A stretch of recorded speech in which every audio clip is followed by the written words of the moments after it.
successful and a holding again at all times. Be careful. Government officials insist that these isolated incidents get the package of but then, no, perhaps we will continue to keep you informed of this story of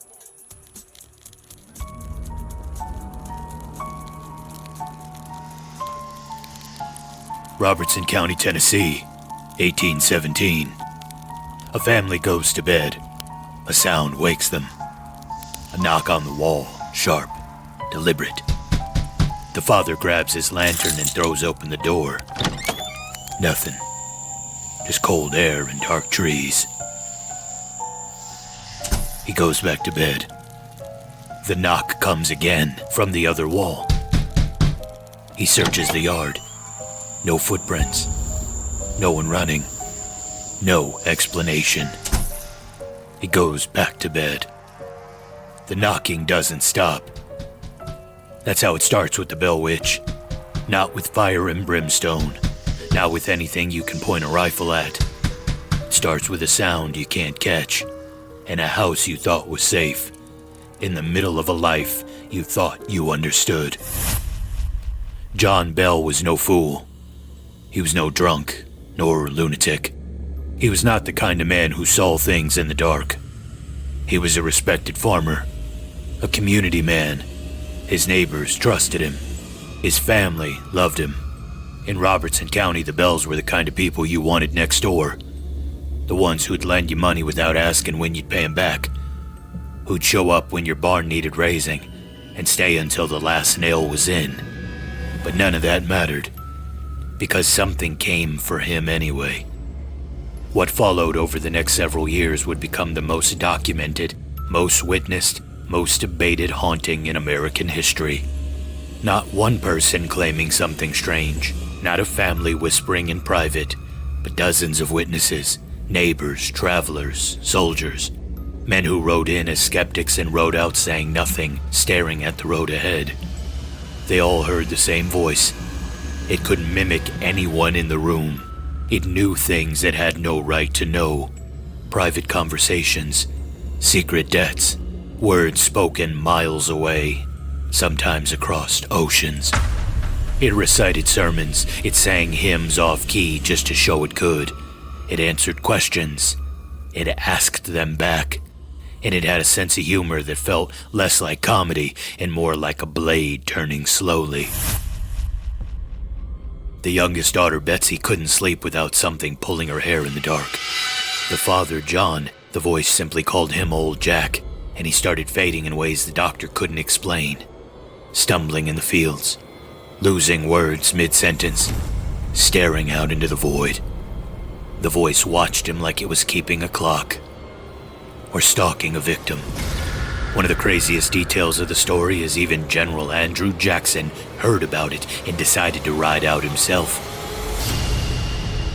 He was not a man who backed down from anything.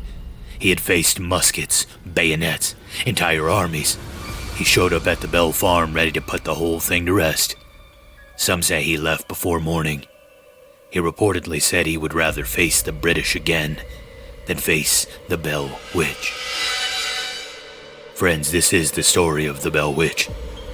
It will take us from a quiet farm on the Red River to a cave that locals still point at when they want to explain where it went. It will take us through a death that a voice in the dark cheerfully took credit for. And eventually it will take us through theories and testimonies and the uncomfortable reality that no explanation has ever fully closed this file. Some hauntings are rumors, but this one has receipts.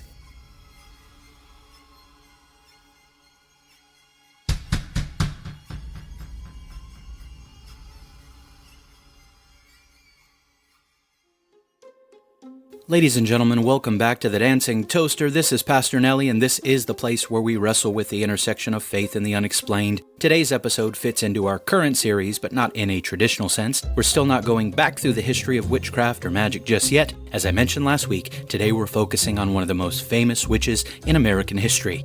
Today is going to be like an old school episode. The topic we're covering is the Bell Witch. and it's actually getting the Great Amherst Mystery treatment because we have a lot to cover. Is this the story of a witch or a ghost, or the story of the ghost of a witch, or something else entirely? Well, stick around and maybe we'll find out. Before we do, I just want to thank you for joining me. Big thank you goes out to my toasties. They are the patrons over on Patreon. $5 a month gets you ad-free listening, and right now, not a whole lot else. I want to thank my toasties not only for their support, but for their incredible patience. The exclusive content has been slow going. I was talking to my dear brother Alan the other day, who writes Nevermore Hollows, and I said, brother, my appreciation for what you do has grown exponentially because I've been having a hard time with the fiction content I want to do. Sorry to those who have been waiting for that. I appreciate your patience. I really do. I'm trying. I really need to drop what I have so far. Honestly, I'm just nervous. I tell stories on here, but they're not my stories. I didn't create The Bell Witch, for example. That story has been around for over 200 years. I'm just retelling it and analyzing it and having a lot of fun with it, but I didn't have to come up with it. Coming up with your own stories in your own world and filling it with characters and keeping it all connected and cohesive, man, it's tough. It's tough. So shout out Nevermore Hollows. You guys rock. Thank you for what you do. Thank you for your friendship as well. Speaking of Christian creatives, shout out to my dear sister and friend of the show, Heather Fitzgerald. I've been meaning to tell you guys about her work as well. She's an author and currently has a 4-part series called The Tethered World Chronicles that you should scoop up. You can find that on Amazon or Kindle if you're a digital reader. Not a sponsor, just a dear friend who's been wonderful to me and wonderful to the show. Thank you to those who have checked out and picked up some of the new merch that dropped in March on the dancingtoasterstore.printful.me. But even if you're just listening today, thank you. Thank you from the bottom of my heart for that. You could be listening to a million other things, but you're here, and I'm honored. If you just recently found the show, I want to welcome you. If you go back to earlier episodes and they sound a little different, or if I sound a little different, the show and I have grown a lot over the last year and a half. Growth requires that we're not afraid to change. My mind has been changed about a lot of things in the last 5 years. April 5th marked the end of year 5 of my church planning endeavor in Washington State. We're in year 6 now, and it's hard, but God has been kind, and He's incredibly patient. I'm grateful to Him for never leaving me, and to those who have stuck around from the beginning of the church, of the show, and thank you for your love and patience and allowing me to grow with you. Let me fight the urge to get too sentimental, because those who've been listening for a while know that I can be a massive crybaby, so let's not do that today. Without further ado, let's talk about the case of the infamous Bell Witch. Anything famous enough gets buried under its own noise eventually. Stories pile onto stories, details get forgotten or stretched past recognition. Voices are added that were never there, fear grows legs and runs ahead of the facts. The Bell Witch is no exception. It may be the most distorted case in American folklore precisely because it's the most repeated. So before we deal with what people say happened, we have to go back to what we can actually see. Not a witch or a voice in the dark, not a haunting, but a man and a woman, and a piece of land that didn't care whether they lived or died. It was 1804. John Bell made the decision that defined a generation. He left his home in North Carolina and went west, not because it was easy, but because staying was harder. Land in the east was tightening, opportunity shrinking. The promise of something better was always just past the horizon, so he chased it. With him was Lucy Bell and their children, moving across hundreds of miles of terrain that offered no guarantees. Rivers crossed without bridges, forests navigated without paths. Every mile forward was a negotiation with mortality. Eventually, they stopped along the Red River in what would become Robertson County, Tennessee. But calling it settling feels dishonest. Nothing about that land was settled. This was frontier in its rawest form. A place where the environment wasn't something you lived in, it was something you fought. Trees didn't fall unless you cut them yourself. Fields didn't produce unless you broke the ground with your own 2 hands. And everything around you, every sound in the woods, every movement in the dark, carried a question you couldn't shake. Is this going to be a problem? Wolves didn't keep their distance, bears didn't respect boundaries, disease didn't knock before it entered your home. If something went wrong, there was no system to catch you, no safety net. Just you, your family, and whatever strength you could bring to the day. Somehow the Bells didn't just survive that environment. They carved something out of it. John Bell became a fixed point, the kind of man other men quietly measured themselves against. Not loud or boastful, but reliable. If something needed doing, he did it. If someone needed help, he gave it, with no announcement, no spectacle, just action. Lucy carried the other half of that weight. Where John built structure, Lucy built refuge. Travelers came through the region constantly, hungry, tired, sometimes desperate, and she fed them anyway, made room anyway, treated strangers like they belonged even when everything around her suggested otherwise. In the wilderness, generosity is expensive. Every meal given away is a calculated risk. Every open door is a decision.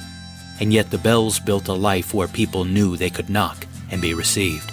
That kind of living creates something stronger than land ownership. It creates trust. Their land produced, their family grew, eventually 12 children on record depending on who you ask. Their children married and stayed close, turning isolation into community. They built something ordered, something dependable. Well, that's exactly why what came next doesn't fit. This wasn't chaos entering chaos. This was something stepping into order and disrupting it. The summer of 1817 began like every other season. Work, routine, sweat, and predictability. Then John Bell saw it in the field. At first glance, it could have been a dog, nothing unusual about that. But the closer he got, the less it cooperated with that explanation. Its shape resisted clarity. Its body didn't align the way it should have. Its posture looked wrong, assembled incorrectly somehow. And its eyes weren't passive. They were fixed, locked onto him with a level of attention that didn't belong to an animal. He raised his rifle and fired. The thing ran, but even that didn't follow the rules. It didn't stumble or react like something startled. It moved with a speed that contradicted its appearance, disappearing into the tree line almost instantly. When John went to where it had been, expecting evidence, there was nothing. No tracks, no broken ground, no sign that anything had even occupied that space. He wasn't the only one. Around the same time, his son Drew spotted what he first took to be a large bird perched on a fence post, but the closer he got, the less it resembled anything he'd seen before. It sat wrong. It held itself wrong. Then it was gone. Others had similar confounding moments, but none of them said much about it. The country was still new, the state of Tennessee newer still, and many of the animals in the region were unfamiliar to settlers from the east. Strange sightings were easy enough to file away, but some things don't stay where you first see them. They follow you. The first sign was a knock. Sharp and clear, controlled, coming from one wall of the cabin. John got up with his lantern, expecting something ordinary. A neighbor, a loose board, something explainable. He opened the door. Nothing. Then it came again from the other side. Then another. Not random, but moving. Circling. As if something unseen was tracing the outline of the house. Testing it. Mapping it. Learning it. John searched like a man who refused to lose control of his environment. The yard, the edges of the structure, the surrounding land, but nothing. No footprints, no disturbances, no explanation. On some nights, the entire house would shake, not like a storm, but from within, contained as if whatever force it was had fixed itself to the structure specifically. No neighbors reported similar disturbances. It was only the Bell house. Inside, the children felt it first. Fear doesn't wait for evidence, it recognizes patterns before logic catches up. They whispered about the sounds, about what might be outside, about what might not be outside at all.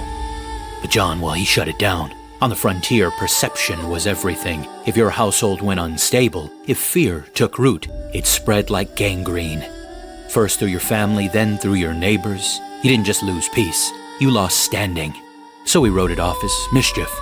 Pranksters, something human, something with rules, something he could eventually confront. The problem was, whatever this was, didn't follow any rules. In the weeks that followed, the knocking didn't fade, it escalated louder, got closer, more deliberate until it stopped feeling like sound and started feeling like presence. And by spring of 1818, it had moved deeper inside. It wasn't dramatic. Didn't come with violent intrusion that could be pointed to and remembered clearly later. It didn't break a door down or rattle a window. It simply seeped in and began to exist there, quietly, subtly, in a way that made it difficult to say exactly when it started, only that at some point things were no longer the way they used to be, and everybody knew it. In the boys' room, in the heavy stillness after a long day's labor, it escalated. At first, a dry, dragging scrape, slow and uneven, like something pressing against wood with just enough force to be heard. A rat, maybe. Something in the boards. Something that belongs. But the longer it continued, the less it cooperated with those explanations. There was a rhythm to it. Not mechanical, not random, deliberate. As if the sound wasn't just happening, but being made. When the boys climbed down from their beds to investigate further, the sound stopped. The room fell into silence so clean it felt artificial. They searched anyway, hands along the bedposts, eyes tracing the seams of the floor. There was nothing there. They climbed back in, and then it returned immediately, faster and sharper this time, carrying urgency, carrying pressure, like something trying to get through. That was when the question changed. It was no longer, what is that, but why did it stop when we moved? That implied something they didn't want to consider. It implied awareness, intelligence even.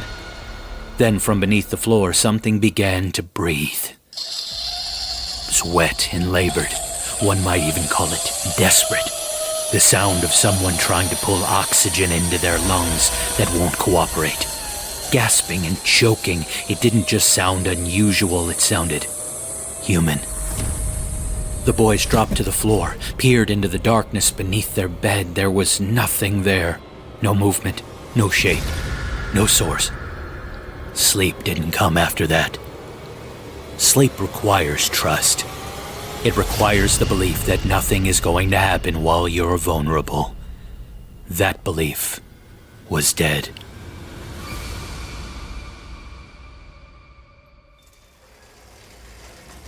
It didn't stop with the boys' room. The same sounds eventually came to Betsy Bell's room, but escalated even further. The same scraping in the dark, the same choking from below the floor. Then something new arrived just for Betsy. Bed covers were ripped away in the middle of the night, as if someone had taken hold and yanked them free. Betsy spoke of her hair being pulled while she lay in bed. Not gently or accidentally, but sharply. Deliberately, enough to wake her, enough to leave marks. On the same property, working the land as they always had, were the slaves owned by the Bells. They were not spared. They reported being tripped by something they couldn't see. Doors shutting and locking them out without explanation. Stones and chunks of wood would fall near them as they walked the fields at night, as if thrown from a direction no one could locate. Flickering lights drifted through the tree line along paths they'd walked 100 times before. The witch, as it would come to be known, made its feelings about them plain. It spoke about them with contempt. It used racial slurs when addressing or describing them. The feeling was mutual. They made sure to stay indoors after dark wherever possible, and the witch seemed to respect this boundary in a specific and stated way. It claimed it did not like their scent and largely left them alone inside their cabins. Away from those cabins, they were not safe. The witch had particular opinions about their baptism ceremonies at the creek. It would interrupt them, appearing as a voice at the water's edge, and deliver its version of a sermon, warning them not to forget that they had been baptized, that they had better not ever commit sin, that if it saw someone come to be baptized a second time, it would drown them in the river. Whether this was meant as genuine religious admonishment or simply another form of torment is not a distinction the record makes. It may not have been a distinction the witch was interested in either. John Bell reached a point where silence was no longer an option. He brought in a neighbor, a man who knew him well enough to understand that if John Bell was asking for help, the situation had already moved past ordinary explanation. His name was James Johnson. He was a reverend, and he came prepared to find a trick, an animal, something human, something confrontable. That night the pattern returned, knocking along the outer walls, moving from one side to the other with deliberate pacing. Johnson went outside, lantern raised, scanning the dark. Nothing. When he came back, the scraping was inside the room, clear enough that there was no question of whether it was real. And then came the breathing. That same labored, choking sound from beneath the floor, rising in a way that couldn't be reinterpreted as wind or shifting boards. He didn't stay until morning. He left before dawn without ceremony, without resolution, and without any explanation. But he did do something else. He talked. The story spread not because the bell sought attention, but because of who was telling it, and because of who James Johnson was. Lucy Bell was known throughout Robertson County for her kindness and hospitality. John Bell was regarded as steady and honest. When people like that say something is wrong, it carries weight. And James Johnson, being a reverend, that also changed the nature of what was being said entirely. A farmer leaving before dawn without explanation is a frightened man. A reverend doing the same thing is something else. This was a man whose entire vocation was built around having a framework for the spiritual world. The person a frontier community turned to when something needed discerning, when something in the night needed naming. If anyone was supposed to be able to walk into that house, identify what was operating there, and tell the community what to make of it, it was him. He couldn't. He left before the sun came up without ceremony, without resolution, without explanation for what he had heard beneath that floor. That didn't just travel through Robertson County as gossip, it traveled as a verdict. Instead of retreating from the Bell home, the community did something far less expected. They moved in closer. What began as quiet concern turned into steady curiosity, and curiosity turned to investigation. Neighbors came first, then others from surrounding areas gathering in around the house with a shared purpose. They did not come merely to listen to stories. They came to test them. Other men attempted to stay through the night, determined to find a cause. They examined the structure carefully, checked the walls, lifted floorboards, inspected every part of the house where a hidden mechanism or intruder might be concealed. They watched the family as much as the house itself, looking for any sign of deception or coordination. When nothing surfaced, the effort became more organized. Groups formed, watches were established, and the property was observed over extended periods, all in an attempt to isolate the source of what was happening. But the longer they watched, the more the problem deepened. What they encountered did not behave like a trick, and it did not behave like something tied to the house alone. It responded. That was the detail that unsettled even the most skeptical among them. The sounds did not occur randomly. They adjusted to movement in the room. They would cease the moment someone tried to locate them and resume when attention shifted away, as if whatever produced them was aware not just of presence, but of intention. At times, the observers pushed further, attempting to establish whether the phenomenon could be engaged in a more deliberate way. Simple questions were asked aloud. How many people are in this room? How many horses are in the barn? In response, sounds came back in measured patterns. Knocks or scratches counted with accuracy that were difficult to dismiss. It was not yet a system, not the kind of structured communication that would later be popularized decades afterward by those like the Fox sisters, but the resemblance was there. What the Fox sisters would later formalize into a method of spirit communication appeared here much earlier, but in unrefined form.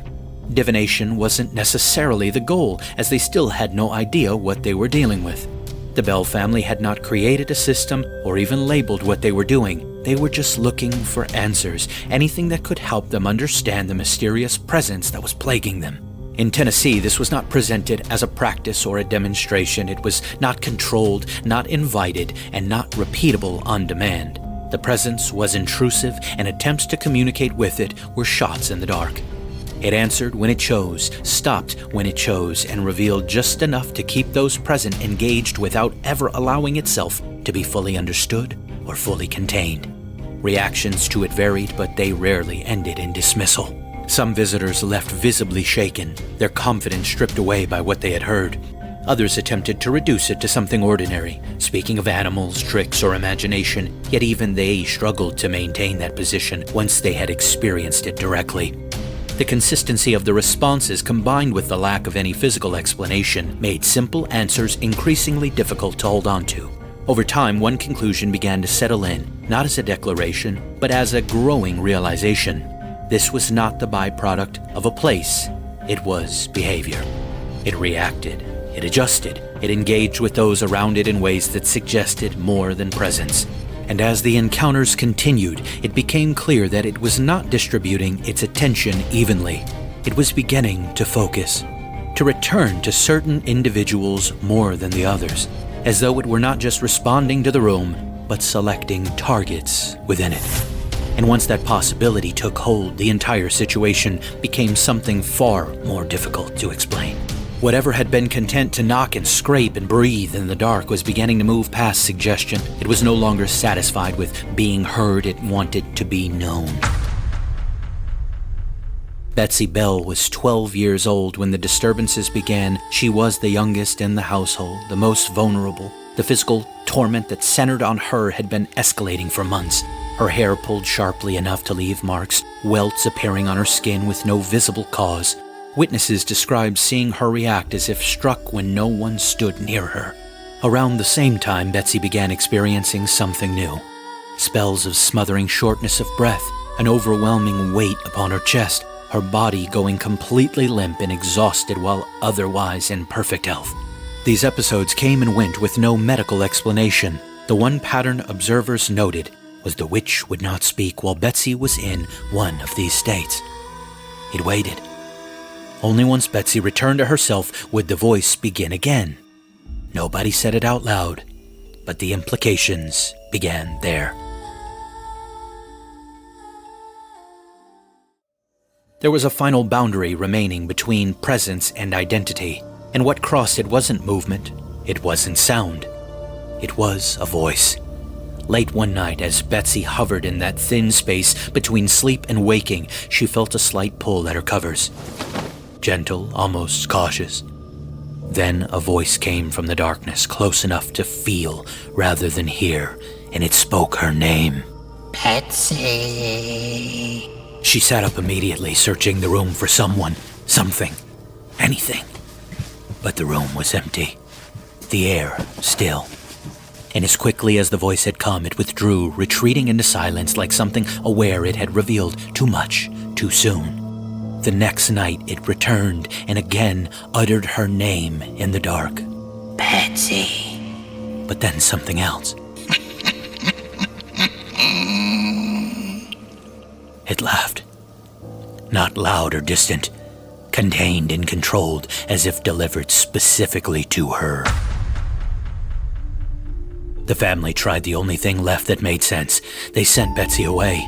If whatever this was had fixed itself to the house, distance might be enough. She went to stay with neighbors, James Johnson, Jessie Bell, Bennett Porter, the Thorne family, cycling through households while her family hoped the separation would hold. It didn't. The most disturbing night came in the home of Vinny Thorne. Betsy locked the bedroom door and climbed into bed with her friend. A loud knock at the door followed, which then seemed to fly open on a gust of wind, though when Vinny sprang up and lit a candle, the door was shut. Their bedsheets pulled away. Then the voice spoke softly in the room. Betsy, you should not have come over here. You know I can follow you anywhere. Now get a good night's sleep. A soft hand patted Betsy on the cheek. The voice said it would not disturb them anymore. Not that night. It kept its word. Not that it mattered. The next morning, Lucy Bell told the girls that the witch had spoken to her as well during the night, describing the encounter at the Thorne home, telling Lucy not to be alarmed, that the girls would rest well and return home the next day. It was doing far more than tormenting Betsy. It was showing her that there was nowhere to go. Whatever she was to it, she carried that with her. Distance was not a variable it recognized. It didn't remain with Betsy alone. It extended into the shared life of the household, and it chose its moments carefully. Most troubling and perhaps most telling, it would come in the middle of family prayer. At first, it was easy to overlook, a second voice, faint, trailing just behind the words being spoken. But as the prayer continued, the imitation became undeniable. The voice followed each line in real time, matching not just the words, but the cadence, the tone, the rise and the fall. It didn't interrupt or compete. It aligned as though it were participating. When John Bell raised his voice, the other voice rose with it. When Lucy spoke, it followed her cadence exactly. When she closed with, Amen. the voice repeated it a fraction of a second later. Amen. Not as an echo, but as a response. See, noises can be endured, but once something speaks, you can't ignore it the same way anymore. By the time word had spread through Robertson County, people didn't just come to hear about it. They came to see if it would happen in front of them. And it did, but not in a way anyone could pin down or get comfortable with. The voice refused to behave like something bound to a source. It surfaced wherever it chose, from above, from below, from across the room, as if direction had simply stopped applying to it. And then there was what it could do with other voices. It didn't imitate loosely. It reproduced. A man or woman could ask a question and the answer came back in his or her own voice, matching tone, rhythm, the small inflections that make a voice recognizable. Where are you from? Where are you from? It didn't limit itself to what was said in the room either. Visitors reported hearing their own private conversations repeated back to them. Words spoken miles away in passing and confidence returned with precision and often with a subtle twist that made them something else entirely. Sermons preached earlier that day in distant churches were also recited, word for word, but the meaning quietly inverted. The community came to understand gradually that there were no secrets the presence could not access. People feared having their private matters brought out in front of a room full of witnesses. It knew what you said on the road. It knew what you whispered to your wife. It wasn't just that it knew things, it was how it used them. What it pulled into the open was rarely random. It chose its moments carefully, exposing one person while leaving another untouched, pressing into one life while passing over the next. The effect was not chaos, it was division, uneven, deliberate, and that unevenness became impossible to ignore, because while some were humiliated, others were handled differently. Not spared, but treated with something that almost resembled restraint. Nowhere was this more unsettling than in the way it dealt with Lucy Bell. With Lucy, the voice could be almost gentle. There are accounts of it offering suggestions when she was ill, directing others to bring water or herbs, even singing fragments of hymns, but something was always slightly off. The tune not quite right, the timing fractionally delayed, a kindness that didn't land where it should. With her youngest daughter, Betsy, there was never such restraint. The physical disturbances had become more aggressive. When she cried, the voice didn't retreat. It answered, Hush now. The laughter that followed always made the words themselves feel even more cruel. There was also a young man named Joshua Gardner whom Betsy had begun seeing with the kind of quiet seriousness that frontier communities recognized as something that would end in marriage. But the witch had opinions about that. It said his name in what Betsy described as an unearthly voice. Joshua. It said embarrassing and private things about her in his presence, in front of their friends, in front of anyone who happened to be listening. It warned her against the relationship. It told Betsy repeatedly not to marry Joshua, and it was persistent in a way that wore at her, the fear breaking her down every day. Joshua didn't falter. He maintained that they shouldn't allow the spirit to dictate their lives. But Betsy feared for him. Feared what unseen hands could do to someone she cared about, and eventually she asked him to release her from her promise to marry him.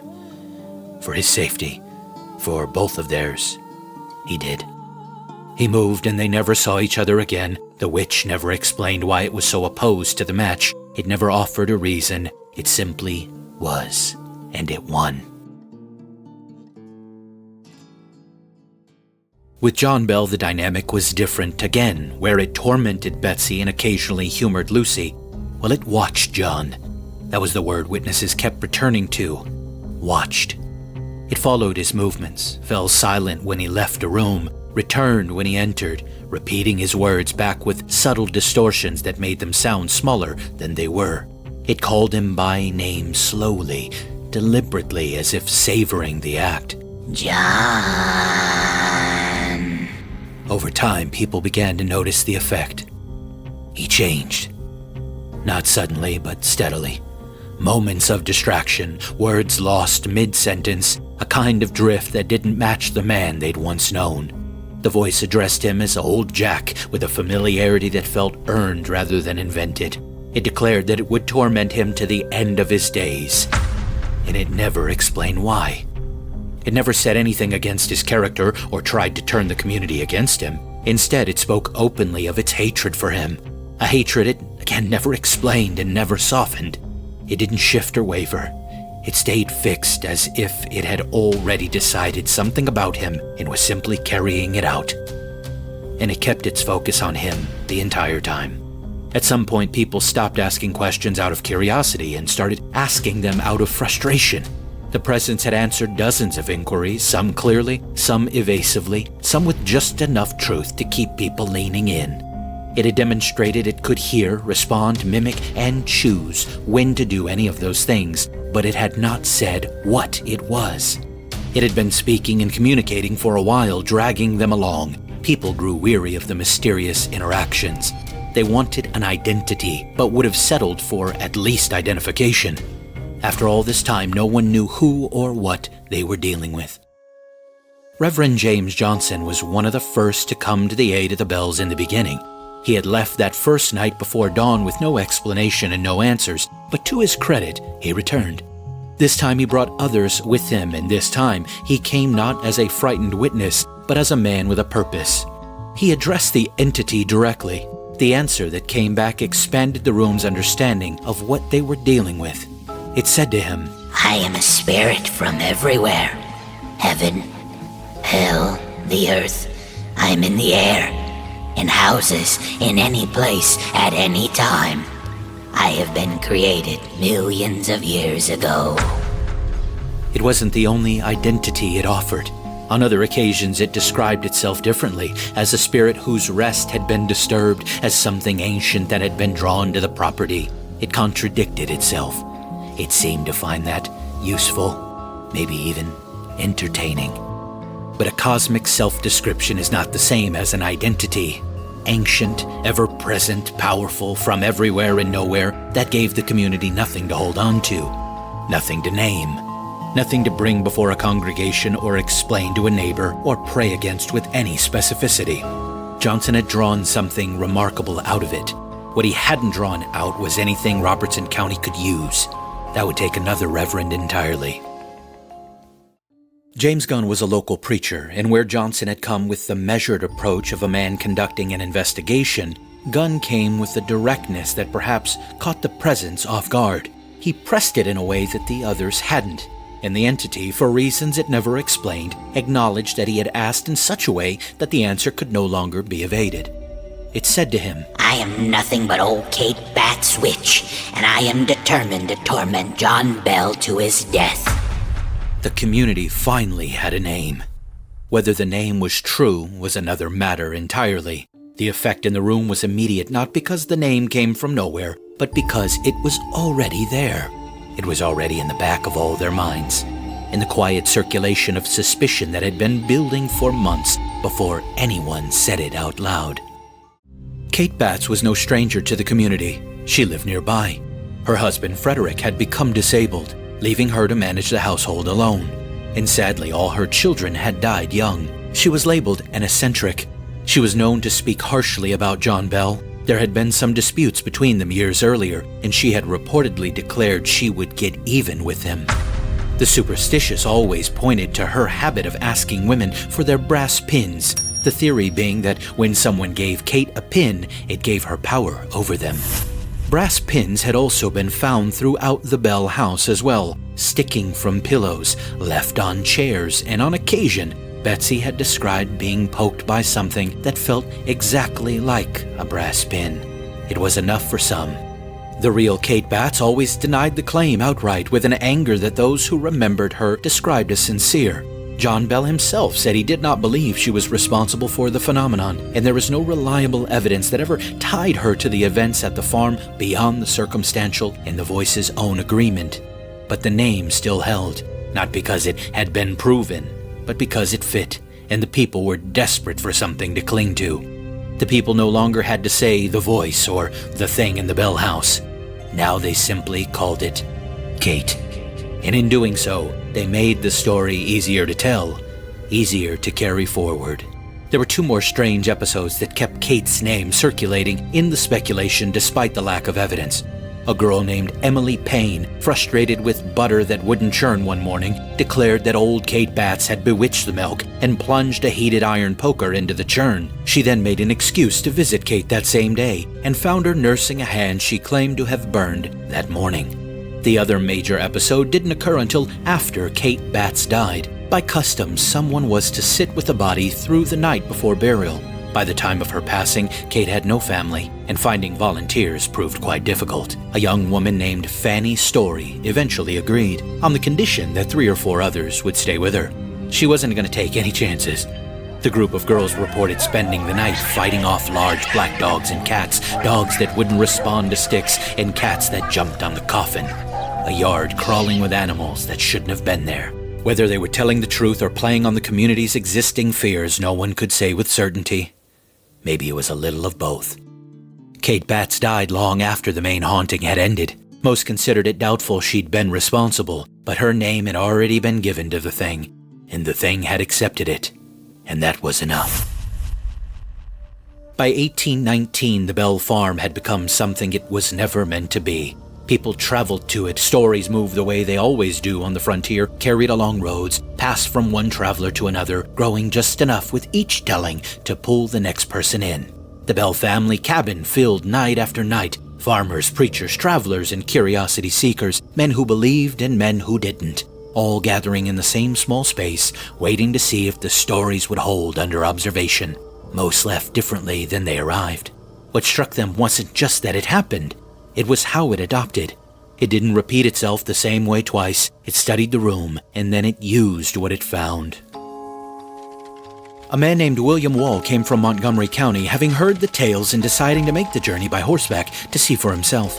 He was still on the road, approaching the property, when a voice called to him from the nearby brush. Hello, Billy Wall. You're going to see the witch? He couldn't see anyone. He confirmed that was where he was headed. The voice told him it was going there too, and asked if it could ride behind him on the fat horse. He said, "Hop up."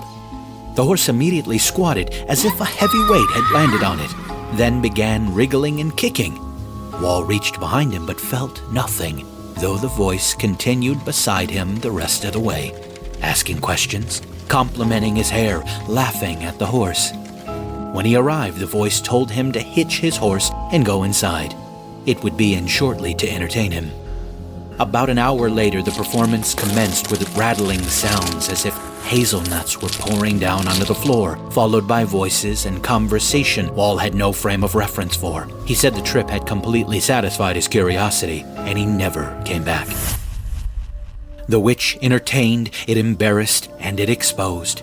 It seemed to thrive specifically on being observed, as if attention were a form of fuel for it. The more people came, the more active it became. There were also those who arrived not to observe, but to solve, confident that whatever was happening at the Bell Farm, they would be the ones to put an end to it.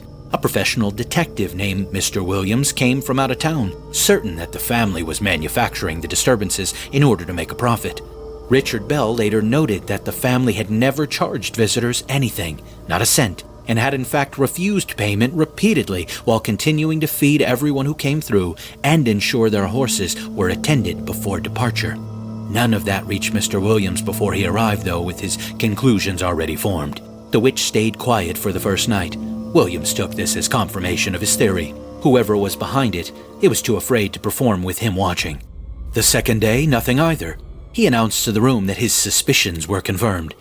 But that night, sleeping on a straw mattress on the floor, he found himself pinned down by something he couldn't see, a force pressing on him with tremendous weight. And then the beating began. invisible and methodical, scratching and pounding until he screamed for help. The witch paused only long enough to ask him calmly, "Which member of the family do you think I am?" Then the beating continued. When someone brought a light, it stopped. William sat in a chair with a candle beside him for the rest of the night, listening to the voice mock his investigation, asking him who he suspected, how long he planned to stay, offering sarcastic encouragement on his progress. He left at sunrise and couldn't be persuaded to stay for breakfast. John Bell grew increasingly desperate. His condition was worsening. The entity's language toward him had become more violent. He had tried everything he could think of, and nothing had worked. So he did what desperate men do. He sent for someone who claimed to know more than he did. A conjurer from Simpson County, Kentucky, arrived at the Bell farm by invitation. He came with confidence and didn't bother to lower his voice about it. He said he had cast out many spirits before. He claimed he knew what he was doing. This would not be a problem for much longer, he boasted. For 3 or 4 days, the witch was silent. The conjurer took this as a working sign. He moved throughout the house with purpose, finding an old shotgun, claiming the witch had put a spell on it, cleaning it, performing incantations, mixing concoctions. He was building something. He was setting the stage, as these types tend to do. And then the witch spoke. It asked what he was doing. He told it, unbothered, that a witch had no business prying into his affairs. What came back was not what he expected. The entity began dissecting his methods with a precision that had no business existing, naming specific ingredients he had left out of his charms, identifying the gaps in his preparations, cataloging his errors with the calm authority of someone who had forgotten more about that subject than he would ever know. Then it called him a fraud. It turned from insults to threats, and the language that followed was, by witness accounts, the worst anyone had heard from it across the entire haunting. The conjurer sat with that for a moment. Then he said plainly that whatever this thing was, it knew more about witchcraft than he did, and that he could do nothing with it. He arranged to leave early the next morning. His horse, though, had other ideas. The animal stood immovable in the yard, ignoring every command, every coaxing, every attempt to move it. Then the witch's voice came again. It proposed pleasantly that it would make the horse go, and that it would accompany the conjurer home. The horse immediately began to snort and kick, then it bolted, full speed out of the yard and down the road, with the conjurer holding on for dear life. They say the witch returned to the Bell house that evening and gave a full account of the journey to everyone gathered. The roads he had taken, the tricks it had played on him along the way, the expressions on his face at various points of the journey. He described the whole thing with the enthusiasm of someone recounting their best afternoon they had in years. It seemed to have genuinely enjoyed the ride more than he had. Skeptics, reverends, detectives, and conjurers had come and gone. The problem remained. And whatever brief hope John Bell had placed in the last man, the one from Kentucky, dissolved the moment that horse cleared the yard.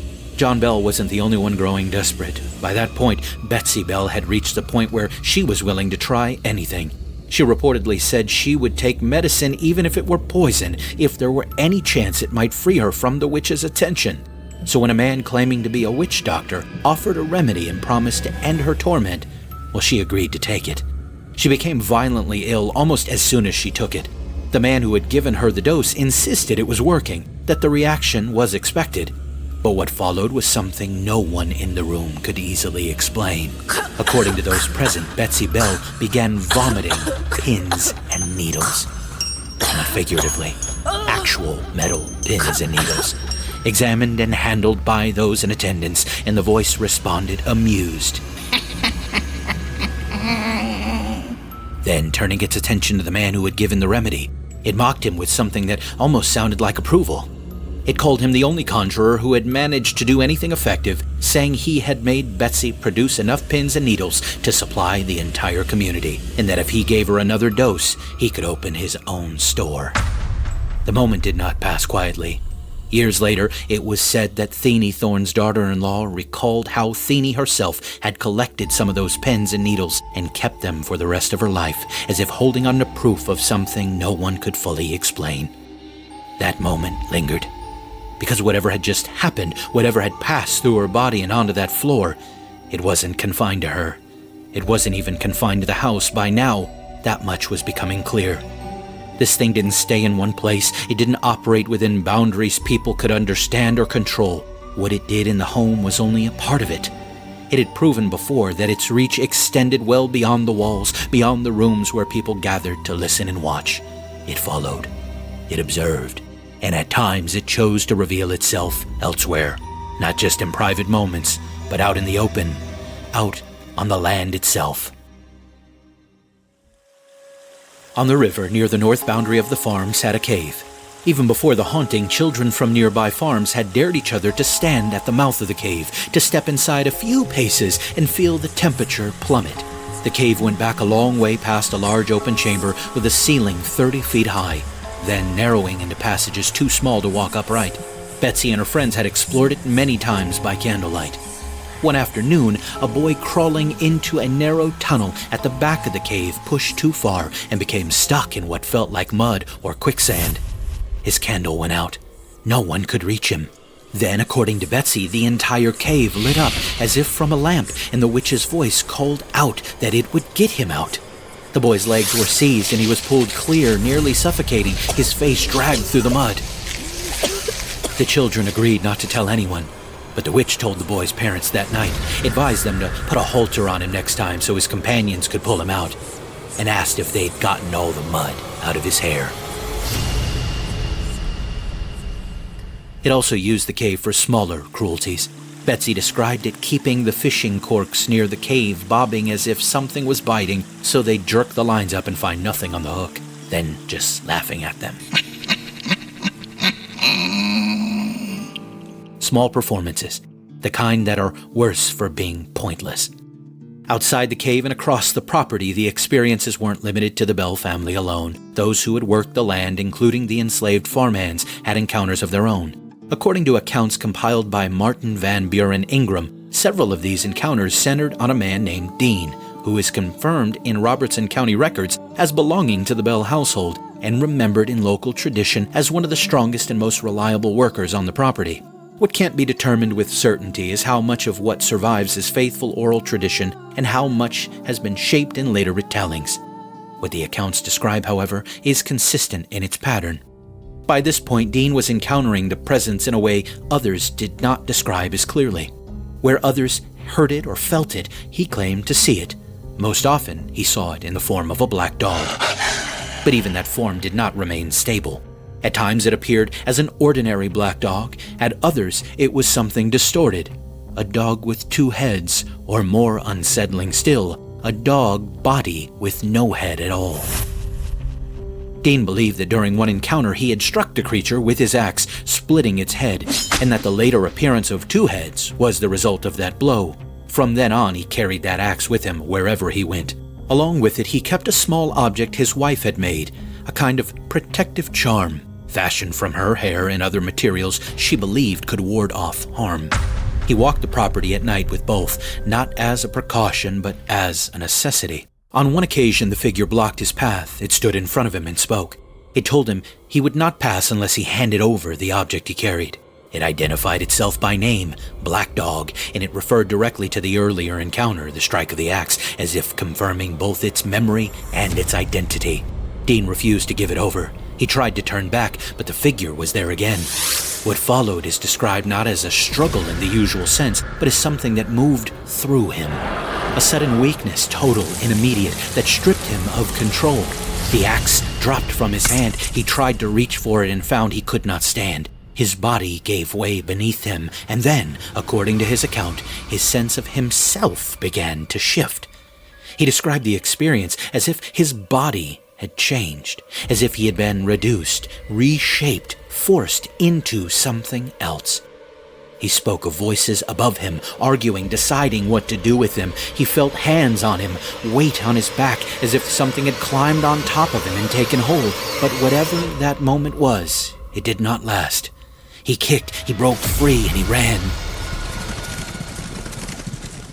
He made it back to his wife's cabin, striking the door until she opened it, and when she did, he was himself again. The transformation, whatever it had been, was gone. The axe lay somewhere behind him, lost in the dark. He told the story openly, and while not everyone accepted the details as literal, he was believed in one important sense. Dean was not known as a man who made things up, and others had seen the condition he returned in. Another farmhand, Willis, later recalled that Dean would come back from the property with his clothing torn and his body marked, as if he had been beaten badly. There was at least one other incident. Thinking the presence might be occupied at the Bell house, Dean once went into the woods to hunt, taking a dog with him. By morning, he was missing, and when he finally returned, he carried a deep wound on his head. He said the witch had appeared to him as a large rabbit and struck him with a stick, leaving him unconscious until daylight. He carried that scar for the rest of his life and never gave another explanation for it. How much of this is exact and how much has been shaped over time cannot be fully answered. What can be said is this: Dean walked that land night after night with an axe in one hand, a charm in the other. He encountered something in the dark that others only heard or feared, and each time he came back, changed, injured, shaken, but still willing to walk out there again. He never softened what he said happened to him. He never adjusted his story to make it easier to accept. He carried the evidence of it on his body and told it plainly to anyone who asked. And whatever conclusions are drawn from the rest of the story, that part remains. He did not speak as someone chasing attention. He spoke as someone who had endured something he could not ignore. Dean's story ends where it always ended, with him back on his feet, back on the property, and back in the dark the next night. The thing that had beaten him was still there. The thing that had tried to take his witch ball was still there. The thing that had turned the land he worked into a gauntlet he ran every time the sun went down was still there. And it wasn't only there. That was the detail that Robertson County kept returning to and couldn't resolve. Whatever this was, it didn't stick around when it was finished with the Bell farm for the evening. It moved. It traveled. It went where it wanted and came back when it chose and reported on what it had seen with the casual ease of something that had never once considered distance to be a meaningful constraint. The witch also made its knowledge of distant events known in many ways that couldn't be easily explained either. Jessie Bell had been on a trip and was overdue home. Lucy expressed her worry one evening. The witch told her to wait a moment, that it would go check on him. A couple of minutes passed. The voice returned and reported that Jessie was safe at his home, reading a book by candlelight. When Jessie visited the next morning and was told what had happened, he confirmed it. He added that during his reading, he heard a knock at the door. Before he could get up to answer it, the door opened and quickly closed again. When his wife asked him what he thought it was, he said he reckoned it was the witch. This became routine. People would casually ask the witch about the goings-on in various parts of Robertson County, and it would tell them. It visited the Bell family's former neighborhood in North Carolina and returned with news. It described events happening simultaneously miles away. At one point, it reproduced 2 sermons being delivered at the same time by 2 different ministers, Reverend James Gunn and Reverend Suggs Fort, who were preaching at churches 13 miles apart. This was confirmed later that evening when people gathered at the Bell home compared notes. An Englishman visiting the property made the mistake of testing it by asking it to deliver a message to his family across the Atlantic. He said it could tell them that in his opinion, never since the world was created had men seen and heard the marvelous things he had witnessed during the past 3 months. 3 hours later, the voice returned, mimicking 2 other voices, both unfamiliar to anyone in the room. To the Englishman, well, the Englishman said they were his mother and his brother, and that they sounded exactly as they should. A voice resembling his mother said, "Tell him not to stay there any longer. He has heard and seen enough, and we do not want any more visits like that here." When the Englishman eventually returned home and wrote to John Bell Jr., he confirmed that everything they had heard had been true, that his family had been visited by the presence. Then there was the incident involving Esther Bell, one of Betsy's older sisters. One afternoon, Esther stepped outside to gather eggs from the hens and noticed a woman approaching the property. At first, nothing about it seemed unusual. Travelers and neighbors passed through often enough. Esther called out to her in greeting. She received no response. She called again, louder this time. Still nothing. The woman stopped just beyond the yard and slowly removed her bonnet. Her hair fell loose, and she began running her fingers through it, almost absent-mindedly at first. Then the motion changed. Slower, then faster. She began pulling at it, working through it with increasing intensity, as if she were preoccupied with something that couldn't be seen or named. Esther spoke to her again, even invited her inside, but the woman gave no sign that she heard anything. It wasn't that she ignored Esther. It was as if Esther wasn't there at all. Unsettled, Esther went back inside and brought Betsy to the window. The two of them stood together and watched as the woman climbed up onto the front yard fence and sat there, continuing the same strange, repetitive motion with her hair. After a moment, she stepped down and moved toward the side of the house, heading toward the stable where a cluster of young saplings grew near a fallen log. But then something changed. As she passed behind the log, 3 more figures appeared beside her. 2 young girls and a small boy. They had not approached, they had not come from the road. One moment, there was only the woman, and the next, there were 4. The children followed her to the saplings, and together they climbed under the thin trunks and began to sway back and forth, the trees bending under their weight in a slow, unnatural rhythm. About that time, the neighbor, Bennett Porter, arrived to the house. Esther and Betsy called him over quickly and pointed toward the scene. He looked where they were pointing. He saw the saplings moving, but he did not see the figures. To him, the tree was swaying for no reason at all. Still, he took the situation seriously enough to fetch his gun, suggesting that if something was there, it could be driven off.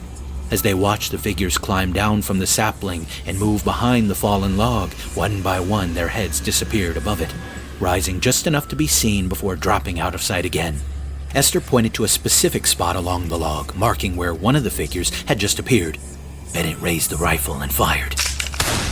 That night, the phenomenon responded in a way the household had not experienced before. Instead of a single voice, there were several, distinct and separate.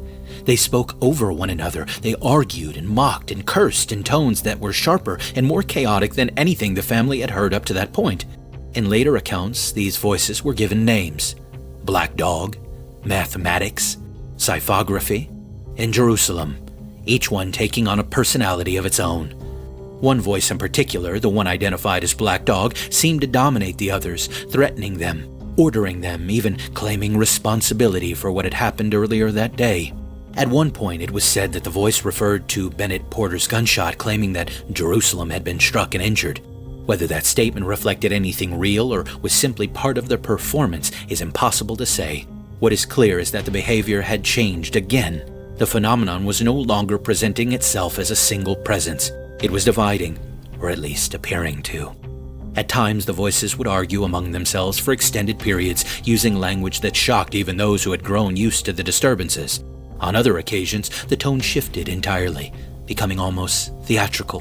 There are accounts describing the voices as sounding intoxicated, the house filled with the smell of whiskey, the entire display veering into something strangely specific, almost absurd, without ever losing its underlying tension. Then, just as abruptly as it began, that phase ended. The multiple voices disappeared, and the presence returned to a single identity: Kate. 0 explanations given. Around this same period, another account emerged from a neighbor named William Porter, a man who had interacted with the presence often and by some accounts was treated with an unusual familiarity. One cold night, he returned home to find his fire already lit. His bed was not empty. The covers were slowly shifting, as if something unseen had settled into them. Then the voice spoke. Billy, I've come to sleep with you and keep you warm. He told it to leave him alone. What followed was not visible, but unmistakable. He felt something moving across the bed, something that slid rather than stepped, something that displaced the blankets as it moved. The covers began to draw away from him, gathering together as though pulled by unseen hands. If whatever was there could be contained in the sheets, then it could be destroyed. He grabbed hold of the bundled blankets and dragged them toward the fireplace, but as he did, the weight became heavier than it should have been, and the smell that came off of it was overwhelming, something foul and unnatural that forced him back. He dropped the bundle and left the room.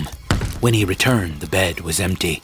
The covers lay where they had fallen, and whatever had been there was gone.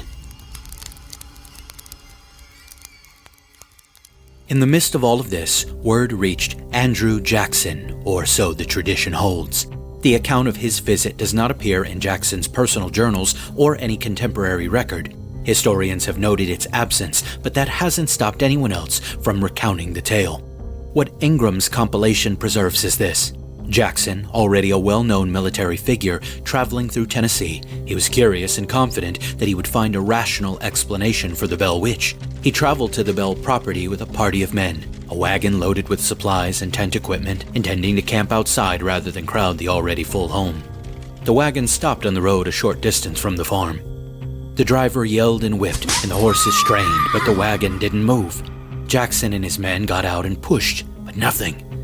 They checked the wheels, the ground, the harnesses. Everything appeared normal. They were on level ground with no obstructions. Jackson, after a few minutes, reportedly said, "It is the witch." A voice came from the roadside. They can go now, General. Neither Jackson nor his men could see anyone. The horses moved the wagon without difficulty from that moment forward. That night, the witch engaged the party directly. It singled out individuals, repeated private remarks made on the road, pressed into details that had no business being known. Within Jackson's group was a man who had been boasting all evening about being a, quote, real witch tamer, that no witch would appear while he was present, that his pistol was loaded with a silver bullet, and that he intended to use it. Jackson was growing impatient. The man's stories had gone on for hours with no sign of the witch. Then the man shot up from his chair. "Boys, I'm being stuck with 1,000 pins!" The witch's voice told him it was standing directly in front of him. He drew his pistol, but it wouldn't fire. The witch said, It's my night for fun. Then something slapped him across the jaw. He started yelling that something was pulling his nose. He ran for the door, which opened on its own. He sprinted to the wagon, the witch by accounts offering him advice on the subject of witchcraft the entire way. Jackson laughed. He told John Bell he hadn't seen anything so funny and mysterious in his life, and that he'd like to stay a full week. The witch addressed him then and said there was another fraud in his party. She'd get him tomorrow night. The rest of Jackson's party could not be convinced to stay another night. They didn't know which of them would be next, despite Jackson wanting to remain. The account says they left the following day and never returned. According to the tradition, he remarked afterward that he would rather face the British again. Whether he said it or not, whoever first told the story understood something true. The Bell farm had a way of adjusting a man's confidence about what he was prepared for. By 1820, the Bell house had stopped fighting back. Resistance had curdled into routine. What once shattered sleep now merely marked the hours. The family had learned to read the thing the way you learn to read weather. Which silences were empty, which had weight, which meant the air was about to change. Dusk brought the neighbors. They arrived in twos and threes, speaking of other things. No one said aloud what they were waiting for. No one had to. Inside, the Bells prepared with the quiet efficiency of people practicing a religion that they hadn't chosen. Lamps up early, furniture arranged deliberately, a Bible kept not on the shelf but within reach, not for reading, but for the particular weight of it in the hand. None of it was enough. None of it was ever enough. The presence did not respect thresholds, it did not arrive, it simply was, or was not, with no comprehensible logic governing which. Its attention settled with increasing intensity on John Bell. The changes in him had been gradual, then weren't. A tremor around his eyes, a twitch in his cheek. His hand, steady for decades, faltering at small task. His tongue would go numb. His jaw would stiffen. The swelling would progress until he couldn't eat or speak for hours at a time, and then it would ease, and he would seem almost himself again, well enough to move about the farm, well enough to make people think the worst had passed, and then it would return. One afternoon he was walking the property with his son Richard, when his shoes began flying off his feet. Richard would replace them, tie them tightly, and they would fly off again. John then felt a blow to his face, something like an open hand, and sat down on a log to recover. His face began to twitch and contort. From the woods around them came a shrieking and mocking laughter that seemed to come from every direction at once. Richard looked at his father. There were tears on John Bell's face. "Oh, my son, John said. "Not long will you have a father to wait on so patiently. I cannot much longer survive the persecutions of this terrible thing. It is killing me by slow tortures, and I feel that the end is nigh." He got down on his knees and prayed with more passion than Richard had ever seen from him, asking that if it were possible, this affliction might pass, asking for courage and faith for his family. When he finished, a calmness settled over him. The episode faded. They walked back to the house. John did not leave the house again. In the months that followed, the witch told John Jr. plainly that the medicine was of no use and that she was going to kill his father. John Jr. gave him every dose the doctor left regardless, but it made no difference. On the morning of December 19th, 1820, John Bell did not wake. He was alive, breathing, but unreachable. No injury, no clear cause. When the family went to the cupboard where his medicine was kept, it was gone. In its place, according to Ingram's account, was a small vial, about a third full, containing a dark brown fluid that no one could identify or account for. According to that same account, the voice spoke in a joyous tone. It's useless for you to try to relieve old Jack. I've got him this time. He will never get up from that bed again. When questioned about the vial, it said, I put it there.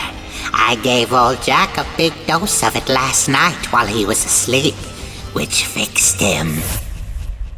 The doctor arrived, examined the vial, and could not identify the substance. The account states they tested it on a cat, a small amount on its tongue, and the cat convulsed and died shortly after. The vial was thrown into the fireplace, and a burst of blue flame shot up the chimney. John Bell died the following morning, December 20th, 1820.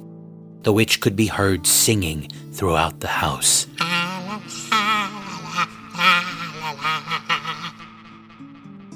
At the funeral, a massive affair, attended by people from across the county and beyond, the crowd heard it singing wild songs, celebrating, without any attempt to conceal it. And then, almost immediately after the burial, it stopped tormenting Betsy. It advised Lucy to watch over her daughter and try to make her happy. It asked if it could bring Betsy rare delicacies to eat, and it did. It told her stories of faraway places, of the lives of girls in other countries, other parts of America. Betsy returned to something resembling herself for a while. Whatever the presence had been pursuing, John Bell had apparently been its destination. With him gone, Betsy was no longer a useful target. There was one member of the household it had always treated differently, John Bell Jr. He was known for his intellect, and whatever the witch valued, it seemed to value that. It never physically harmed him. When he was present, the harassment of Betsy would become less aggressive. The worst of the language would stop. He addressed it in short, hard terms, calling it a spirit of the damned, sometimes simply a demon, and it answered him without the mockery it showed to others. It told him that something about the way he spoke to it gave him a form of respect that it did not show anyone else. It said, Even a monster would like to speak to someone who is not so frightened or unintelligent. He told it that it was the most unjust being ever to visit the earth. He called it a coward for targeting his younger sister. He invited it to direct whatever it had intended to do toward him instead. It declined, said it could not harm him, and didn't fully understand why, but it also told him things it told no one else. When John Jr. suggested that it seemed doomed to an everlasting unhappiness, it confirmed this without resistance. I'm not getting happiness in your world. I have no such thing, nor have I ever had. I do not deny my hope for a day of happiness past hundreds of years ago. It told him that with him and Lucy Bell, it had always been truthful, that he would never know of it telling either of them a lie. It said he might not always understand what it told him, but that it would always be true. After John Bell Sr.'s death, John Jr. confronted it again, condemning his father's death and the years of persecution that had led to it. The witch said John Sr. now saw each day what his children were doing and was at peace with the prospect of their future happiness. John Jr. said he could not be happy after what had been done. The witch told him it understood. It then told him to look out the window. There were no tracks in the snow. Now observe, it said to him. He watched as tracks appeared in the snow outside, leading toward the window, formed as if by heavy boots. It told him to check his father's old boots from the back porch to see if they fit. He never checked. He didn't need to. The witch said it had not made those tracks to suggest John Sr. was trying to contact anyone from beyond, that it found such ideas foolish and had no intention of encouraging them. It had made them to show John Jr. that it could deceive people into thinking whatever it wished about what lay on the other side of death. And it had chosen, with him, not to. It told him, When I bid you and your folks goodbye, I shall not be seen or heard again here until I show what I am doing on my return. Do not ever worry about me being here until that time. After the death of John Bell, the house did not empty all at once. The presence lingered. Through the winter and into the early months of 1821, it remained, but something about it had changed. It no longer pressed itself into every moment. The voice spoke less often. The disturbances, once constant, became intermittent. What had filled the house now seemed to withdraw from it. Not gone, but receding. The family noticed the difference immediately. Betsy Bell began sleeping through nights that would have once been broken by knocking. Lucy Bell moved through the house with a cautious kind of relief, as though expecting the next blow and finding, for the moment, that it did not come. Neighbors who had kept their distance during the worst of it began to return, bringing food, bringing conversation, and the slow reappearance of ordinary life. For the first time in years, the Bell home sounded like a home again. Footsteps on wood, voices without interruption, work done without something answering back. But it was not silence, not completely. There were still moments that resisted explanation. A light crossing the field at night with no one to carry it, a fragment of a hymn sung just off key, fading before it could be followed, a whisper that seemed to come from the wrong place in an otherwise empty room. Small things, not enough to draw a crowd, but enough to keep the house from ever fully settling. Then, one evening, as the family sat together after supper, something happened that none of them would forget. A sound came from the chimney, heavy and sudden, like an object dropped from above.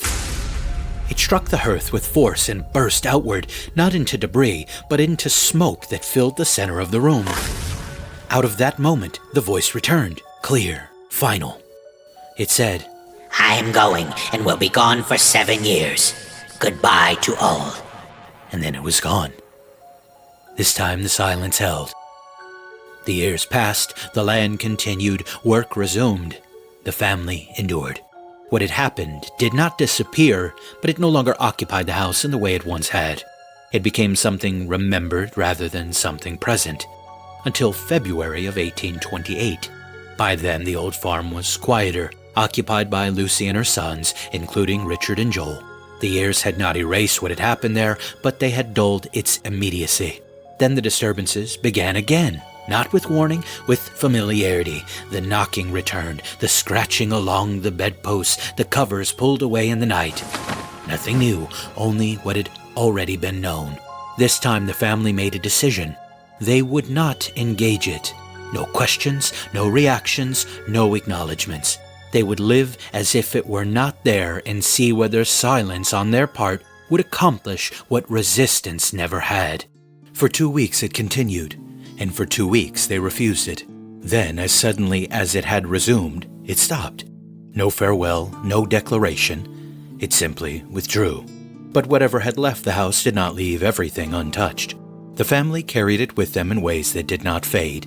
Betsy, though no longer the center of the disturbances, never fully lost the reflexes they had carved into her. Sudden sounds still drew a reaction she could not suppress. Lucy kept a lamp burning later into the night than she once had, as though darkness itself had become something to be negotiated rather than entered. And others bore it differently. Drury Bell left the main property and established his own farm across the Red River, not far from where he had grown up. He lived there alone. He never married, never built a family of his own. Those who knew him later in life spoke of a man who never quite settled. He mentioned from time to time that he still heard things on his property, sounds that could not be accounted for, a presence that felt less like a memory and more like something that had followed him. Years passed, decades even, and sometime in the 1850s, long after the original events had faded into story, Drury hired another man to stay with him. Not for work, but for company. He did not want to be alone in that house anymore. Whatever had happened at the Bell farm had ended, but it had not released everyone who lived through it. And that may be the final detail worth holding on to. Some things leave a place and remain with the people.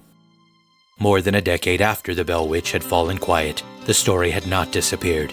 It had settled into the region, carried in conversation, reshaped with each retelling, but still present enough that people knew the name. One of those people was a physician named Henry Sugg. He had grown up in the Red River area, but during the height of the disturbances, he had been only a child, too young to witness anything firsthand. By the time he was old enough to form his own opinions, he had already made up his mind. He did not believe it. When the subject came up, he dismissed it outright. A fabrication, he thought, a story grown beyond its origin. Something people repeated because it was easier than questioning it. Years later, he was called to attend a patient on a farm near Brown's Ford.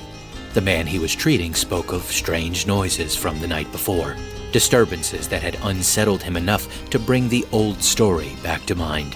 He was convinced the Bell Witch had returned. Sugg didn't entertain it.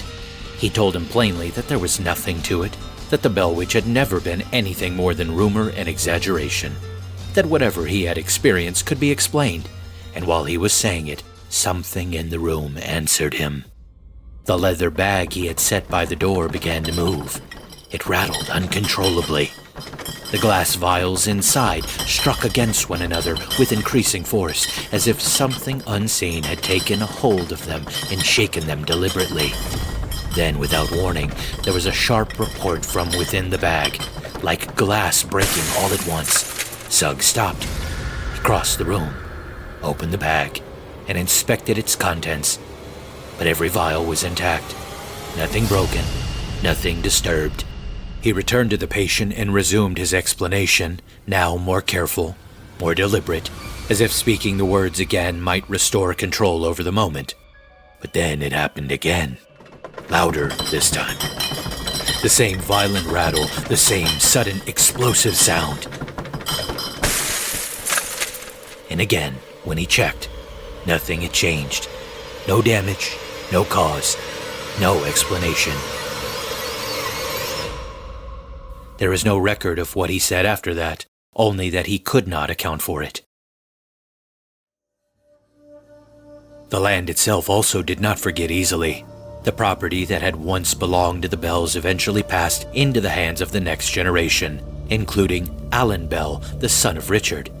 Time had moved on. The events had become something people spoke about rather than something they expected to experience, until one night proved otherwise. Alan was staying at the house with a friend, Reynolds Powell, when his dog began to react. Not casually, not the way animals do when something passes in the distance. The dog barked low and sharp, then he growled, holding its ground as if something stood just beyond their sight. The men went outside to investigate. They checked the yard, the edges of the property, the places where something might reasonably be hiding, but they found nothing. The air was still. The yard was empty.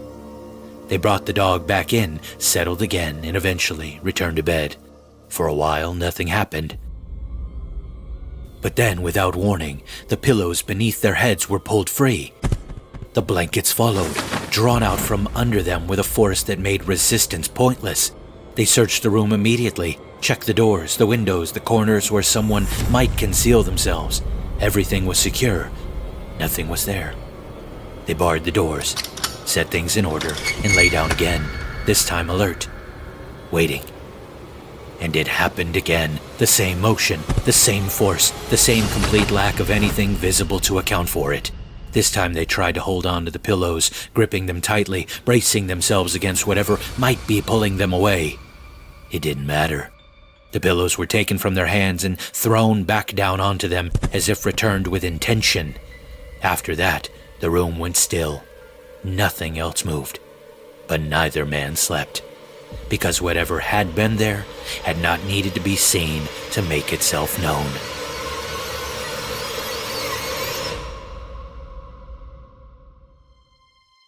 Beyond the fields, past the limestone breaks that run along the edge of the Bell property, there is a place where the land dips toward the river and the air turns cold, even in the heat of summer. That is where the cave still sits. It was there before any of this began. The children knew it long before the house ever became something people whispered about. They had explored it by candlelight, dared each other into its deeper passages, and it was in that same cave, in those narrow tunnels at the back, where the incident with the trapped boy had taken place. After the events at the Bell house, the cave took on a different role, not because it explained anything, but because it gave people somewhere to point. When asked where it had gone, no one gestured back toward the house. They turned instead toward the land, toward that opening in the earth, as if the thing that had once filled the rooms had withdrawn underground into that cave. Over time, the stories gathered around it into many layered accounts, voices heard where no echo should answer, a presence that reacted, that seemed to follow, that noticed when something was taken and demanded it be returned, lights where there should be none, a sudden chill in a place already cold. The cave did not resolve the story, it absorbed it. It shifted the focus away from the family and into something fixed, something that could be approached without stepping back into the house itself. It made the whole thing feel contained, as if whatever had happened had simply moved locations, as if it could be avoided by keeping your distance, as if standing at the mouth of the cave meant you were no longer standing in the middle of it. And that is what made it useful, because stories like this don't end when the activity stops. They linger. They follow. They resist being closed unless you give them somewhere to stay. The cave became such a place. Every ghost story leaves paper behind. Wills, church rosters, deed transfers, the bureaucratic residue of ordinary lives interrupted by something extraordinary. The Bell Witch is no different, except that even its paper trail is highly contested. What survives is a chain of transmission rather than a clean record. Neighbors pass notes. Notes became fragments tucked into family Bibles. Fragments were gathered by collectors, who then passed them to writers, who shaped them into books. At each link in the chain, something was preserved, and something may have been added. The most direct account comes from Richard Bell, who kept a journal during the events themselves and then waited 26 years before doing anything with them. In 1846, he published Our Family Trouble, a first-hand narrative that remains one of the two foundational texts on which virtually everything else depends. The other cornerstone arrived nearly half a century later. In 1894, M.V. Ingram had grown up just a few miles from the Bell farm and had absorbed the legend as a child. He compiled every available source into an authenticated history of the famous Bell Witch. His primary material was Richard Bell's accounts, delivered to him by Richard's son Alan, a secondary transmission of an already belated memoir. A third layer came later still when Charles Bailey Bell, a grandson of John Bell Jr., published a work entitled A Mysterious Spirit, the Bell Witch of Tennessee, drawing on stories passed through his branch of the family and on testimony Betsy Bell herself gave at 83 years old, decades after the fact, filtered through a full life of trying to forget. What's striking about this chain is what it suggests about the family's motives. These were not people who wanted a legend. The Bells, by most accounts, resented the attention the story brought them, and Richard's decision to publish was met with open displeasure by his relatives. Betsy Bell, in old age, reportedly said that the name Bell Witch still caused her great pain. These are not the words of a family that invented a haunting for notoriety. Whatever they experienced, they carried it as a burden, not a gift. That reluctance does not prove anything happened, but it complicates the simpler explanations. Historians and skeptics have pressed hard on the evidentiary foundation, and the results are mixed. There is no contemporary newspaper coverage of events that, by the accounts, drew visitors from across the region and allegedly included a visit by Andrew Jackson himself. As mentioned previously, there are no mentions in Jackson's personal journals. No independent community records exist beyond Ingram's compilation, and some researchers believe Ingram may have done what many 19th century local historians did, built a dramatic narrative from local legend in his own imagination, then anchored it to verifiable details to give it weight. The verifiable details are there. A John Bell sold property in North Carolina in 1803 and appeared in Robertson County church records by 1805. His farm was real, though it was 320 acres, not the 1,000-acre estate Ingram described. Court minutes from February 1821 confirm that John Bell Jr. was appointed administrator of an estate, consistent with John Bell Sr. having died late 1820. The names of enslaved workers, Dean, Harry, Phyllis, all appear in the Robertson County Will Book, giving those peripheral figures the only documentation they have. The skeleton is genuine. What was built upon it is harder to assess, but the bones are real. What grew from them, again, is harder to say. Most hauntings are private. A single house, a single family, a grief or a guilt that attaches itself to walls and refuses to leave with the people who caused it. They are intimate disturbances, terrible for the people inside them, invisible to everyone else. The world moves around them without noticing. The Bell Witch was never that. From the beginning, it exceeded the boundaries of the farm, the family, and the explicable. Neighbors were summoned and came. Travelers heard about it and went out of their way to witness it. Ministers arrived with scripture and left quieter than they'd come. Investigators set up watches, took notes, compared accounts, and found that the accounts matched in ways that coincidence couldn't comfortably absorb. At its height, the haunting of the Bell Farm was not a rumor spreading outward from a frightened family. It was a community event, something Robertson County experienced together, argued about together, and eventually agreed upon together in the only way a community ever truly agrees on anything, not by reaching a conclusion, but by refusing to dismiss what too many of them had seen. That is what separated it then. That is what has kept it alive ever since. People didn't say they believed the Bell Witch stories.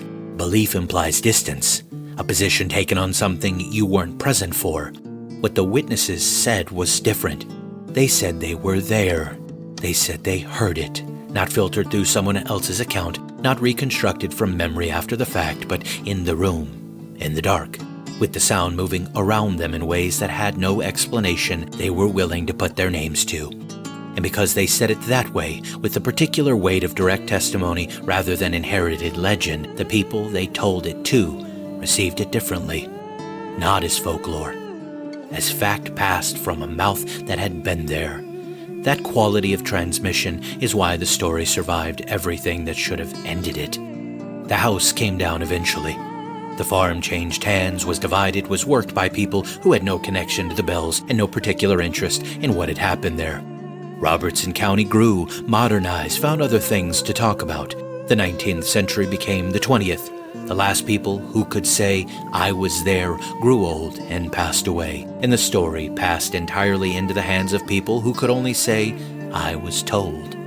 And still the lane to the old Bell Farm stayed busy, a steady trickle, the particular kind of foot traffic that a place accumulates once it has earned a certain reputation, once it has entered the category of locations that people feel they need to stand in before they can form their own opinion. Some came because they were descendants following a thread back to something their families had never fully explained. Some came because they had read everything available and wanted geography to fill in what the documents could not. Some came to put a hand on the old fence posts and feel whether the land had any residue of what it had been through. Others came to see the cave, the dark cleft in the hillside that features in several accounts, and stood at its mouth to let the cool air move past them. And they thought about what it might mean that air comes from underground and carries no smell of anything living. Most of them, regardless of what they had believed when they arrived, left saying the same thing. Something happened here. It is the simplest sentence a legend can carry and the most enduring, because it does not ask for agreement on what the something was. It only insists on the fact of it. And that insistence is precisely what makes it dangerous. Not dangerous in the way the haunting itself was dangerous, but dangerous to the comfortable modern habit of treating old stories as mere entertainment. Something happened here is an open door. It invites the next question. It generates the next visit. The next late evening at the edge of the property. The next person standing at the old fence line with a lantern or a flashlight or just their own attention, listening for something that may or may not still be listening back. The Bells themselves move forward, the way people move forward after surviving something they can't fully explain. not by resolution, but by accumulation of ordinary days. Betsy eventually found a kind of quiet, though not the frantic, desperate quiet she had begged for as a girl at the height of the disturbances. The silence she found later was harder won and more durable. The silence of a woman who had outlasted something and declined to let it define the rest of her life, even if she could never entirely set it down.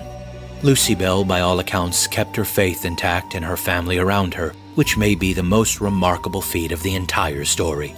John Jr. carried the weight of the return, the second haunting, the one that came to him alone, the voice that found him in his own home 7 years later and spoke to him about civilizations and catastrophes and war is yet to come, and he carried it without falling apart, which says something about the kind of person he was, or the kind of family the Bells were. We'll talk more about that next week. The farm changed hands, the county grew, the cave kept its chill. And the witch, if that ever was the right name for it, if any name was ever adequate, became what all such things eventually become once the last person who heard it firsthand is gone. A voice on paper, a mark on a map, a story told well enough to keep finding new rooms to fill. But here's what the Bell Witch is underneath the accumulation of accounts and theories and contested evidence. It is the story of a house that learned to listen. A community that looked at something impossible and agreed, without fully meaning to, that looking away was not an option.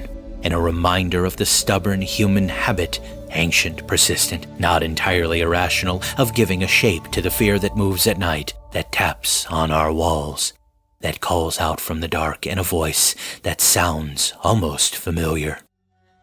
What distinguished this particular fear, this particular shape, was its intimacy. It did not simply terrorize, it knew. It knew the names of everyone in the house, and it used them carefully, deliberately, the way you use a thing you intend to keep. It knew what each person feared and what each person loved, and it deployed that knowledge with a precision that no theory has ever fully accounted for. Hoax does not explain it. Hysteria does not explain it. Abuse does not explain it. Each theory fits part of the record and buckles under the rest. The archive is closed, the witnesses long gone. John Bell is in the ground, and the voice that put him there has been quiet for longer than anyone now living has been alive. But next week, we have the return of an old friend, and we return to the explanations themselves, not to settle them, because they cannot be settled, but to press harder upon each one, to ask what they account for and what they leave untouched. We'll talk about a potential murder attached to the Bell Witch, and we'll sit with the discomfort of a story that has survived every reasonable attempt to reduce it to something manageable. Because the Bell Witch doesn't offer the comfort of a solution, it offers something older and less satisfying, the company of a question that has never been answered and a county that never forgot it was asked. My friends, please share this episode. Tell somebody about it. That's the only way people are going to find out about the show, and tell them to come back next week for part 2 as we dive deeper into the topic and look at it from every angle. If you want to help me to continue to do these deep dives, join the Toasties on Patreon and help me keep the lights on. Links for everything, as always, are in the show notes. I want to thank you from the bottom of my heart for listening today to The Dancing Toaster. Wherever you're listening, like, share, subscribe, comment, leave me a review, follow, do all the things wherever you consume The Dancing Toaster. But whatever you do, don't consume toasters, and don't let the Bell Witch consume you. I love you. I'm out.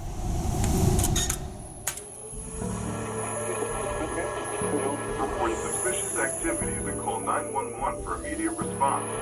Expect delay.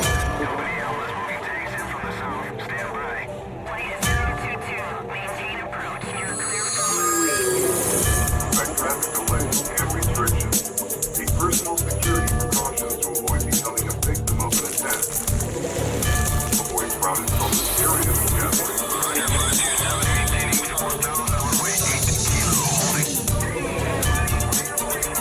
Do not travel in areas affected by the attack or in a known area of elevated virus activity. Keep emergency supplies accessible and a full tank of gas at all times. Government officials isolated and isolated individuals.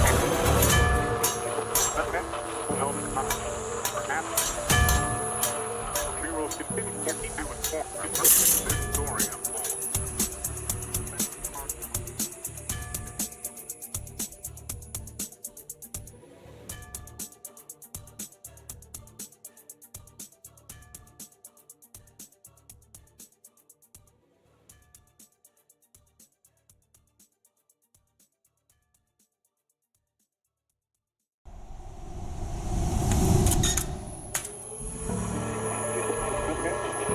Report suspicious activities and call 911 for immediate response. Expect delay. Nobody else will be taken from the south. Stand by. Flight 022. Maintain approach. You're clear for Expect traffic delays and restrictions. Take personal security precautions to avoid becoming a victim of an attack. Avoid crowded public areas and gatherings. maintaining 4,000 runway 8 kilo holding. Not travel in areas affected by the attack or in a known area of elevated virus activity. Emergency supplies accessible and a holding again at all times. Be careful. Government officials.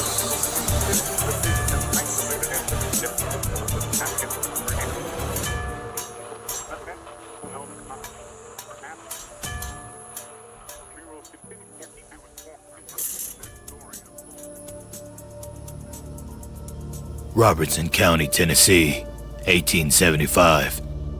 The Bell Witch had been quiet for decades. John Bell was in the ground.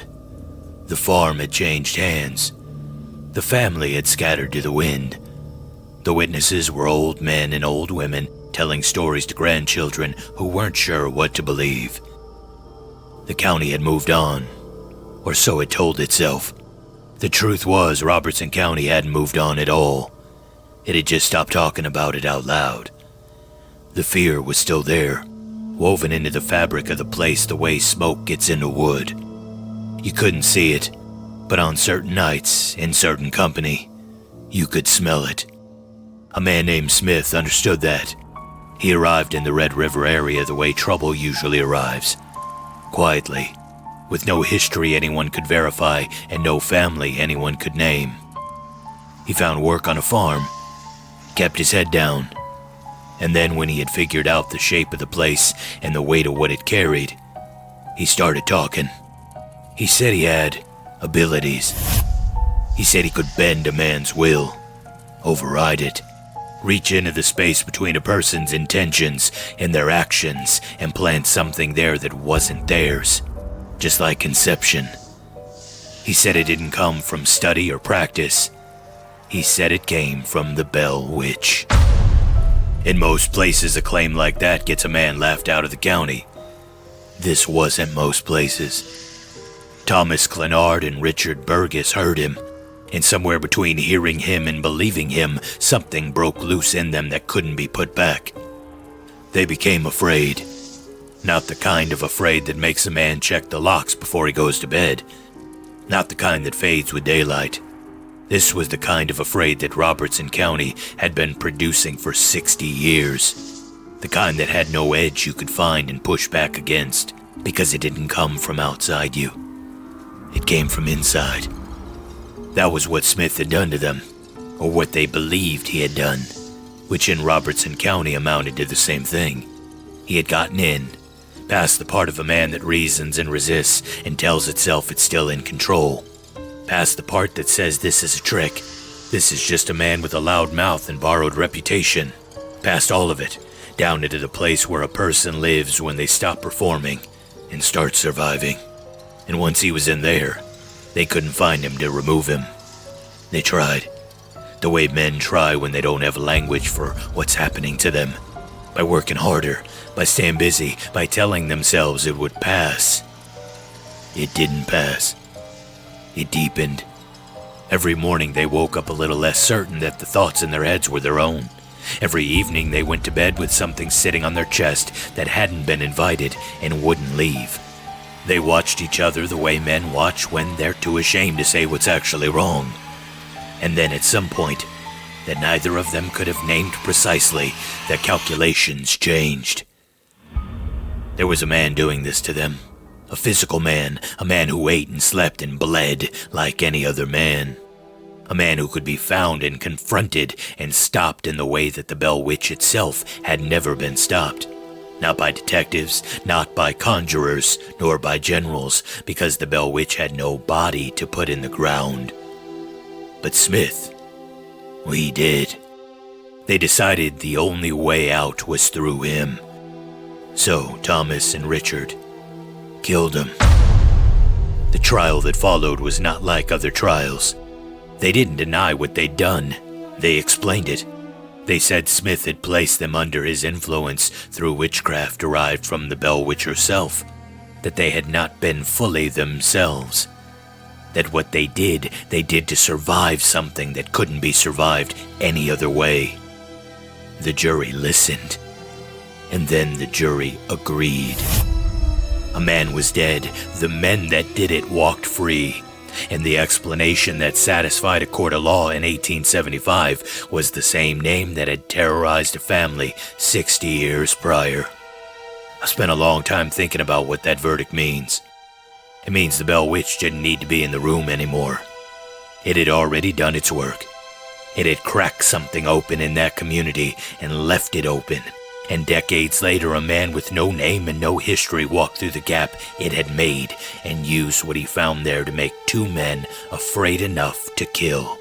Some things leave a place when they're done with it, and some things leave something behind that does the work for them.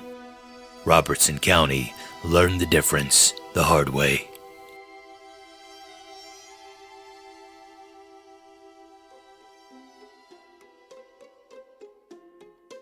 Ladies and gentlemen, welcome back to the Dancing Toaster. This is Pastor Nelly, and this is the place where we wrestle with the intersection of faith and the unexplained. Today is our much delayed, part 2 of the massive deep dive into the infamous case of the Bell Witch. I'm so sorry it took so very long. I hope you understand why. We had some unprecedented events to discuss, so we did that on Toaster Talk, but I also had multiple podcast appearances to be a part of.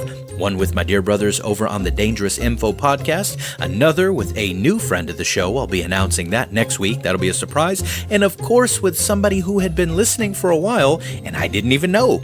A dear brother, pastor of Reclamation Church in Denver, Colorado, and one of the hosts over on Remnant Radio, Pastor Michael Miller. He invited me on to discuss my material on Lilith. I was so incredibly nervous, but it was such a blessing and an honor, and I know it's brought a ton of new listeners over to the Dancing Toaster. If that's you, welcome.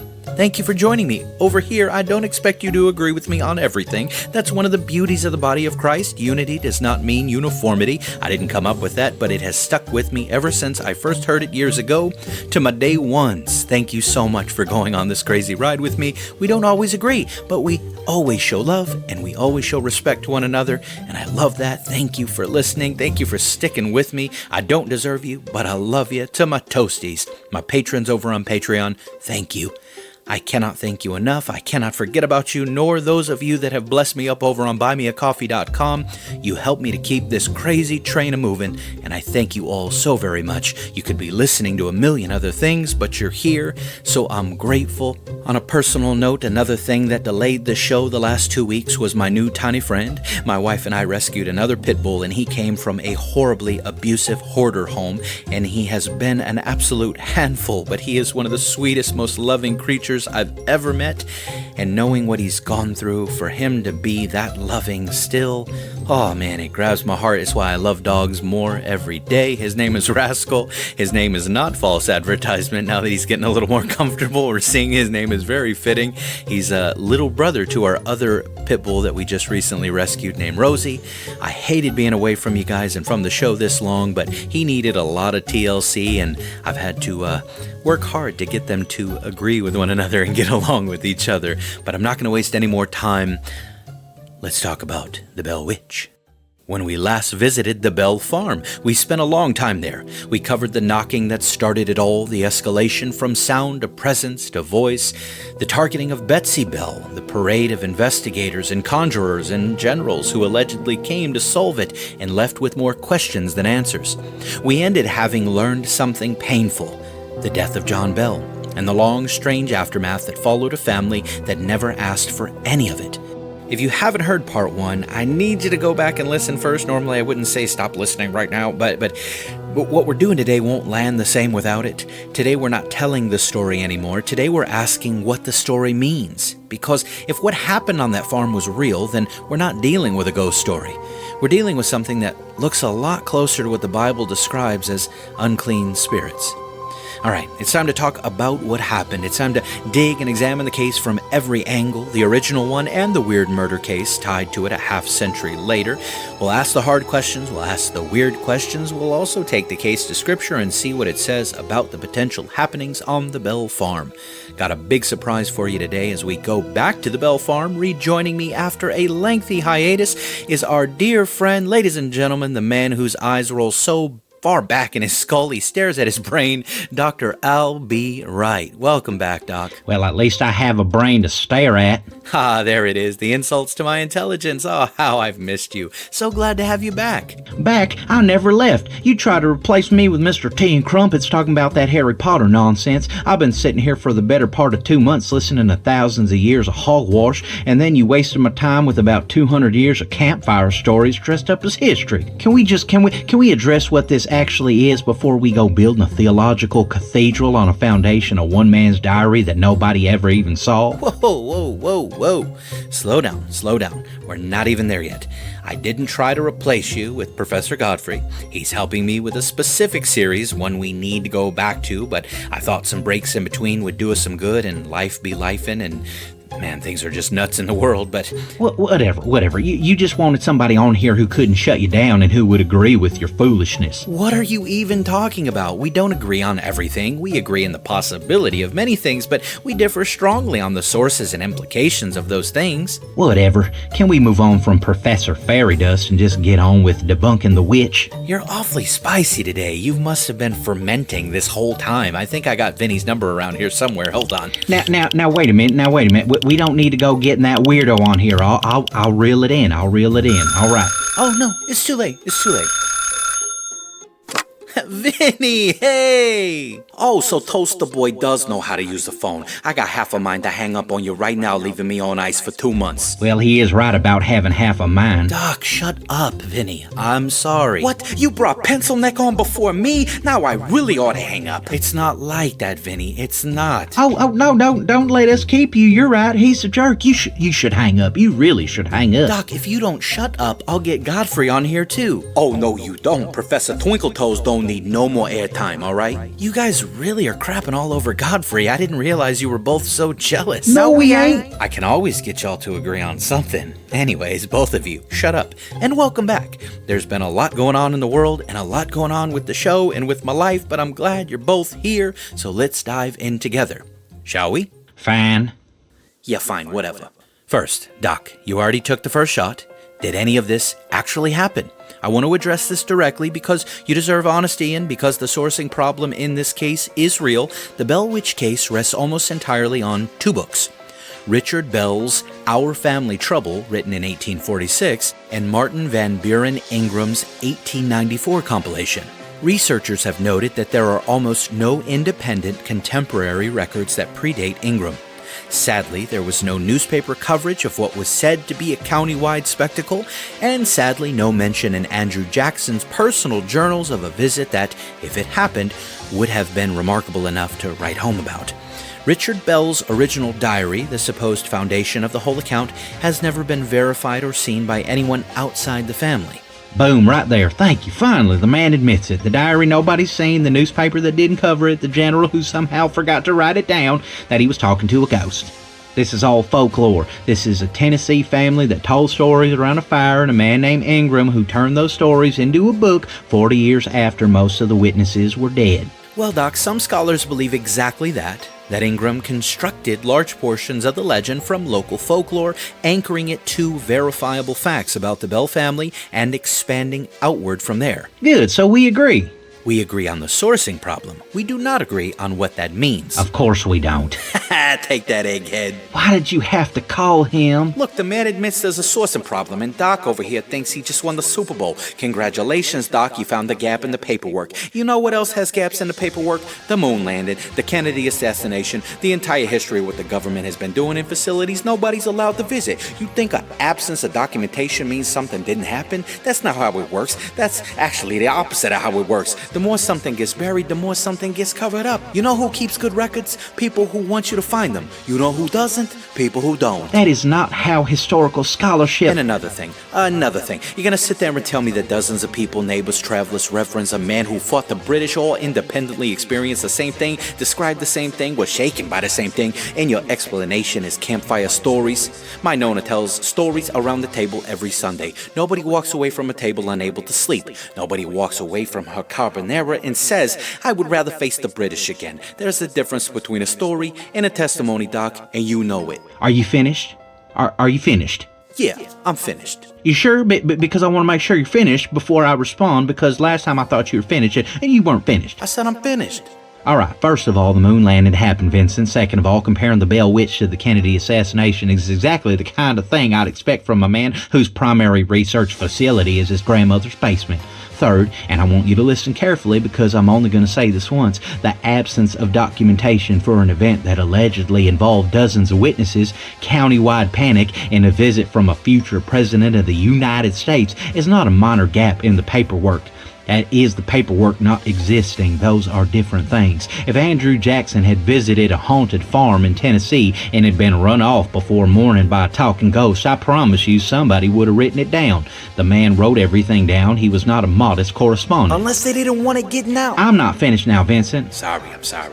And as for your grandmother's carbonara, I have no doubt it's wonderful. I have no doubt people enjoy it very much. But the fact that nobody has said they'd rather face the British again after Sunday dinner does not constitute evidence of a supernatural haunting in Robertson County, Tennessee. That is not the bar we're setting here. That's not any bar. That is describing pasta. You guys never cease to amaze. Here's where I land. It ain't on the moon. Vinny, let us talk, bro. Here is where I land on this event. The theological analysis we're going to do is valid whether this happened exactly as described, partially as described, or whether it's a story that emerged from a community grappling with real spiritual darkness and attached itself to a real family over time. Because the patterns in this account show up everywhere. They're in Scripture, they're in Harrisville, Rhode Island, they're in Oklahoma City in the 1980s with Darren Evans and Zozo. They're in accounts we've already walked through scene by scene over the last year and a half together. And most significantly, all the patterns from Robertson County were in Amherst with Esther Cox in our last major two-parter. If you haven't checked that out yet, you really should. Shameless plug. That took place over 1,000 miles northeast and just a few years after Mr. Smith's murder trial from our opener today. That was in 1875. The Great Amherst Mystery began around 1878. The parallels between Esther Cox and the Bell family are difficult to ignore once you start looking. And that case was highly documented. In both cases, the phenomenon began with sounds, knocking, scratching, unexplained movement, before escalating into something far more personal and targeted. In both cases, a specific individual became the primary focus of the entity's attention, Esther in Amherst, Betsy and John Bell in Robertson County, with the physical torment centered on that person in ways that observers could not explain. In both cases, the haunting drew in observers who left divided, some convinced, others unsettled and without answers despite extended observation. In both cases, the entity demonstrated knowledge it had no natural access to. It spoke when it chose and went silent when it chose, and seemed to feed on the attention and engagement of the people around it. In both cases, the people closest to the phenomenon paid a long-term personal price that outlasted the haunting itself. Esther spent years having her credibility questioned. Betsy Bell spent decades trying to put distance between herself and something she never asked to be a part of. And in both cases, the haunting eventually subsided without resolution, leaving behind only the residue of an answer. The answer that Robertson County and Amherst have been sitting with ever since. Something happened here. And here is where the Great Amherst Mystery becomes more than just a parallel. I think it becomes an argument. Because again, Amherst was well documented. Contemporaneously, newspaper coverage, a physician on record, multiple independent witnesses, some more credible than others, many of whom were not easily dismissed, and no shared motive to fabricate. Walter Hubble didn't write his account 40 years later from secondhand sources. He watched it happen. He spent extended time in the house and claimed to witness the activity firsthand. And what he watched happen looks in its essential shape almost identical to what the Bell family described in Robertson County half a century earlier. The knocking, the targeted individual, the physical torment, the entity's apparent awareness of who was watching and how to respond to them, the investigators who came in confidently and left confused. If you take Amherst seriously, even at a minimal level, you are left with a problem. Either a large number of people misinterpreted and amplified something natural in remarkably consistent ways, or you're dealing with a category of experience that doesn't fit neatly into material explanations. You have already conceded that something can enter a household, focus its attention on a specific person, resist every attempt to explain or expel it, and leave the people inside it permanently changed. And if that can happen in Amherst, Nova Scotia in 1878 with newspaper reporters and a doctor taking notes, then the burden of proof shifts. The Bell Witch is no longer asking you to believe something unprecedented. It is asking you to believe that something documented perhaps happened twice, and probably far more. We can't confirm the Bell Witch haunting the same way as Amherst, but there is precedent, and we're also going to see, like last time, the events are theologically coherent in ways that are hard to accidentally get right. Or it's theologically coherent because the people writing it down were deeply religious and shaped the story to match their worldview. You ever think of that? Oh, I have, and I'll come back to why I don't think that fully explains it. But for now, we're going to engage the claims as they've been preserved and let Scripture do its work on them as we go. Let's start with perhaps the hardest but most obvious question. What was the thing that tormented the Bell farm? What was the Bell Witch?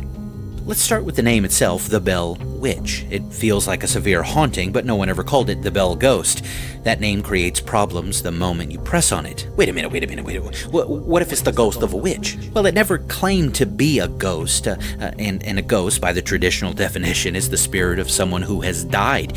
Kate Batts, the woman this entity claimed to be, at least at times, was alive when the haunting began and remained alive long after it ended. So, it was a witch? We're going to talk about this more later on, but suffice it to say for now, Kate Batts was never proven to be a witch by any standard of evidence the community could agree on. Okay, but Toaster Boy, listen to me for a second. The grudge, the brass pins, the eccentric reputation, the fact that she asked for the pins specifically and pins kept showing up sticking out of pillows in the Bell house. You just gonna wave all that away? My Nona says when something looks like a duck and it quacks like a duck, you don't need a notarized affidavit. You know what I'm saying? The community didn't just make this up out of nowhere. They had reasons. And Vinny, you're not entirely wrong that the circumstantial case was compelling enough to circulate. The problem is it was never compelling enough to confirm. John Bell himself didn't believe Kate Batts was responsible for what was happening to him and his family.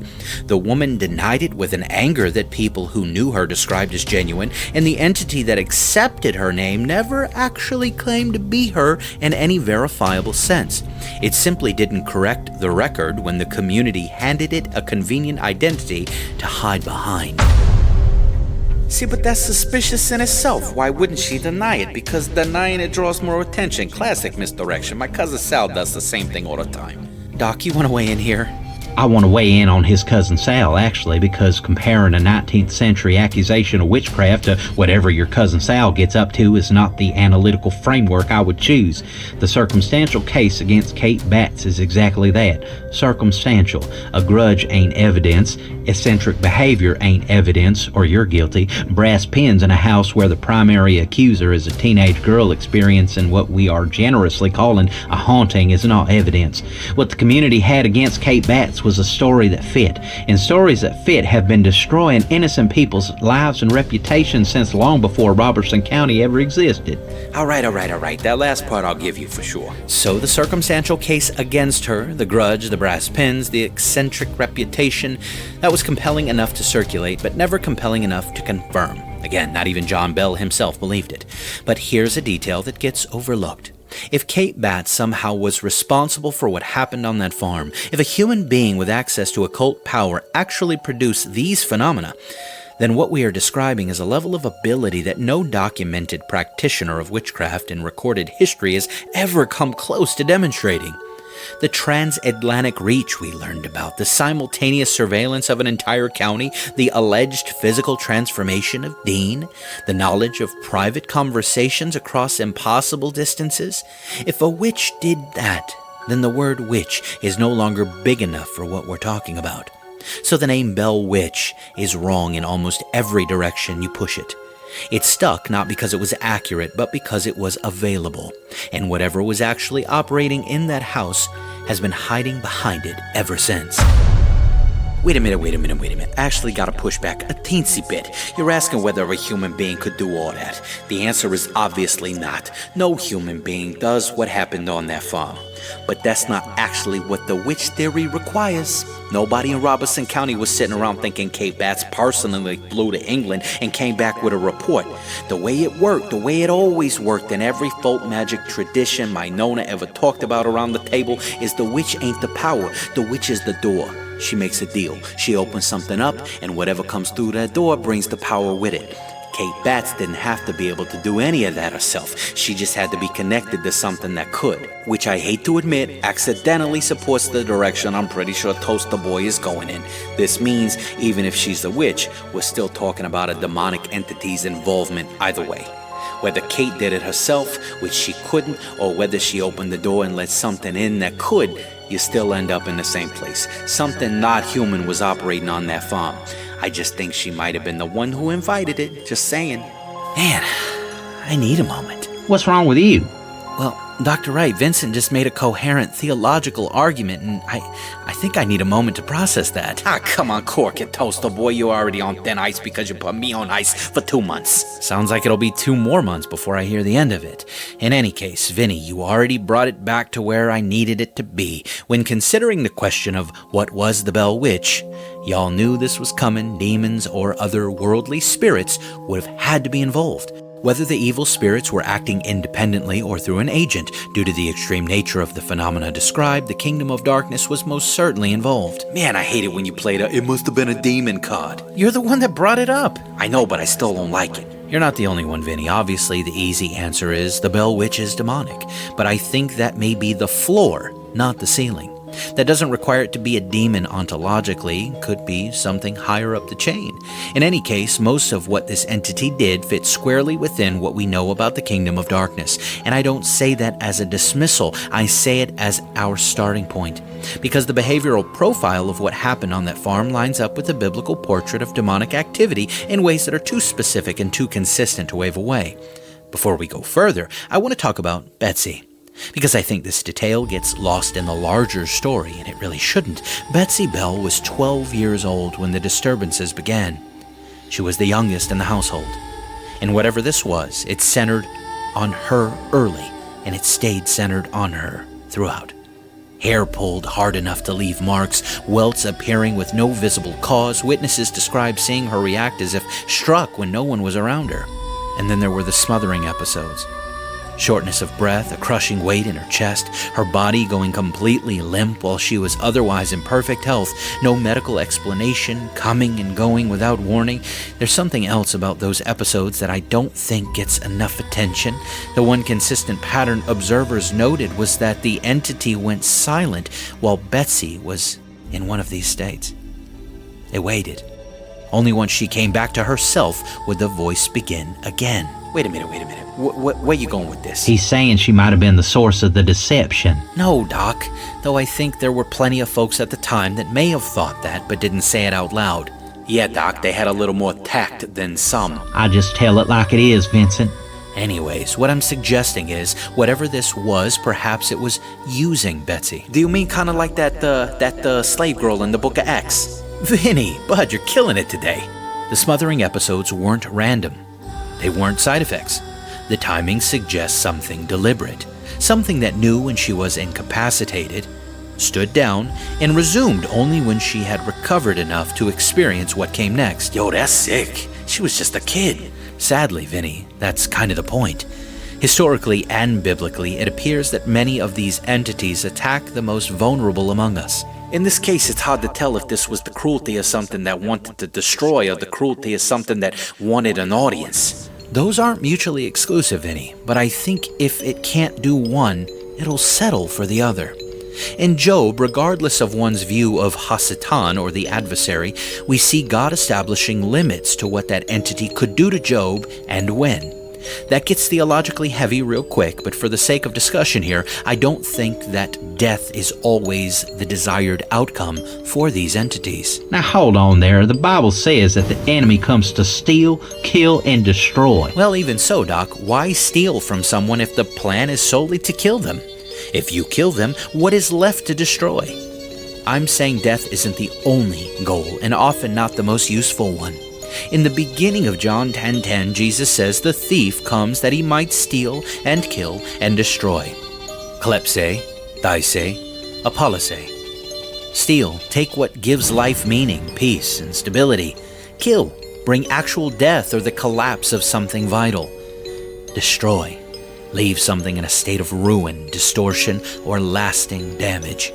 If the end game is destruction, then death can actually be limiting, not maximizing.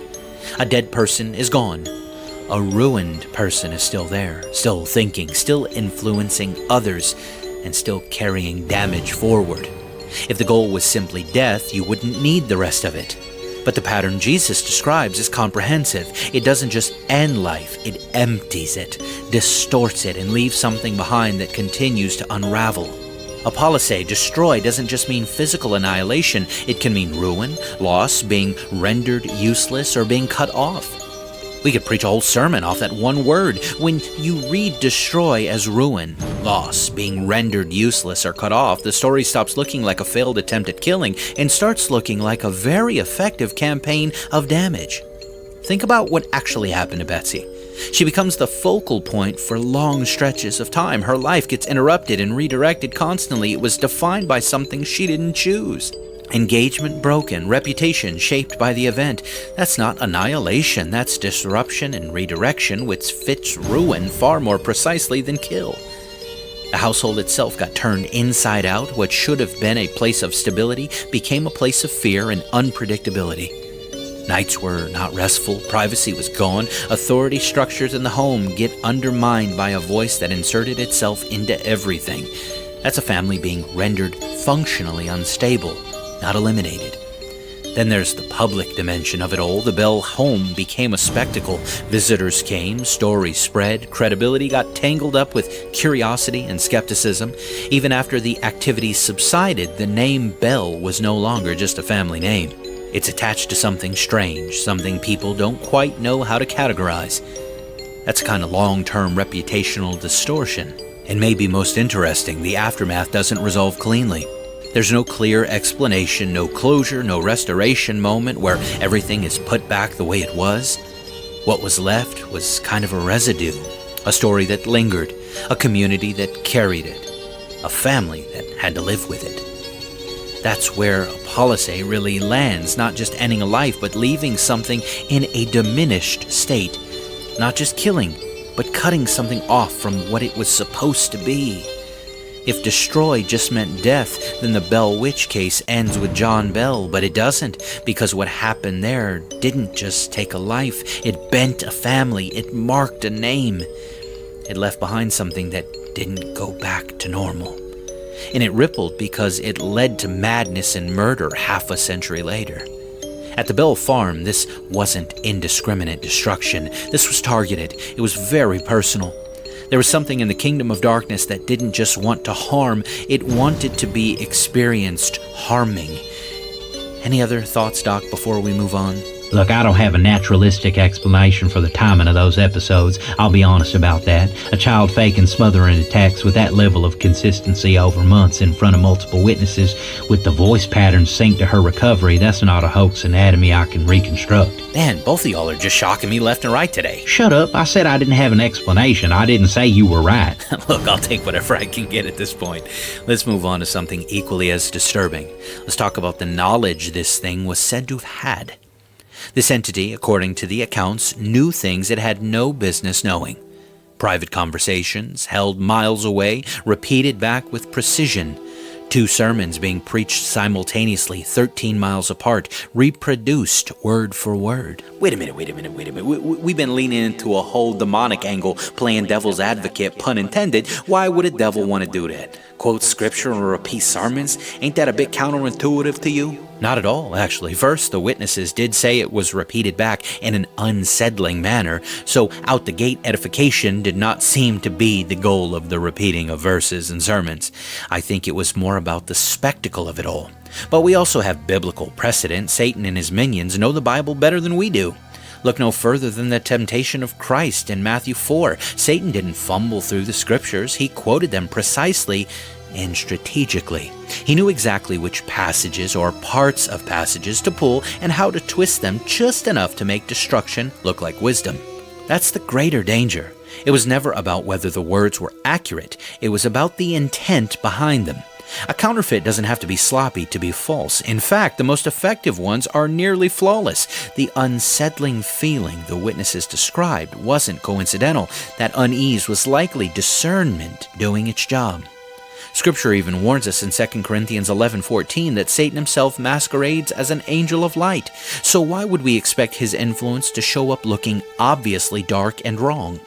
It will often show up looking almost right, familiar, even anointed on the surface, but leaving you feeling hollow, uneasy, or confused rather than built up. And that right there is the test. True edification leaves you feeling closer to God, more grounded in truth, more at peace. The spectacle may dazzle the crowd, but it won't feed the sheep. This thing was also said to speak the thoughts of visitors before they'd spoken them out loud. Whoa, what's the book say on that one? What do you mean? Can, demons, read our thoughts? I'll be honest with you, Vinny, I'm not clear on that one. I know that fiery arrows that Paul warns about in Ephesians land in the mind. I know they often know which arrows to shoot at who and when. Is that because they can see into our minds, or is it simply because they are masters of human behavior? Wait a minute, what are you talking about? They've had thousands of years to observe us. Imagine an evil spirit with thousands of years of people watching who spent decades in this little village. We've already brought up the demonized slave girl from Acts 16. Her predictions were accurate, which is how she made her masters money. Was this because the Spirit gave her insight into people's minds, or was it because the Spirit would leave the girl and be a fly on the wall for every villager, giving her spiritual intel that she could use to separate her customers from their shekels? I tend to lean toward the latter, and the next crazy thing the Bell Spirit did tied right into that. What are you talking about? How so? Well, Vinny, by crossing the Atlantic, we learned about a man that visited from England. This spirit at times would relay messages throughout the village, again further proving my theory, but with the guy from England, he wanted to test the limits of this thing. He allegedly sent and received a message from his family across the pond.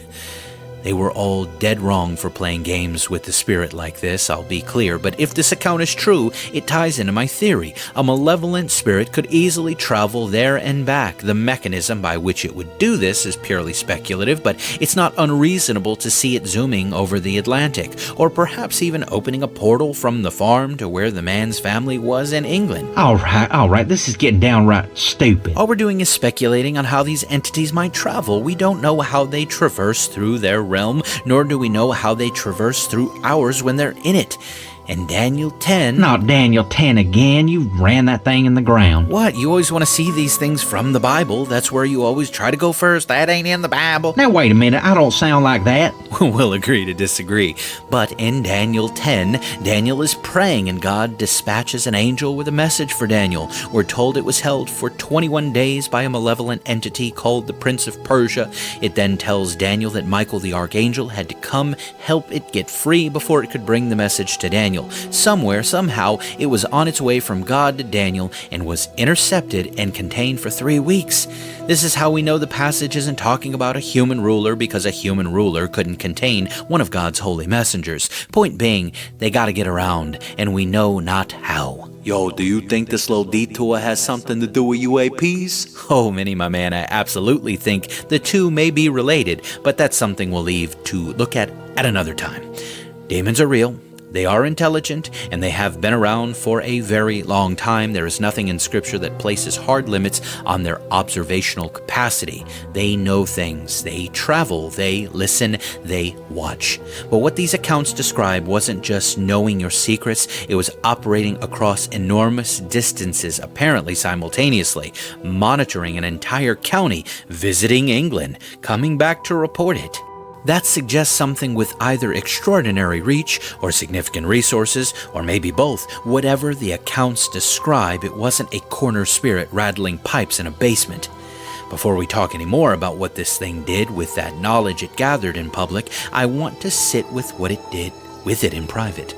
Because there's something in those accounts that I think gets swallowed by the bigger, more dramatic details, and it's this. There was no private moment in that house that belonged only to the people in it. Not the conversations before sleep. Not the words spoken under your breath crossing a field.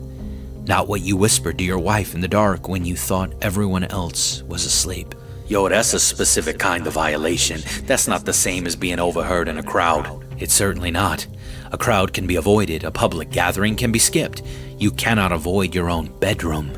You cannot unsay what you whispered to your spouse before the lights went out, and whatever was in that house knew those things, and at some point every person living under that roof knew that it knew.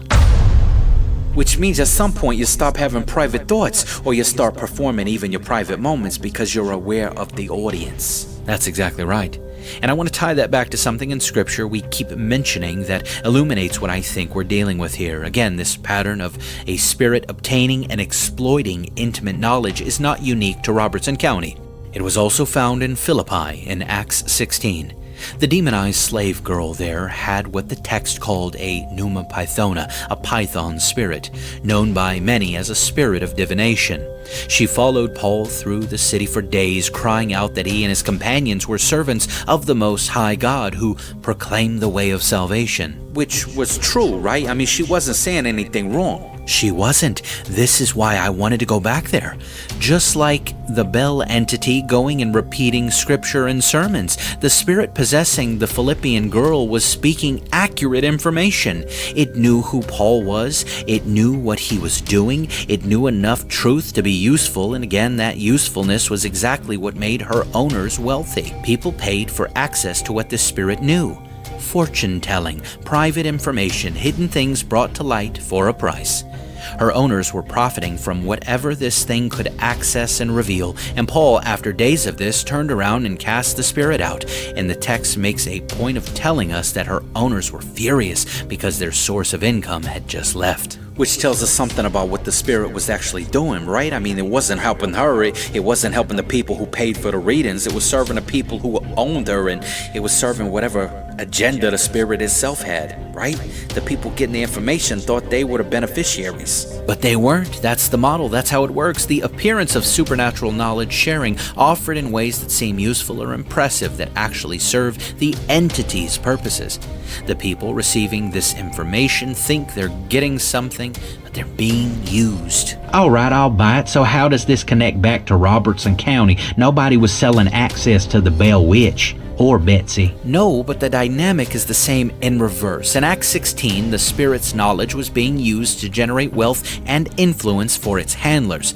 At the Bell Farm, there were no handlers. The Spirit was operating independently, which means the intimate knowledge it gathered, the bedroom whispers, the road conversations, the private words between husbands and wives, it wasn't being sold, it was being held as leverage. As leverage, indeed, or as ammunition, or simply as demonstration, proof of penetration, proof that nothing in that household was beyond its reach.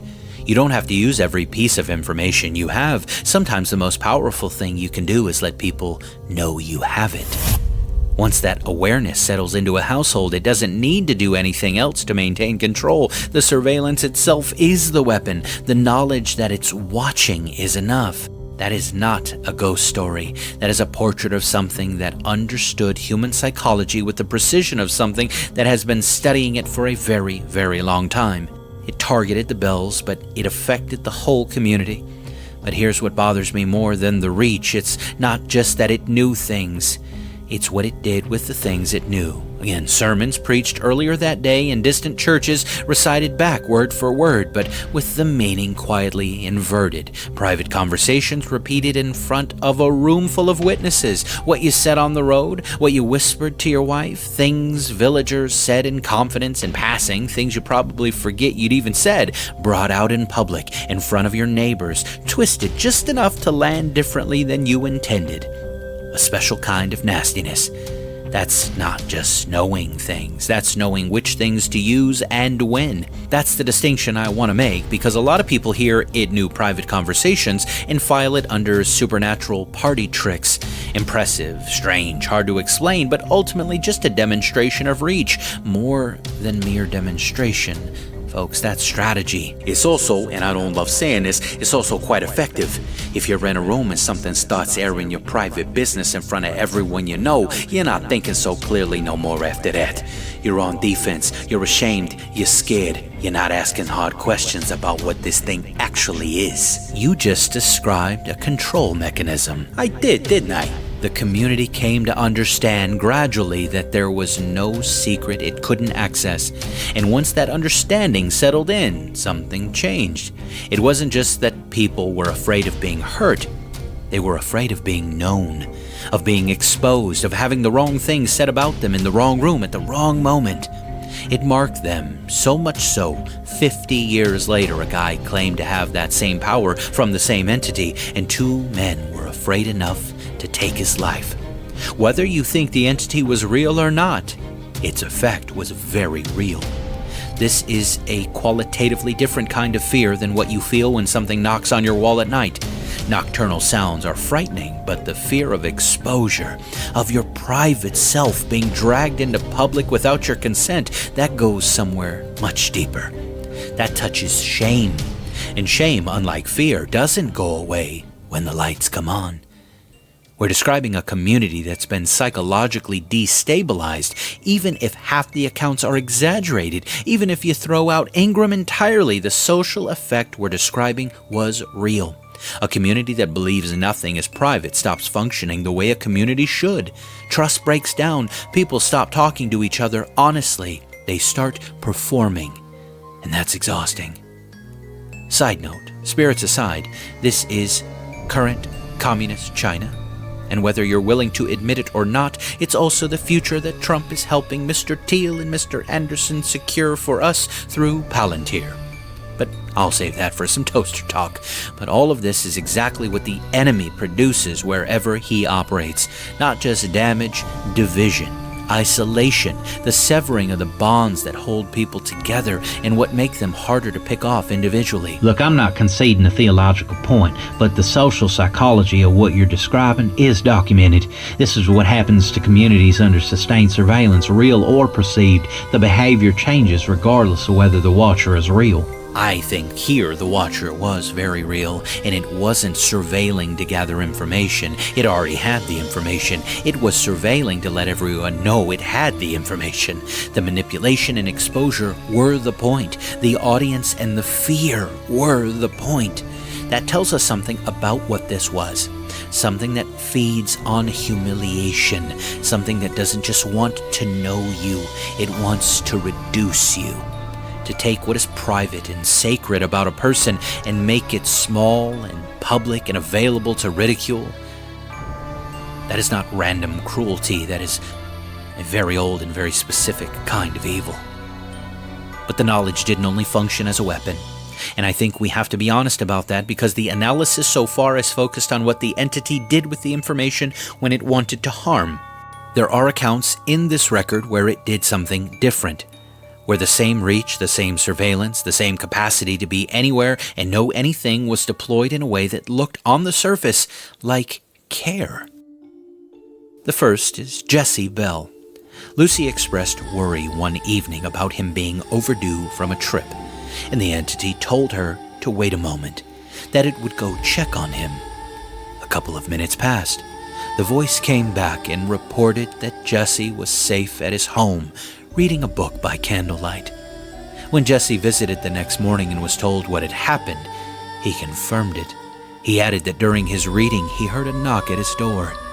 Before he could get up to answer it, the door opened and quickly closed again. When his wife asked what he thought it was, he said he reckoned it was the witch. It actually went. It actually checked. And it came back with an accurate report that was independently confirmed. Yo, I don't like this. I'm not entirely sure where to file that, Toaster Boy. Neither did Robertson County, I suspect. And I want to connect this to the cave rescue we learned about last time, because these two moments form a pattern the analysis has to reckon with honestly. The entity pulled a suffocating child from the mud. The entity went to check on a worried mother's son and came back with a true report. Both times the beneficiary was someone vulnerable. Both times the action looked like something a protector would do rather than something a tormentor would do. And both times, if you look at what surrounded those moments, the entity had been tormenting that same household for years. The cave rescue created a debt the community couldn't name. The Jessie Bell account gave Lucy something she needed in a moment of genuine fear. And both of those gestures came from the same thing that was systematically destroying her husband in the next room. But once again, Paul tells the Corinthians in his second letter that Satan himself masquerades as an angel of light. Not that he occasionally pretends to be harmless, not that he dresses up his cruelty in palatable language, that he presents himself as a source of genuine illumination, genuine help, genuine good. The masquerade is the strategy. The kindness was yet another weapon. Wait a minute. You're just saying a Jessie Bell account and a cave rescue aren't evidence against the demonic identification? They're more evidence for it? That's exactly right. A demon that never did anything that looked like good would be recognizable. A demon that pulled your child out of the mud and checked on your son when you were worried and then sang at your husband's funeral. That is something much harder to name clearly and much harder to refuse. Whatever it was presenting itself as, it was presenting itself as ancient. At one point, it said its hope for happiness had passed hundreds of years ago. It described watching empires it claimed to have witnessed firsthand. It wasn't reciting theology.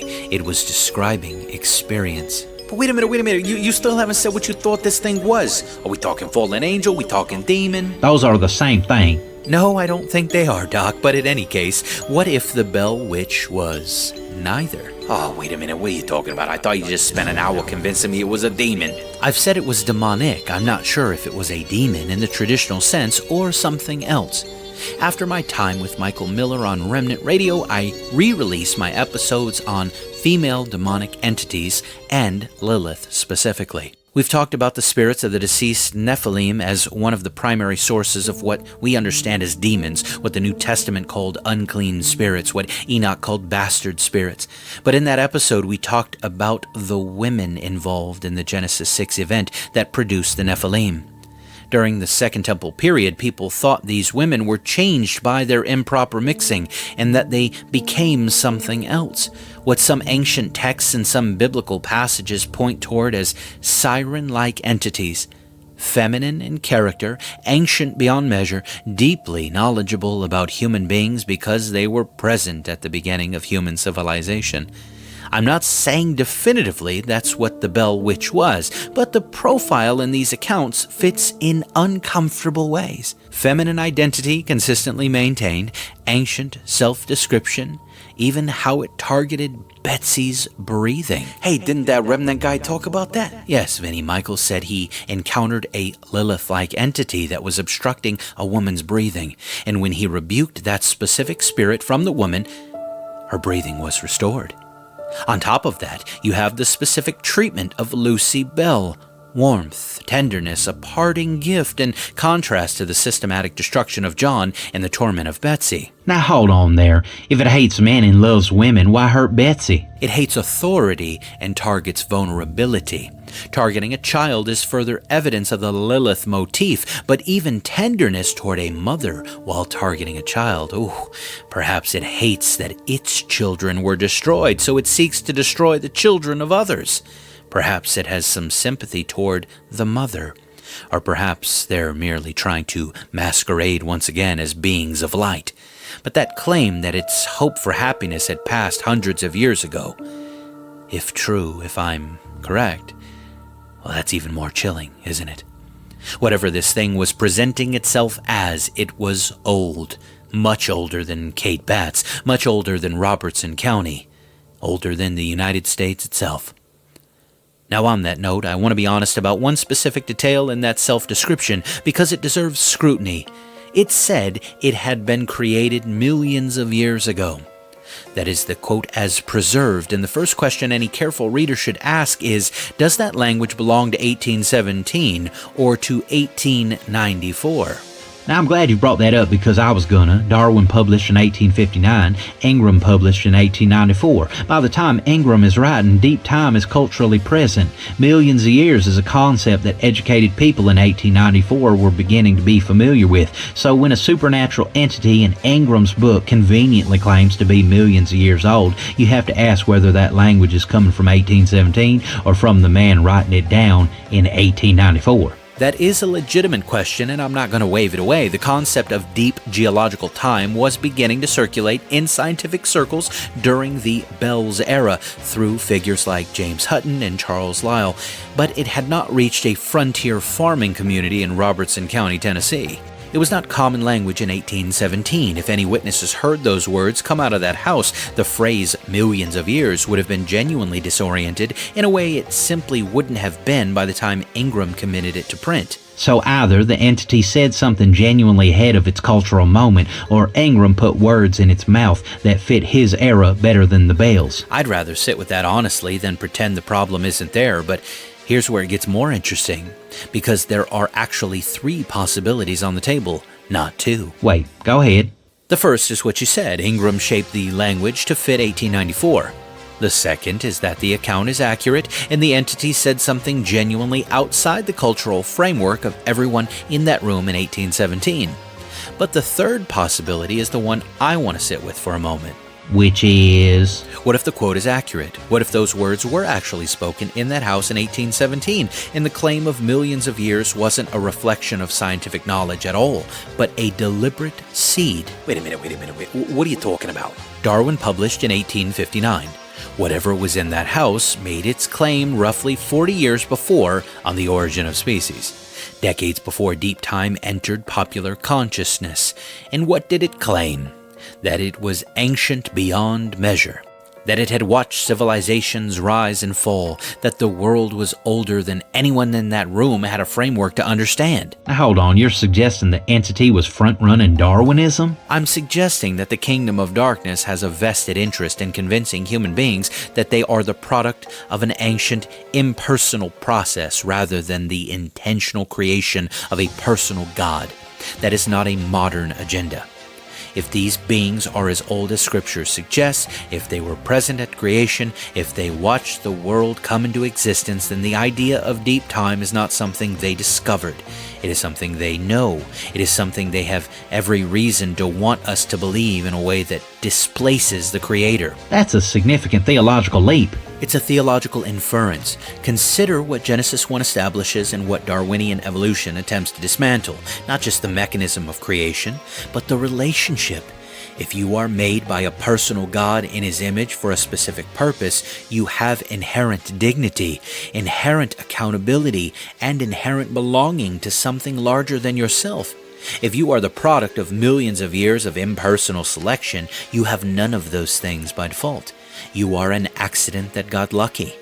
I'm saying the enemy has always preferred any story that severs human beings from their identity as image bearers of Yahweh.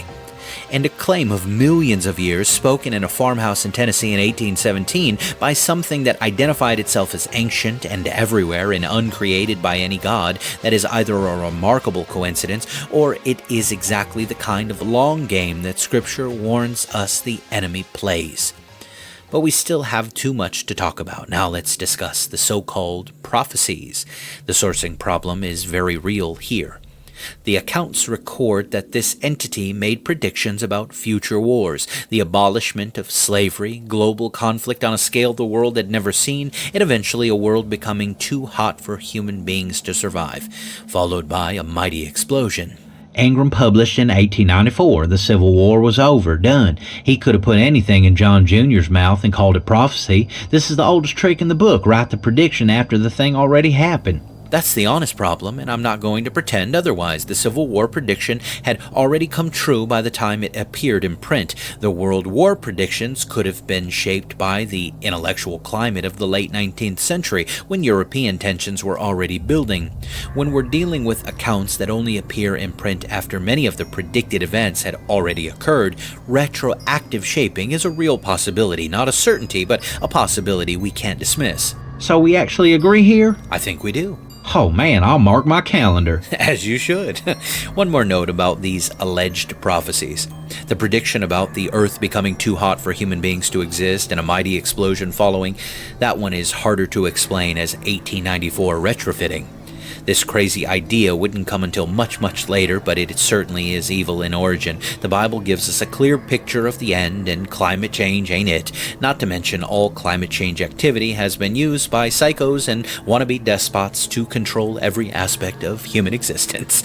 We're gonna control your food, your car, your house, your money, and we're gonna fill the sky with crap we're not gonna tell you about because we gotta control climate change. Enjoy the bugs. That's the only thing that might have actually come from the demonic Bell Witch prophecies. Now I think we need to go back to Kate. I want to make sure we cover all our bases there. The entity accepted the label of Kate Batts without resistance. It picked it up and ran with it. And before we talk about what that means theologically, I want to talk about who Kate Batts actually was, because she deserves that much. Kate Batts was not an abstraction. She was a real woman who lived nearby. Her husband, Frederick, had become disabled, leaving her to manage the household alone. All her children had died young. She was labeled eccentric. She was known to speak harshly about John Bell. There had been some dispute between them years earlier, and she had reportedly declared she would get even with him. So boom, right there, she had motive, at least on paper. On paper, for sure. She also had a habit that the superstitious of Robertson County found difficult to ignore. She would ask women for their brass pins. The folk belief being that when someone gave Kate a pin, it gave her power over them. And brass pins had been found at the Bell House, sticking from pillows left on chairs. Betsy had described being poked by something that felt exactly like that. So you got a woman with a grudge, eccentric behavior, a folk magic association, and physical evidence that seemed to connect her to the house. I can see why the community landed there. Which is exactly the point. The name didn't stick because people were foolish. It stuck because it fit. Kate Batts was the answer that already existed before anyone went looking for one. The community didn't construct a case against her from nothing. They assembled what was already present, and the entity handed them the confirmation they were already waiting for. Yo, bro, that's cold. That's a real woman's life. It is. Or it was. The real Kate Batts denied any involvement with anger that those who remembered her described as sincere. We've said several times that John Bell himself didn't believe that she was responsible. There is no reliable evidence that ever tied her to the events at the farm beyond the Voice's own agreement, and yet her name became permanently attached to one of the most infamous hauntings in American history. She carried that for the rest of her life. She didn't choose it. She couldn't escape it, and the thing that gave her that name knew exactly what it was doing. Because if people are focused on Kate Batts, then they ain't focused on what's actually in the house. Exactly. That is the move I want you to see clearly. The entity didn't correct the record. It didn't protest.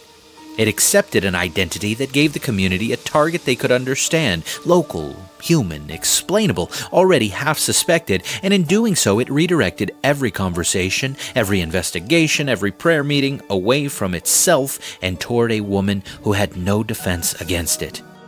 She was another victim. Create confusion, deflect attention, let human fear and suspicion do the work for you. Let a community spend its energy on the wrong target while the actual thing operating in that house stayed unidentified and unconfronted. We saw something similar in Harrisville over a year ago with the episode on The Conjuring. People spent years thinking they were dealing with Bathsheba Sherman when Bathsheba Sherman most likely had nothing to do with any of it. The real entity got to operate from behind a mask. Some were asking about my episode. Who cares about naming or identifying any of these things? I do. I didn't before, but I do now. A lot of exorcistic material centers around naming Name a thing accurately and you can engage it. Name it incorrectly and you're swinging at air. And whatever was in that house made absolutely certain that Robertson County was swinging at air for as long as it possibly could. Kate Batts paid the price for that. She didn't owe it. Now look, I already think this has gone on far too long, but there's one thing you haven't even hinted at. Why John Bell? Why on earth, if some ancient demonic entity was to target anybody, would it target a little old farmer? That's a great question, Doc. Why John Bell? This is the question that haunted Robertson County and has haunted everyone who's engaged this story since. The entity declared it was determined to torment John Bell to death, and it never said why. Not once in years of recorded interaction did it ever offer a reason. It never accused him of wrongdoing. It never tried to turn the community against his character. It just hated him. Fixed, unconditional, sourceless hatred. Kate Batts. Land dispute, old grudge. There's your reason. Some woman with a grievance used superstition and a credulous community to destroy a man's reputation and his health. Psychosomatic illness is real. If everyone around you believes you're cursed, your body starts cooperating. Part of me wants to agree with you, Doc, but there are just too many other things. Plus, we've already established that Kate Batts had nothing to do with it.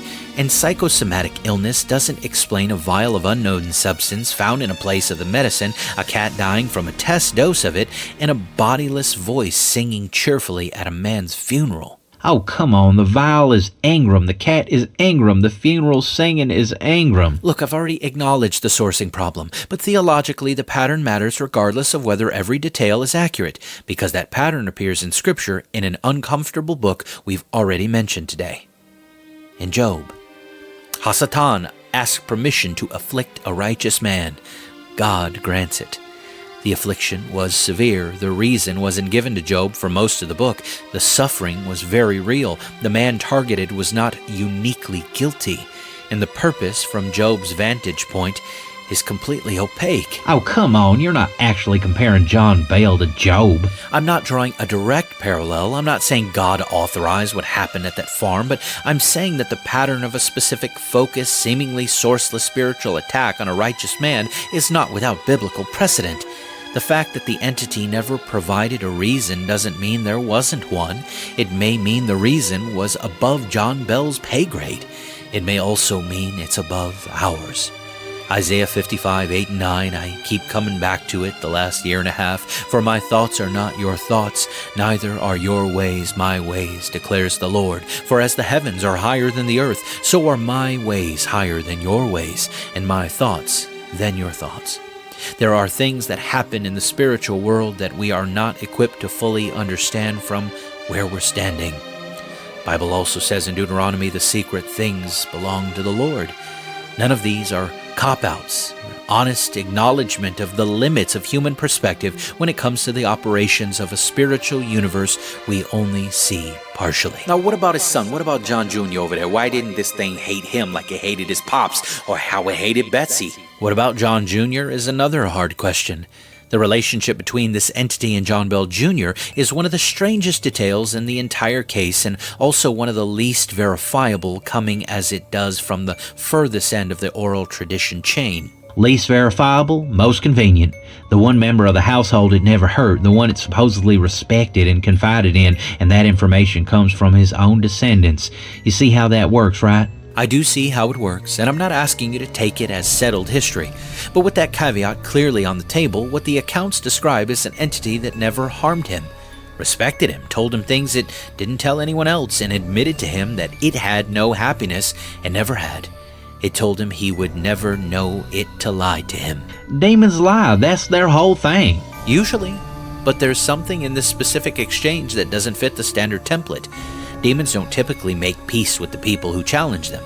They don't offer something approaching honest vulnerability to someone who calls them a spirit of the damned. Unless that's exactly what the account was designed to do, give the Bell family a heroic figure. John Jr. gets the wisdom scenes. How convenient. Maybe. Or if this thing was as ancient as it claimed, if it had watched civilizations rise and fall, if it had long ago lost any hope of happiness, there's something in what the accounts describe that reads less like a confrontation and more like something very old and very weary, speaking to one of the few people who would engage it without flinching. That doesn't make it safe. The enemy is described in Scripture as a deceiver above all things, and we should never forget that, but the complexity of that relationship as the tradition preserves it refuses to fit neatly into our categories. I think we have to be honest about that. 1 John 4:1 says, "Do not believe every spirit, but test the spirits to see whether they are from God." John Jr., by what the accounts describe, applied something like that instinctively. He didn't accept the entity's self-presentation at face value. He engaged it critically, held it accountable, and refused to be manipulated by it. And it responded to that with something resembling respect, for lack of a better word. But there's one moment in the John Jr. accounts that deserves its own treatment, and I think it's the most important detail in their entire relationship. After John Bell Sr.'s death, John Jr. confronted the entity again, condemned his father's death, condemned the years of persecution that had led to it, and the entity, in what reads as a genuine attempt at comfort, told him that John Sr. now saw each day what his children were doing and was at peace with the prospect of their future happiness. Which is exactly what a grieving son would want to hear. Exactly what a grieving son would want to hear. And John Jr. said he could not be happy after what had been done, and that the entity said it understood, and that it told him to look out the window. There were no tracks in the snow. Now observe, it said, he watched as tracks appeared leading toward the window, formed as if by heavy boots. It told him to check his father's old boots from the back porch to see if they fit, but he didn't check. He didn't need to. Because the implication was already there. His father's ghost walking toward the window to check on his children. That's the implication the tracks were designed to produce. And in 1820 in Robertson County, Tennessee, in a household that had just buried its patriarch after years of supernatural torment, that implication would have landed with devastating force. A grieving family, seeing those tracks, drawing that conclusion that John Sr. was still there, still watching, still present in some form, would have provided exactly the kind of comfort that keeps people coming back for more, that opens doors, that creates dependence. And the entity didn't use it? The entity didn't use it. It disclosed it. It told John Jr. unprompted that it had not made those tracks to suggest his father was contactable from beyond death, that it found such ideas foolish, that it had no intention of encouraging them. It had made the tracks to show John Jr. that it could manufacture whatever impression it wanted about what lies on the other side of death, and it had chosen with him not to. That sounds kind of like a confession. It does sound like a confession, and I want to sit with what it's confessing to, because this is not an abstract theological point. This entity is describing its own operational method in the domain of communication with the dead. It can produce the tracks, it can produce the voices, it can produce the impression, convincing, emotionally overwhelming, apparently confirmed by physical evidence that a dead person is present and communicating. And it is telling John Jr. that everything produced in that space is manufactured, that it is the one doing the manufacturing, that the comfort people receive from those experiences is a comfort that has been constructed for its own purposes. Yo, that's an indictment of the entire spiritualist movement from the thing that runs it. Exactly, straight from the thing that runs it. The Fox sisters would formalize spirit communication into a system less than 30 years after this conversation supposedly took place. The seance, the medium, the message from the departed, the knocking that answers questions, the voice that sounded like someone you've lost, all of it, if this entity's confession is accurate, all of it is this.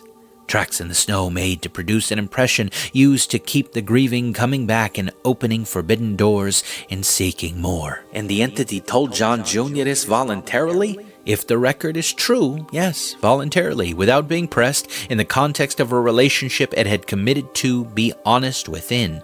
Which means one of two things. Either it was telling him the truth because he had earned that from it, and it had decided to honor that commitment even when the truth was damaging to its own interests, or it was telling him something that sounded like a confidence while still serving a purpose we can't fully see. Again, 1 John 4:1, do not believe every spirit, test the spirits.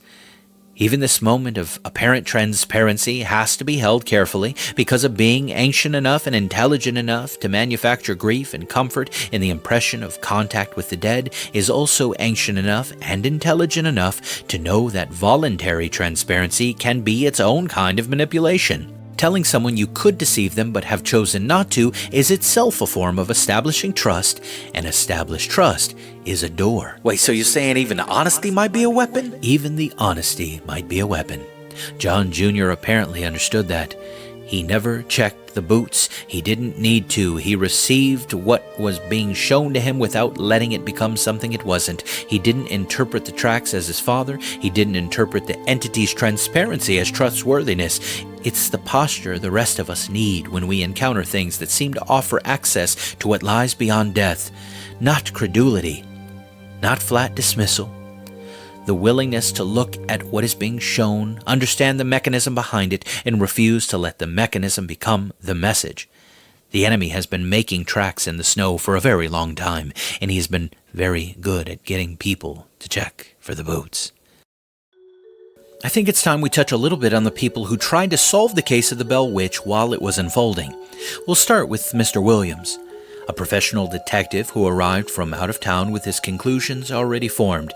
He thought the family was manufacturing the disturbances for profit. I like him. He sounds quite reasonable. Yeah, I thought you might say so. Richard Bell would later note that the Bells had never charged a single cent of a single visitor. They never charged him anything. Yeah, take that, Mr. Reasonable. They had refused payment repeatedly. They fed everyone who came through and made sure their horses were attended to before they left. None of that information reached Mr. Williams before he arrived. I don't think he was being entirely unreasonable, but perhaps he was being overconfident. The entity apparently understood the difference better than Williams did. It stayed quiet the first night. Williams took this as confirmation. He thought whoever was behind it was too afraid to perform while he was watching. The second night, nothing happened either. He announced to the room that his suspicions were confirmed. He declared victory out loud in front of witnesses. That night, sleeping on a straw mattress on the floor, he found himself pinned down by something he couldn't see. Wait a minute. Ain't that another Lilith thing? Don't some say that that's like a sleep paralysis demon or something? She most certainly has been tied to that phenomenon as well. A force pressing on him with tremendous weight. Then the beating began. Invisible, methodical scratching and pounding until he screamed for help, and then it stopped. Not because someone intervened, not because it was finished. It stopped just long enough to ask him calmly which member of the family he thought was doing it. Oh, that's gross. That's more than violence. That's a point being made right there. That's exactly what it is. It wasn't trying to hurt him into leaving. It was making sure he understood something specific before he ever left. It waited until he had committed himself publicly to a conclusion. It let him declare victory, and then it dismantled him carefully, methodically, and paused in the middle of it to rub his face in the wreckage of his own certainty. When someone brought a light, it finally stopped. William sat in a chair with a candle beside him for the rest of that night, listening to the voice mock his investigation, asking him who he suspected, asking him how long he planned to stay. Offering sarcastic encouragement on his progress, he left at sunrise and couldn't be persuaded to stay for breakfast. What the Williams account makes clear, more clearly than any other encounter in this record, is that the entity wasn't just defeating its challengers, it was humiliating them, deliberately and methodically, with what the accounts can only describe as pleasure. It let Williams build his case. It let him commit to it. It let him win briefly, publicly in front of an audience, and then it took that victory apart, piece by piece in the dark, while he screamed and paused in the middle of it to make sure he understood the joke.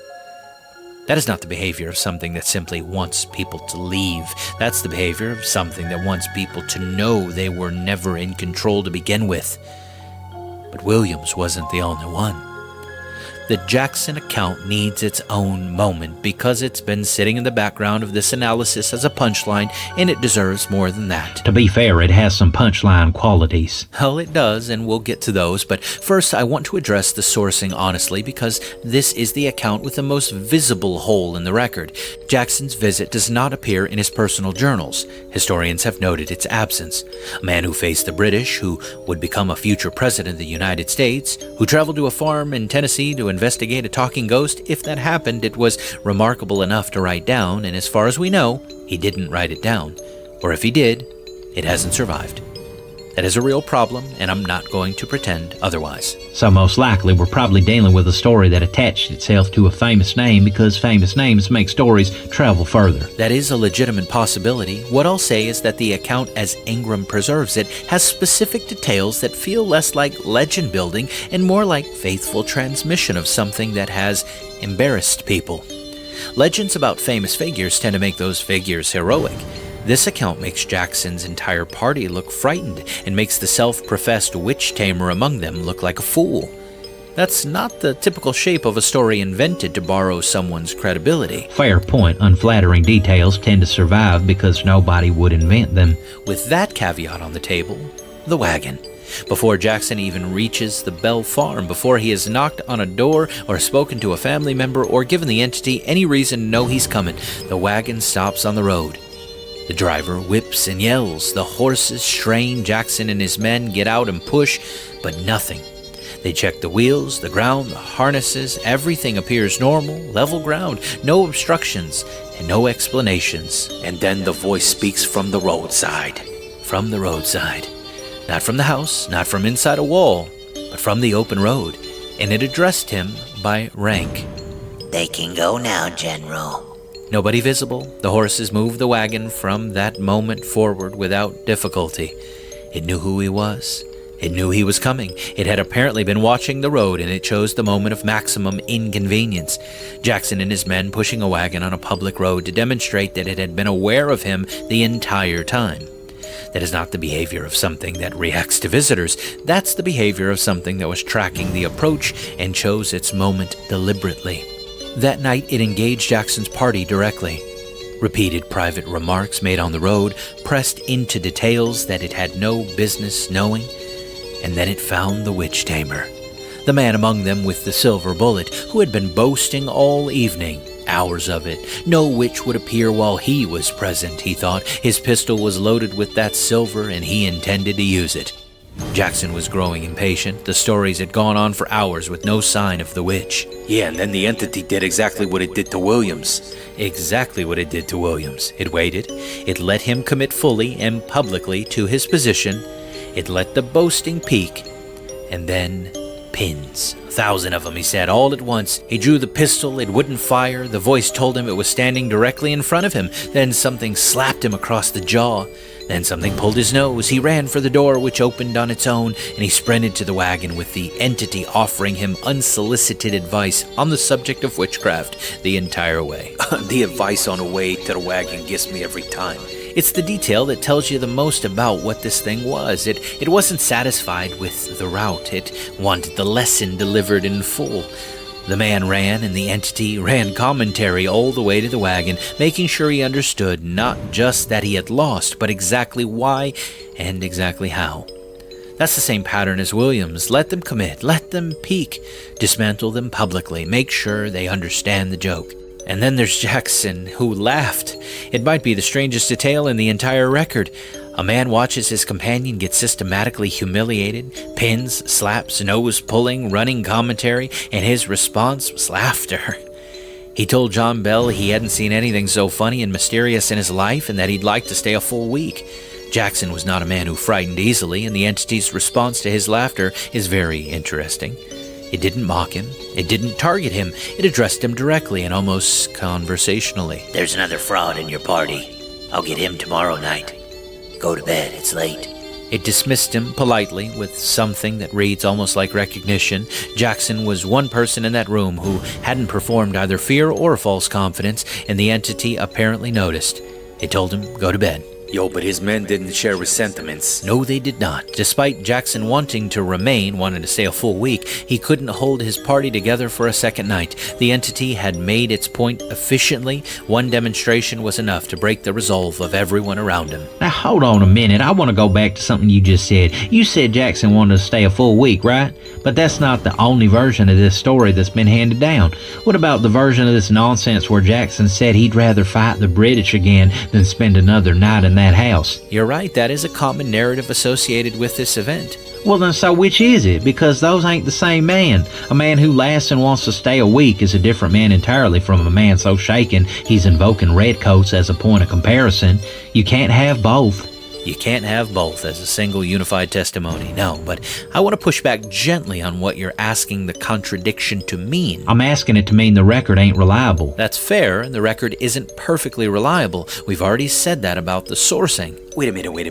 You're not even looking at what they're actually disagreeing about. They're not saying the wagon didn't stop. Nobody's saying the guy didn't run to the wagon. Those things happen. Both versions got those things. Nobody's fighting about those events. What they can't agree on is how Jackson felt about it afterward. That's it. That's the whole contradiction. And I'm sorry, but feelings are the same thing that gets scrambled when a story passes through 10 people over 30 years. You ever play telephone as a kid? You start with the cat sat on the mat, and you end up with the president fought a raccoon. Emotions especially. Emotions get huge, or they get flipped, or they get replaced with whatever emotion makes the story land better for whoever's telling it or retelling it. That's not me defending bad sourcing. That's just how human memory works, and everybody here knows it. Or it means someone invented one of them. You want to talk about which version somebody invented? Think about it for 2 seconds. You got a future president of the United States, the guy who fought the British, the guy who fought everybody. He's so scared of a farmhouse in Tennessee that he's like, I'd rather go back to the actual war than spend another night in that house. That's the version that gets invented. That's the version somebody writes because it makes the Bell Witch sound like the most terrifying thing that ever existed in America ever. That story sells. That story gets repeated at every silly campfire from here to the Mississippi. But a guy who laughs, who wants to stay, who's sitting there like, this is the most fun I had in years. Can we do another week of this? Nobody invents that. That doesn't make the witch scarier. That doesn't make Jackson more heroic. That's just weird. It's inconvenient. Specific little detail that doesn't fit the legend, and that is exactly why I believe it. Vinny, that don't tell me much. Is there any nonsense out there that you don't believe? Oh, chill out, Doc. The laughing version is stranger and harder to explain. A man watches his companion get publicly humiliated, again, pinned, slaps, running, commentary all the way to the wagon, and his response is amusement. The entity responds not with escalation, but with something almost resembling courtesy. That's not a satisfying ghost story. That's an awkward, complicated detail that doesn't resolve cleanly into legend. Yeah, remember, Doc, you said unflattering details survive. We did, and this is a different application of the same principle. The laughing Jackson who wants to stay is unflattering to the narrative of the Bell Witch as something universally terrifying. It complicates the myth. That's exactly why it has the feel of something that survived rather than something that was constructed. Oh my gosh, why are we still talking about this? We already said that there was no hard evidence for any of it. We said we have no corroboration. If it did happen, the most honest reading is probably this. Jackson left. That much both versions agree on. He didn't stay the week, and whatever he said afterward, whether to the companions on the road or to Bell himself or in the retellings that branched and mutated over decades, got preserved into 2 different emotional registers. One version kept his composure, one version kept his fear. Neither version, notably, has his dismissing the experience as nothing. Whatever Andrew Jackson encountered at the Bell Farm, neither tradition records him walking away unimpressed. But enough about Jackson. The conjurer deserves his own moment. What happened to him is a different kind of lesson than what happened to Williams. Williams was a skeptic who got humiliated. That's one category of mistake, the arrogance of disbelief. The conjurer represents a different and in some ways more dangerous category entirely. He believed. He came prepared. He had a method, and his method made everything worse. I don't agree with you on any of this, but don't the fact that Mr. Bell brought some pagan conjurer on the property explain all this so-called demonic activity in your framework? I have indeed said that involving those who are involved in the occult is a bad idea. Practicing the occult will open doors for these kinds of things, to be sure. If this was like the case of Roland Doe or Zozo, we could point to the moment where someone toyed with the occult, Ouija boards specifically in those cases. But for the Bell case, the Ouija board wouldn't be around for another 74 years. About 1891 they pop up, so we know that wasn't it. But hold on, couldn't they have been messing around with some other kind of divination that opened doors, as you put it? What I can say with reasonable confidence from the primary record as Ingram preserves it, there is no well-documented account of a Bell family member engaging in divination or any occult practice that directly precedes the onset of the phenomena. The Bells were a religious family. John Bell was a member of the Red River Baptist Church, and the family's piety is consistently noted across accounts. However, there are a few threads that get raised in secondary and tertiary sources. The most commonly cited is the idea that John Bell or someone on the property may have had dealings with the neighbor. Yes, that one, Kate Batts. We've looked at those accusations already. She was locally reputed to practice some form of folk magic or was considered to be a witch by community standards, but there isn't anything to truly nail that down. She denied it vehemently, and even Mr. Bell said she wasn't involved in any way. Now wait a minute. Before calling the conjurer fella, did any of the multiple ministers that showed up try and exorcise the witch or whatever? What the record confirms clearly is local ministers were called upon to expel the spirit, though none were successful. The ministers prayed, but the voice jeered, repeating biblical verses with a cruel twist.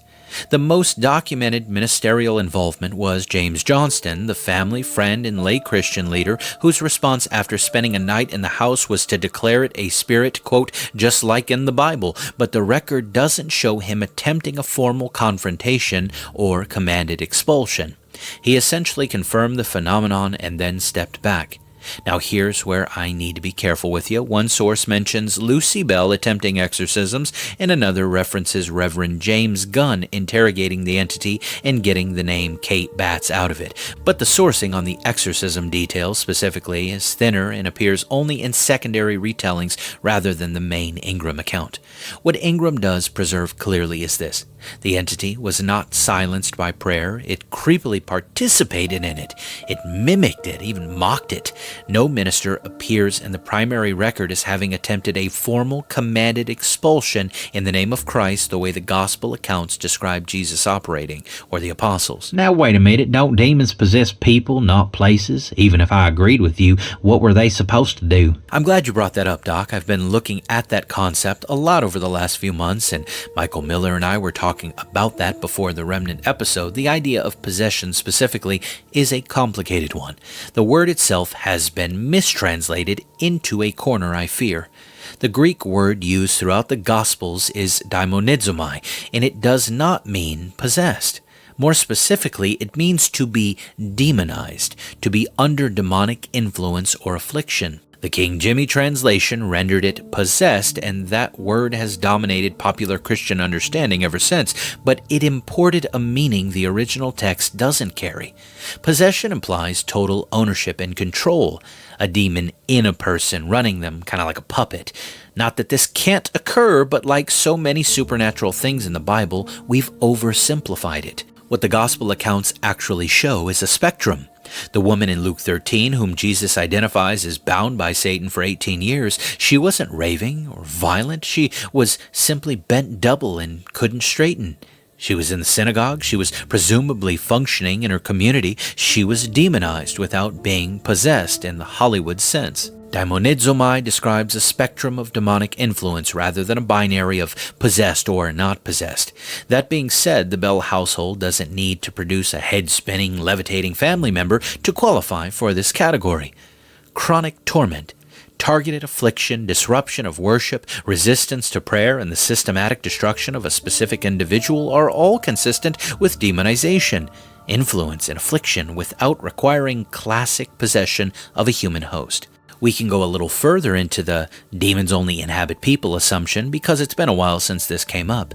The Gospels do show demonization of individuals as the most common presentation, but the text never makes the exclusive mode of demonic activity. But the text never makes that the exclusive mode of demonic activity or presence. Legion asks not to be sent out of the region, not out of the man specifically. The region itself appears to matter to them. That's territorial language, and it's in Mark 5 and Luke 8 both. Ephesians 6 is a common place we go to understand some of the architecture of demonic presence. Paul's language in Ephesians 6:12 describes powers, principalities, rulers of darkness of this age, a hierarchical structure operating in heavenly places, not exclusively in human hosts. The demonic realm in Paul's cosmology has geographic and cosmic dimensions, not just personal ones. When an unclean spirit leaves a man, as mentioned in Matthew 12, it says they wander through waterless places seeking rest and finding none. That's a disembodied spirit moving through space, not inhabiting a person. The text assumes demons can exist and operate outside of human hosts. We've talked to death about Daniel 10. It describes a malevolent spiritual entity called the Prince of Persia that delayed an angelic messenger for 21 days. It was not inhabiting a person, but exerting influence over a territory. I do believe that's something ontologically different than what we're dealing with here in Tennessee, but this is the clearest biblical precedent for location-based demonic activity, and it's hard to argue around. One more thought about Legion specifically. That was multiple entities demonizing a single individual. If that's possible, there is nothing that says multiple entities could not demonize multiple individuals. Gives you a hint of how I really feel about the Bell Witch phenomena. Getting back on track though, as far as we know, the Bell family was religious, but the religious leaders they knew were not able to do anything about this, and I believe that is in part due to the fact that they didn't think deeply enough about these things, which is precisely what we're trying to do here with the show. Shameless plug. I'm not making excuses for the Bells, but because their religious leaders largely failed them in my opinion, they got desperate and they went for help somewhere they should not have gone. It did not start the phenomenon, but it certainly added gas to the flames in my opinion. Who did they invite? Well, Dr. Mize, a noted conjurer from Simpson, Kentucky. He came to exorcise the witch and was mocked and frightened away. That's documented in Ingram. He was invited by a desperate man who had run out of ideas. Went through years of torment, a body failing, a family suffering. When you're that far gone, you'll try anything. But trying anything is exactly the problem when the anything in question is sorcery or the occult.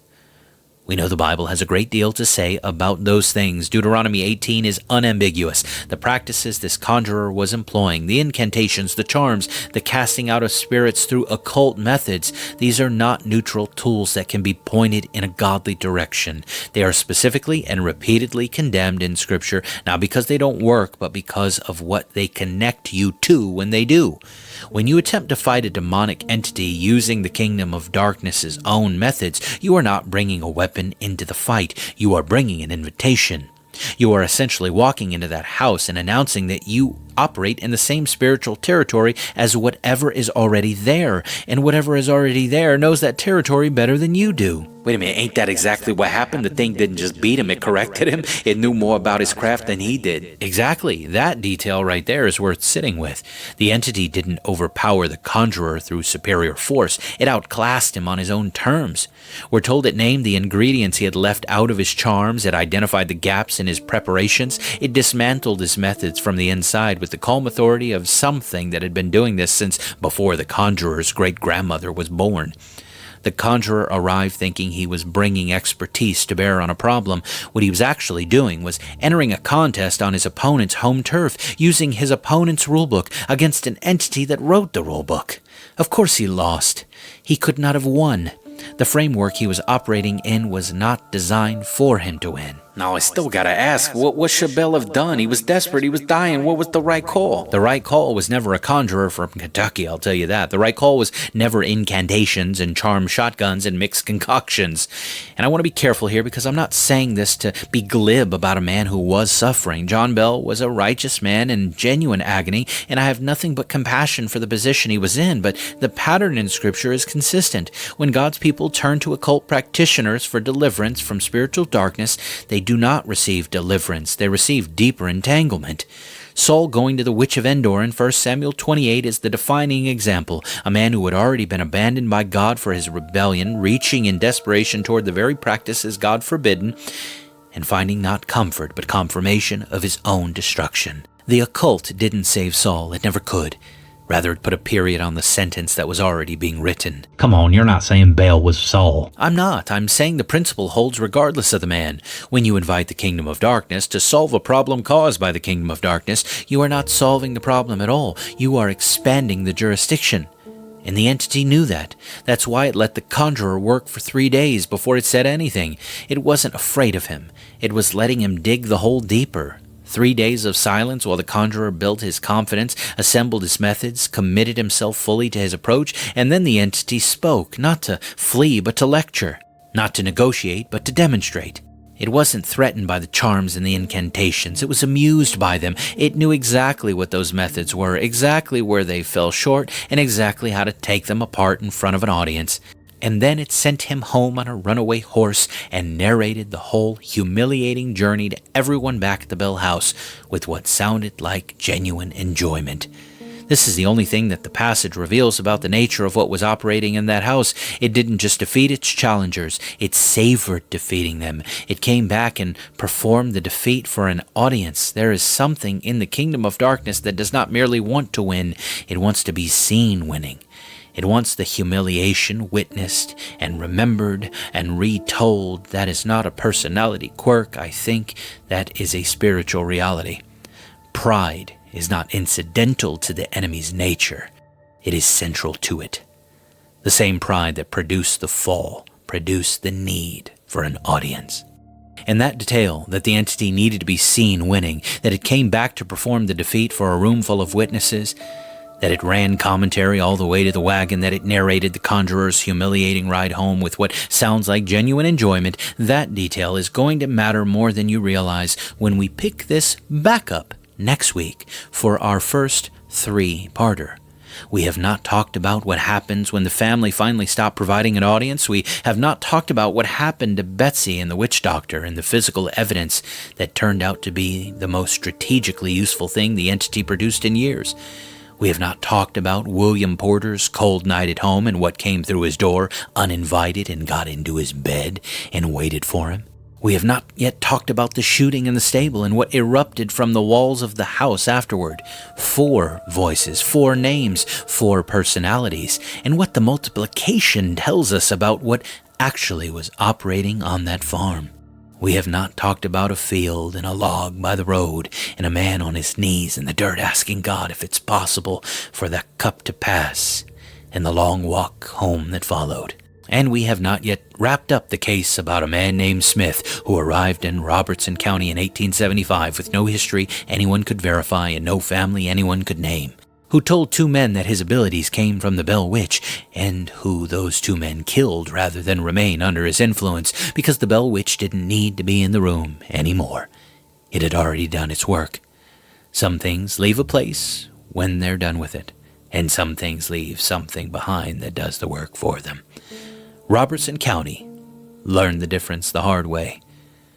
Next week, we'll learn a little bit more about that. Part 3 is coming, folks. Thank you for listening.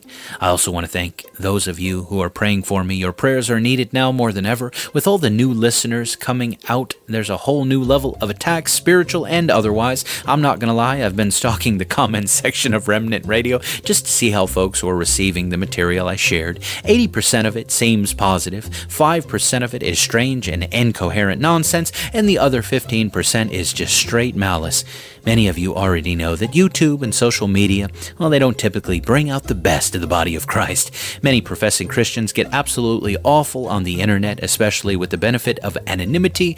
Those that disagree with me on there don't offer biblical arguments. They jump straight to attacking my character. Again, not surprising, but with my tiny little footprint that has been relatively minimal until now. I'm not looking for sympathy, friends, but I'm asking for prayer. May God grant me thick skin if it pleases Him to elevate my platform. Please share this episode. Tell somebody about it. That's the only way people are going to find out about the show. If you want to help me continue to do big deep dives like this one, join the Toasties on Patreon. Help me keep the lights on. Links for everything, as always, are in the show notes. I want to thank you all for listening today to The Dancing Toaster, wherever you're listening. Like, share, subscribe, comment, leave me a review, follow, do all the things wherever you consume The Dancing Toaster, but whatever you do, don't consume toasters, and don't let any mysterious spirits consume you. I love you. I'm out.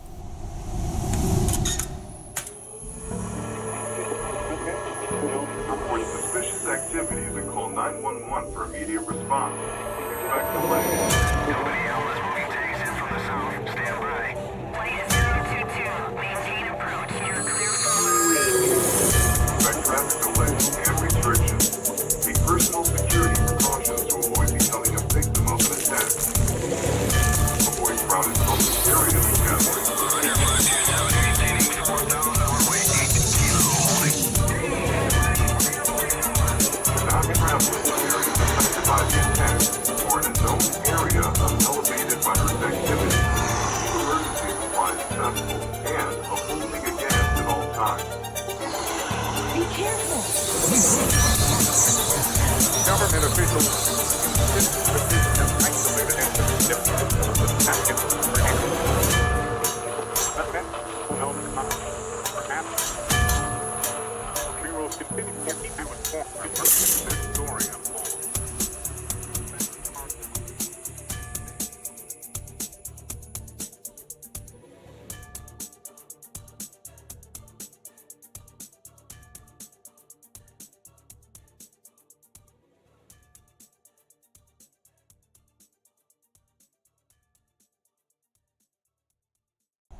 Report suspicious activities and call 911 for immediate response. Expect delay.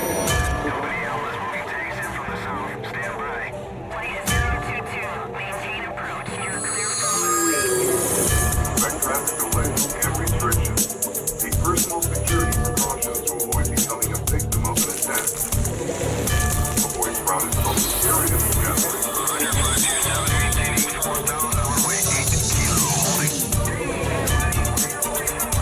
Not travel in areas affected by the attack or in a known area of elevated virus activity. Emergency supplies accessible and a holding against at all times. Be careful. Government officials.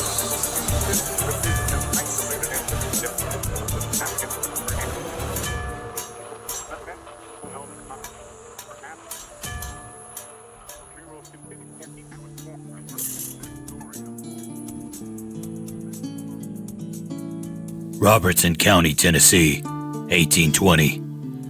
A man walks his own land with his son. He's not a wealthy man nor a famous one. He's a simple farmer, a church elder, a neighbor people trusted and came to when things went wrong.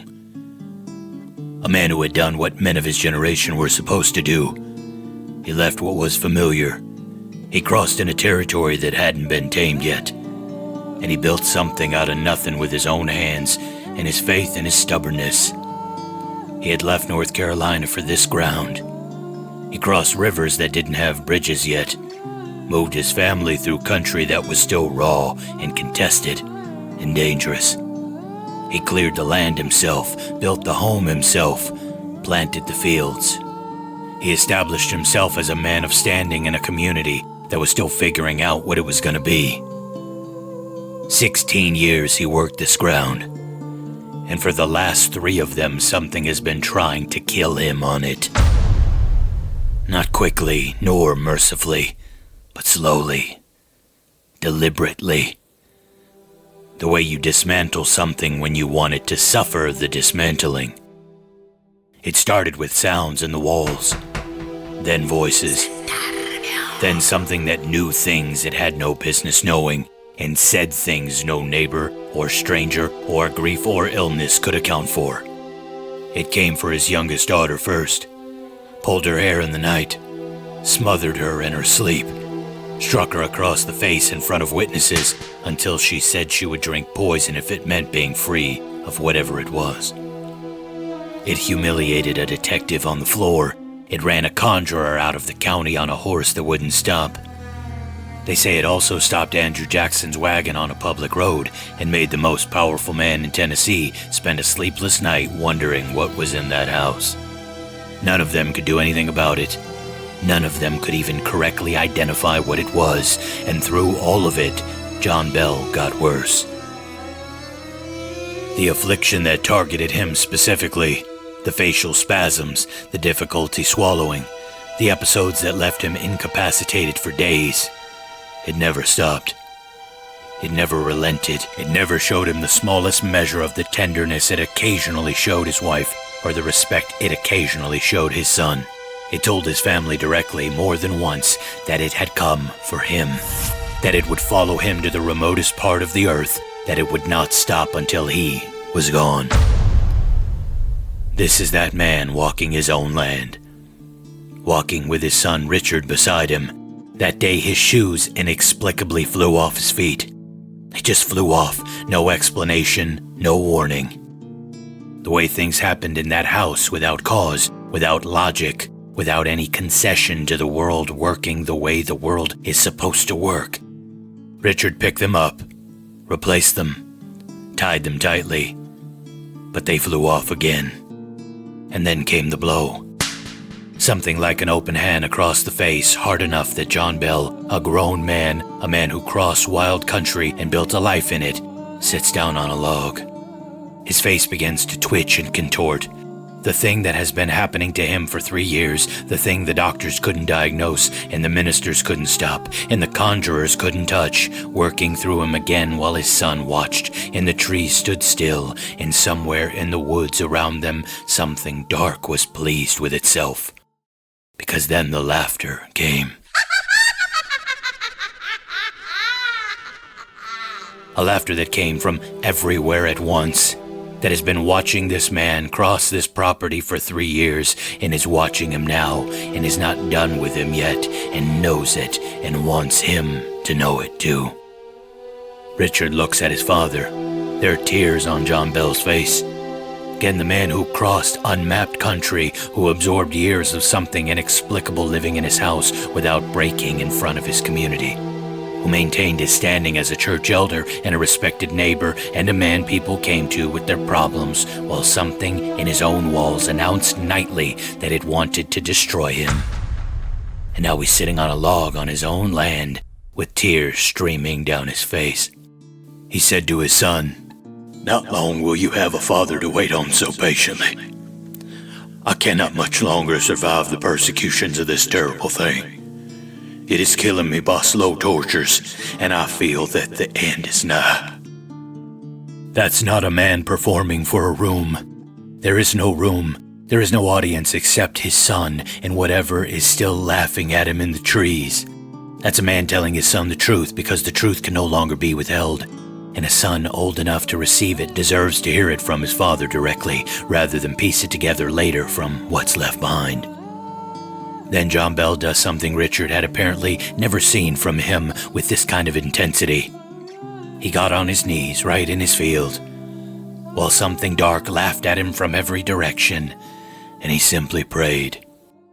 Not a formal prayer, not the measured prayer of a man standing in a pew who has done this 1,000 times and knows where it starts and where it ends. Not the prayer of a man who's confident about the outcome. The prayer of a man who has run out of every other option and is asking for the one thing he isn't sure is coming. He asks that if it were possible, this affliction might pass. He asks for courage and faith for his family, not for himself, for his family, even here, even now. Even on his knees in a field while something dark laughs at him and his face won't stop moving and his shoes won't stay on his feet and his son is standing there watching him come apart, he still asks on behalf of his family. And then something happens that the account describes and that I don't have a better word for than grace. A calmness settles over him. The episode fades. The laughter stops.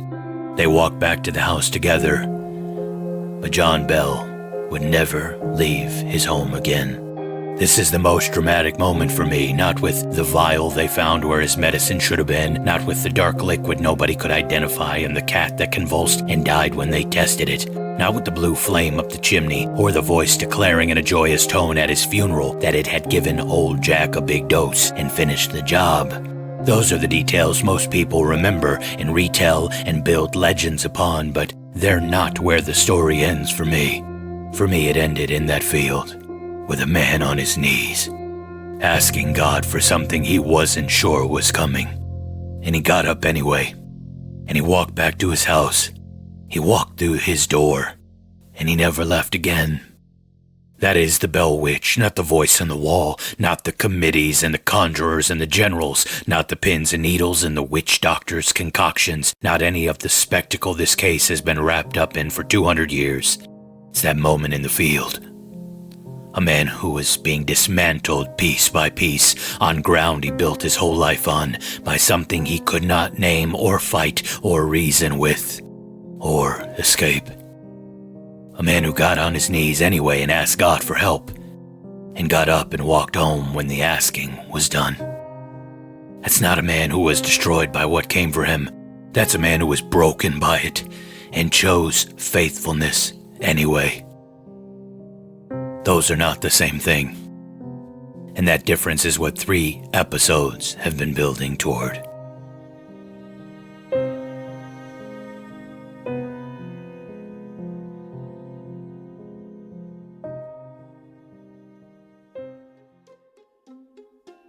Ladies and gentlemen, welcome back to the Dancing Toaster. This is Pastor Nelly, and this is the place where we wrestle with the intersection of faith and the unexplained. Today we are concluding our first 3-parter.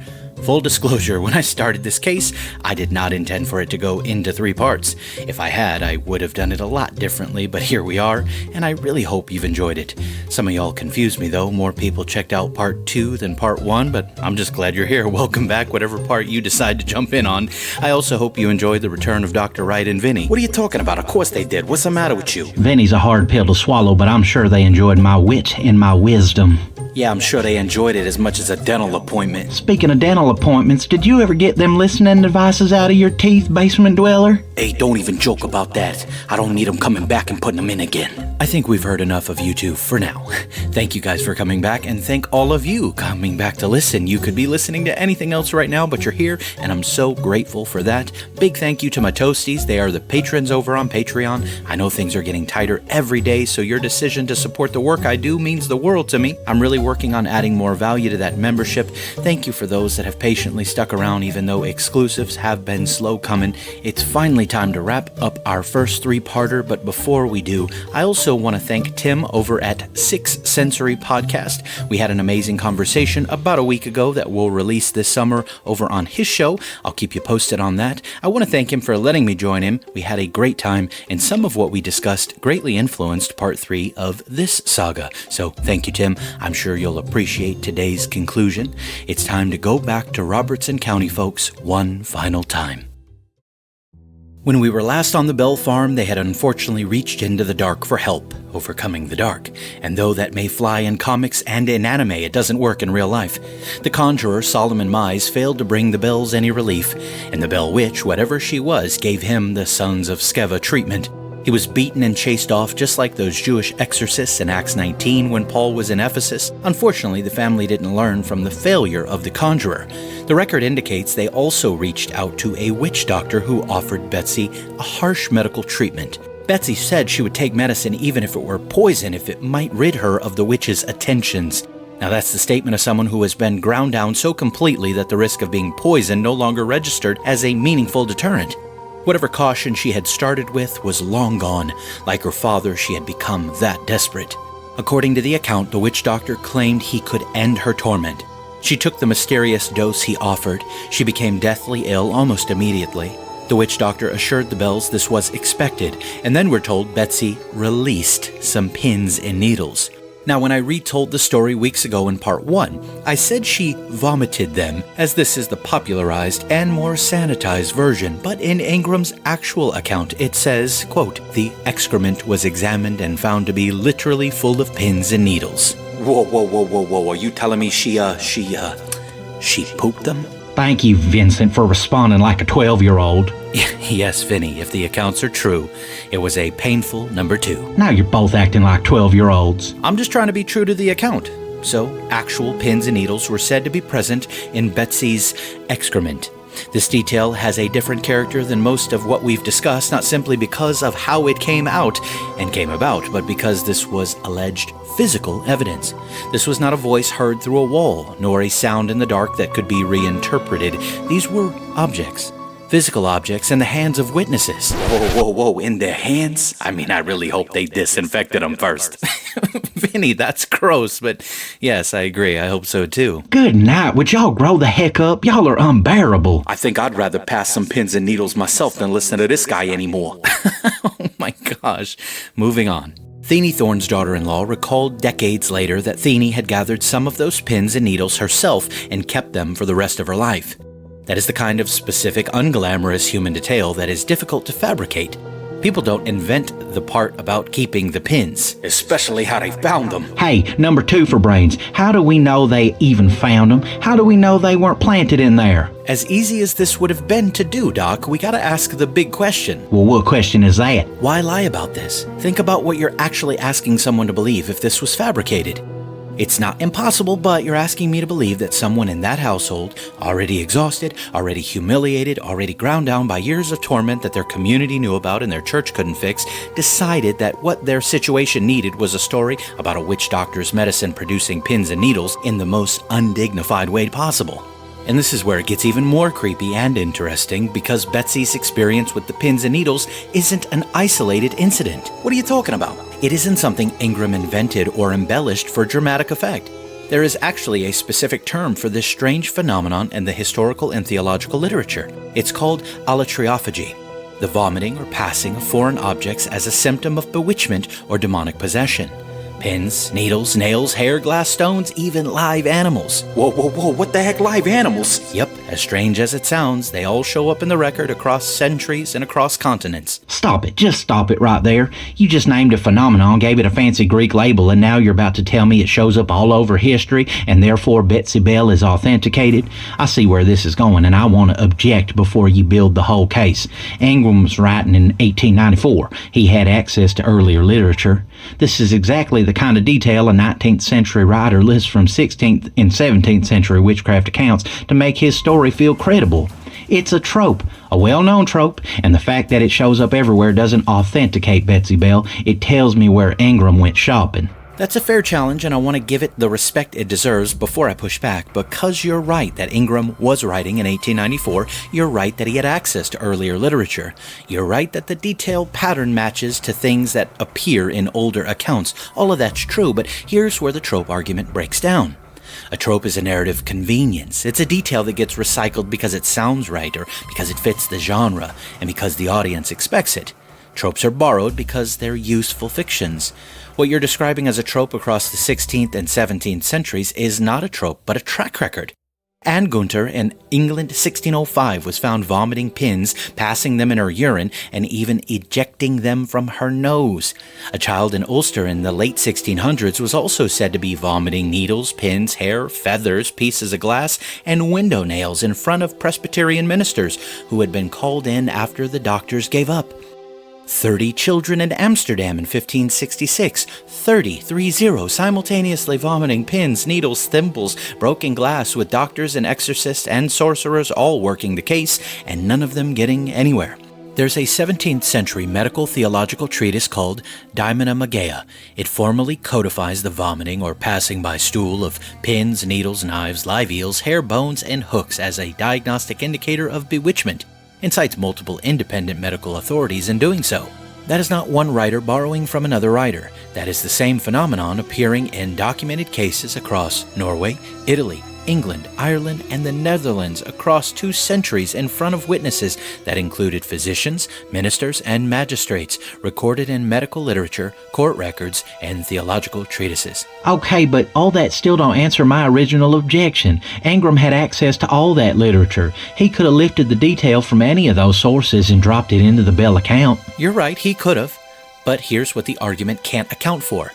The pins in the Bell case were not just reported, they were handled. Thany Thorne, Betsy's closest companion through years of the haunting, gathered those pins with her own hands and kept them until she died. Her daughter, Mrs. Rawls, says she saw them herself. That is not a literary detail borrowed from a witchcraft treatise. That is a specific woman making a specific decision to hold on to physical objects for the rest of her life. You don't fabricate that part. The keeping of the pins is too unglamorous, too specific, too human to be invention. Oh, fine. Let's say the pins were real. Let's say something was actually found. How do we know it wasn't planted? How do we know someone didn't just drop pins into the excrement and call it evidence? Now here's where it gets genuinely interesting, because that exact question was raised inside the primary source itself, not by a skeptic writing a century later, nor by some debunker from outside the community. It was raised by Mrs. Rawls, the daughter of the woman who gathered the pins. She says in her account, and I'm quoting Ingram directly here, The only solution of the matter was that the witch dropped the pins and needles in the excrement unobserved, just as it pulled off her shoes, disheveled her hair, gave her and her mother hazelnuts, and many other miraculous performances that no one could account for. Wait a minute. She's saying the witch planted them? Exactly. She's not saying the pins weren't real. She's not dismissing the account. She's saying they were real. Her mother held them in her hands, and the most reasonable explanation to them was that the entity placed them there rather than them having passed through Betsy's body. So even the most sympathetic witnesses in this entire record thought the mechanism was suspicious? Actually, yes, and I think that's more honest and more theologically significant than a straightforward miracle claim would have been. Because if Mrs. Rawls had said her mother believed the pins came directly from inside Betsy, that would be easier to dismiss. Instead, she accepts the physical evidence and questions the mechanism, and the mechanism she lands on is the same one the entity used everywhere else in that house. It moved things, it placed things, it dropped hazelnuts into Lucy Bell's hands from above a floor with no openings, it put a vial of unidentified liquid in a locked cupboard where the medicine had been. An entity that could do all those things could absolutely deposit pins into poo without anyone seeing it happen. Which means Wright's objection that the pins might have been planted is actually answered not by dismissing the question but by taking it seriously. Yes, they may well have been planted by the entity itself, deliberately for an audience, and we already talked about why. You're going to say the Kate Batts connection? The Kate Batts connection. Pins were already the specific object associated with Kate Batts in the community's mind. Her habit of collecting brass pins from every woman she met had already been interpreted as evidence of witchcraft. People kept their pins away from her when she came visiting, so when pins appeared in Betsy's boo after the witch doctor's treatment, what landed in the minds of every witness in that room was confirmation. The pins pointed directly at the named suspect while simultaneously making the witch doctor look effective. That is not coincidence, that is strategy in my opinion. So yes, Ingram could theoretically have borrowed this detail from earlier literature, but the earlier literature isn't a drawer full of convenient fictions he was raiding. It's a body of documentation that was itself trying to account for something that kept happening. The 16th and 17th centuries don't give us a trope, they give us a track record, and Betsy Bell fits inside of it one way or another. I don't think this is a lie you tell if you're trying to be believed in 19th century Tennessee. This is not the detail you invent if you're trying to protect your family's dignity. The Bells were a respected Christian family. John Bell was a church elder. People who fabricate supernatural experiences to gain sympathy reach for dramatic voices and flying furniture and even ghastly apparitions. They don't reach for something that would make their teenage daughter the subject of crude jokes in Robertson County for the rest of her life. We said last week that embarrassing details don't often get invented. We said it about the Jackson account, and I think it applies here too. This unflattering detail survived because nobody would construct it, and the woman whose mother held the evidence in her hands didn't explain it away. She just asked the right question about it and landed on the same answer the rest of the record points toward. But here's what I actually want you to chew on, because we've moved through the evidential questions. Were the pins real? Were they planted? What was the mechanism? And we've established that even the most credible witness inside the primary record asked those same questions and landed on the entity as the most reasonable explanation. But there's a more important question underneath all of that, which the evidential debate tends to obscure. Which is what? What did the witch doctor's treatment actually accomplish? Not evidentially nor mechanically, but strategically, what did it accomplish? Because if we accept what the record describes, and I want to be careful here because this is where the account gets thinner, the treatment appeared to produce a result. Something appeared. The family witnessed it. As mentioned, Thenie Thorne gathered the evidence with her own hands and kept it until she died, and the surface reading of that result is obvious. Well, yeah, the witch doctor did something, right? He had some kind of ability. That's the answer most people might land on, and I think it's exactly the wrong conclusion and possibly the most dangerous one. What are you talking about? Because we've already established what the Bible says about occult methods. Deuteronomy 18 doesn't say these practices weren't real, it says they're forbidden. There's a significant difference between those two statements that we've examined from multiple angles on this show multiple times. The prohibition isn't based on the practices not working. It's based on what they connect you to when they do. So if the witch doctor's treatment produced a visible physical result, the question isn't whether his methods had power. The question is where that power came from. And the question underneath that one is harder still. We're dealing with an entity that had already demonstrated it could calibrate everything it did. It let Solomon Mize work for 3 days before it said a word. It waited until he had fully committed himself and then dismantled him in front of many witnesses. It performed defeat for audiences. It chose its moments deliberately. So when some unnamed witch doctor shows up with a treatment and something appears to work, I want you to ask yourself a serious question. Was that outcome the witch doctor's doing, or did something in that house decide it was tactically useful to let him have a partial win? Wait a minute. You're saying the entity let it happen? I'm saying that an entity intelligent enough to track Andrew Jackson's approach on a public road, to repeat private conversations held behind closed doors, to name the specific ingredients supposedly missing from Solomon Mize's charm mixture, that entity was not threatened by a nameless witch doctor's concoction. If something happened that looked like success, it looked like success because something allowed it to. And now we have Mrs. Rawls' account sitting right alongside that reading, because she already told us the pins were most likely placed there by the entity unobserved. That was her explanation, not a modern debunker. The daughter of the woman who held the pins, remember, she accepted the physical evidence and concluded the entity deposited them, which means the witch doctor's treatment didn't extract them from Betsy, it gave the entity an opportunity to perform. That's a disturbing reframe. It gets more disturbing, because what does a partial win tell a desperate family that has run out of legitimate options? It tells them the door they just walked through is the right one. It tells them to keep going in that direction. It tells them the kingdom of darkness has tools that the church apparently did not. That is not relief, folks. That is a longer leash. That's a genuinely unsettling read. It's the most unsettling thing in this entire account to me so far. Not the pins themselves, not the physical evidence, but the possibility that the apparent success of the witch doctor was in fact the point. Because remember, John Bell was still dying. Nothing changed for John. Heck, nothing really changed for Betsy either. Even after the pins, the entity tormented her. It did so until after her father's death. The conjurer came and went, the witch doctor came and went, Betsy was still haunted by its presence, and John Bell continued his slow, targeted, deliberate destruction right up until December 20th, 1820. The only question that was ever actually on the table was John Bell's life, and on that question, every occult intervention produced exactly nothing. Now here's the final piece of this. We already said it, but I want to name it plainly here because it connects everything.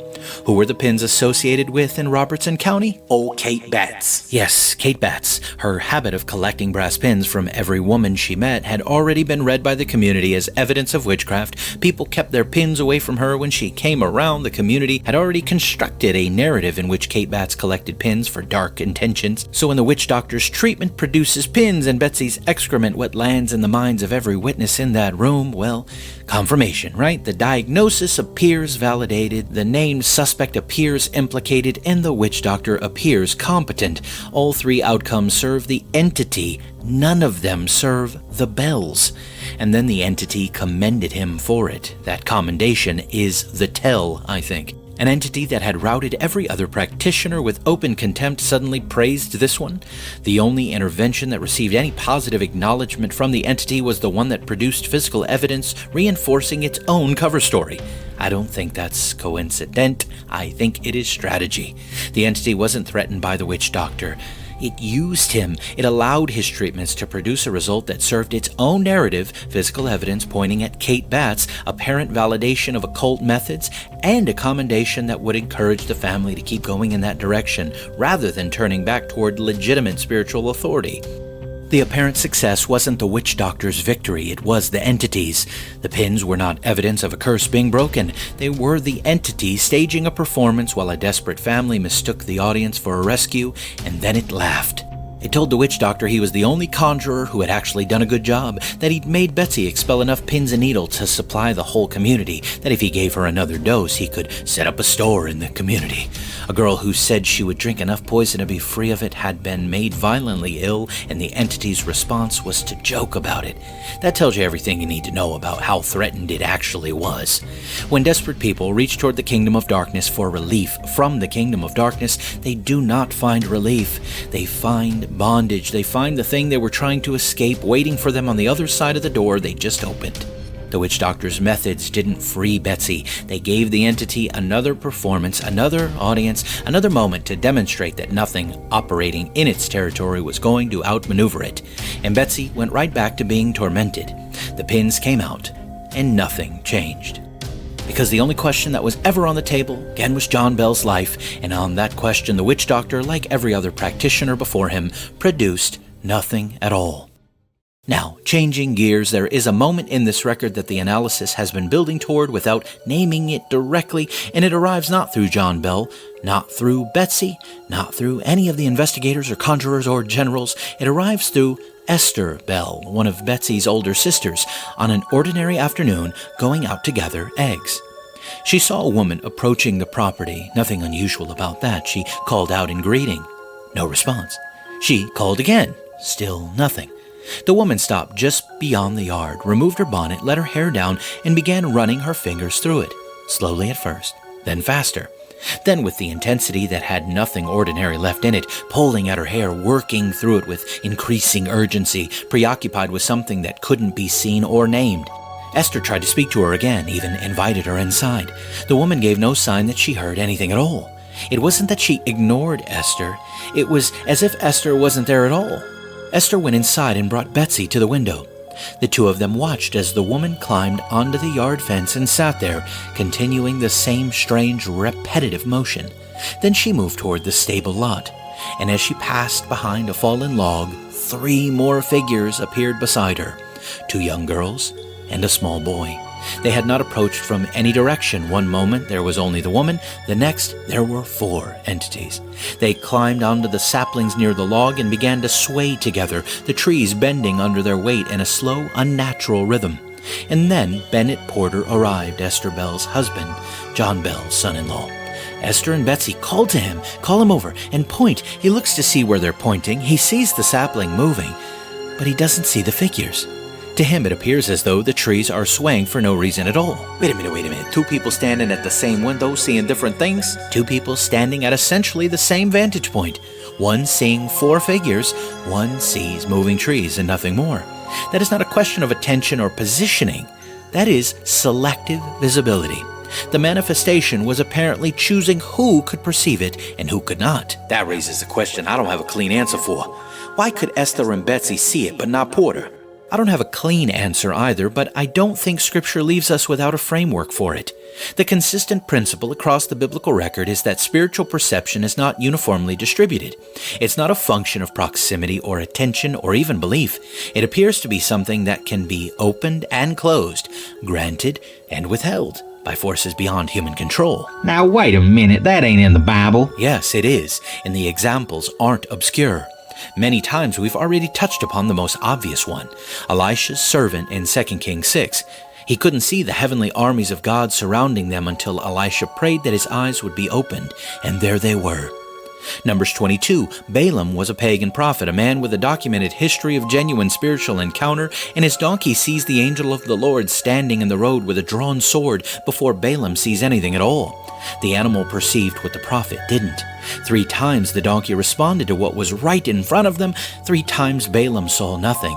Only after the Lord specifically opened Balaam's eyes did he see what had been visible to his animal the whole time. Same road, same moment. The donkey saw it. The prophet didn't. Daniel chapter 10. Daniel receives a vision of overwhelming intensity, but the men with him don't see the vision. What they experience instead is a great terror, an overwhelming dread with no visible source, and they flee and hide. They perceived something, but not what Daniel perceived. Same location, same event, radically different levels of access to what was actually present. In the New Testament, we have Acts 9. On the Damascus road, the men traveling with Saul of Tarsus hear the sound but see no one. Saul sees the light and hears the voice clearly enough to hold a full conversation with the risen Christ. Same road, same moment. One man's life is permanently altered by what he perceives. The men beside him experience something they cannot account for and see nothing at all. Lastly, we have Luke 24. The disciples on the road to Emmaus walked with the risen Christ but didn't recognize him until the moment he chose to be recognized. Whoa, so this ain't some weird anomaly or something. The Bible documents this sort of thing happening repeatedly. Repeatedly, Vinny. Across different contexts, different people, different kinds of spiritual encounters, this pattern is consistent enough that it has to be treated as a principle rather than an exception. Spiritual perception in Scripture is consistently portrayed as something that can be opened and closed, granted and withheld by forces beyond human control. Sometimes God opens eyes, sometimes he doesn't, and apparently sometimes the entity being perceived makes that choice itself. So you think the entity here was controlling who could see it and who couldn't? Perhaps. We can't know for certain, but that appears to be what the account describes. And the implication is significant. It wasn't performing for everyone. It was performing for specific people. Esther and Betsy were the intended audience. Porter apparently was not. Now what kind of sense does that make? Look, I can't pretend to know the motives of this thing with certainty, but consider what we've already established. This was a godly, respected family, a church elder and his household, a pillar of a newly planted Christian community on the American frontier. If there is a strategic interest in destroying or discrediting that kind of family, there is also a strategic interest in controlling the narrative around what is happening to them. Choosing who sees what is part of that control. Even dividing a household falls within the agenda of the Kingdom of Darkness. Esther sees enough stuff that her husband can't.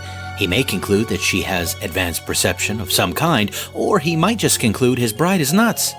In any case, on this occasion, Bennett fired away, and that night something changed that hadn't changed in all the years leading up to it. The single voice became many. Oh yeah, that's right. The black dog, mathematics, psychography in Jerusalem, right? 4 distinct voices, separate personalities, arguing with each other, mocking each other, cursing in tones witnesses described as sharper and more chaotic than anything heard before. Ingram documents this directly in Richard William Bell's account in Chapter 8, though the names are slightly different from what you said and from what I said in our narrative the first week. The 4 entities are named as Black Dog, Mathematics, Psychography, and Jerusalem. So psychography is close, but the text renders it as psychography. This was not a neighbor's recollection gathered decades later. This is said to have come from Richard William Bell's own manuscript written by a man who was a child in that house during these events, as primary as the record gets. So what exactly does he say about them? He describes them as a witch family, 4 distinct voices that appear after the faux Kate had already established herself as the dominant presence in the home, and the voices were genuinely distinct. The entity calling itself Black Dog spoke in a harsh feminine tone and functioned as the head of the family. Mathematics and Psychography both spoke in more delicate feminine tones but were different from each other. And the last one, Jerusalem, spoke like a boy. Their appearances were described as opening like a drunken carousal, singing, then quarreling, obscene language, blasphemous oaths, compared to the noise of a group of drunken men fighting. Black Dog would then emerge as peacemaker, denouncing the others with vehemence and threats of murder, and apparently thrashing Jerusalem for disobeying orders. At times, all 4 appeared drunk simultaneously, fuming the house with the scent of whiskey, claiming they had gotten it from John Gardner's still house 4 miles away. But here is what makes this theologically significant, rather than just weird. These same 4 entities, on other occasions, would shift entirely and perform what Williams Bell describes as a regular concert of rich feminine voices, modulated to the sweetest cadence and intonation, singing any hymn called for with solemnity and wonderful effect. The same presences that were fuming the house with whiskey and brawling were also capable of producing worship music that moved people to tears. That is not random chaos, friends. That is the same deceptive range we discussed last week from 2 Corinthians 11. The enemy disguised as the angel of light, the roaring lion, not different entities, they are different modes of the same one. What happened to the 4 of them? According to Williams Bell, though he offers no timeline, he said the carousals didn't continue long. After they suspended, the 4 apparently never appeared together again as a group. From that point, it was plain old Kate who resumed, assuming all personalities, good and bad, as she had before. But here's what that progression actually looks like when you lay it out. It began as one presence, it developed 4 distinct personalities with distinct voices, then collapsed back into one.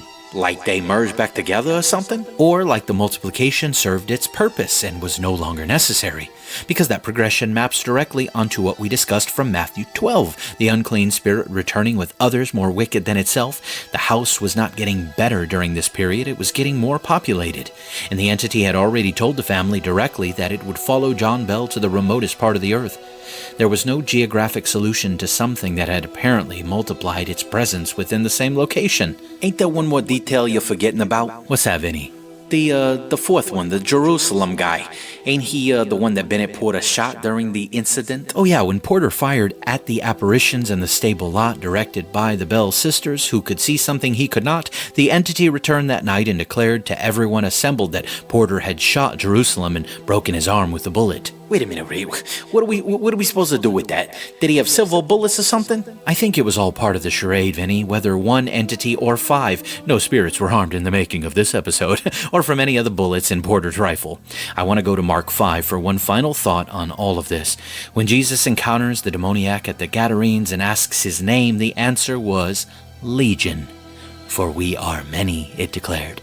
The presence of multiple entities operating within or through a single locus with distinct personalities and apparent hierarchies is not a novel concept in the Bible. What the Bell Farm accounts describe in this period, a dominant voice, ordering lesser ones, personalities with names, arguments about precedence and territory, this all maps uncomfortably well onto what the Gospels show us about the kingdom of darkness and how it actually organizes itself. So what you're saying is there was more than one entity involved? I'm suggesting the 4 voices appeared because something slipped. My read on this, and I want to be clear, this is my theological interpretation rather than something the record states directly, is that more than one entity was present on that farm from the very beginning. Not from the moment the 4 voices emerged, but from the start. What Bennett Porter's shot precipitated wasn't a multiplication, it was a disclosure. Think about everything we already documented about how this thing operated. The calibrated performances, the controlled reveals, the strategic timing, the deliberate choice of who could see what and when. This was not a presence that did anything accidentally, and yet here, after years of presenting as a single unified voice with a single identity, suddenly there are 4 distinct vocal characters, 4 distinct personalities, a hierarchy, internal conflicts, arguments about precedence. That does not happen because a single spirit had an unusual evening. That is a population revealing itself, I think. And you think they was always there? I think they were always there, and the single Kate voice was the mask they chose to wear most often. One identity, one name, one folkloric label to carry the load and for the community to attach to what was happening and feel like they understood it. And then something in the chaos of that moment, the shot, the confrontation in the stable lot, the sudden shift in the household's energy, something caused the mask to slip, not fall off entirely. I just think it slipped. They tipped their hand too far.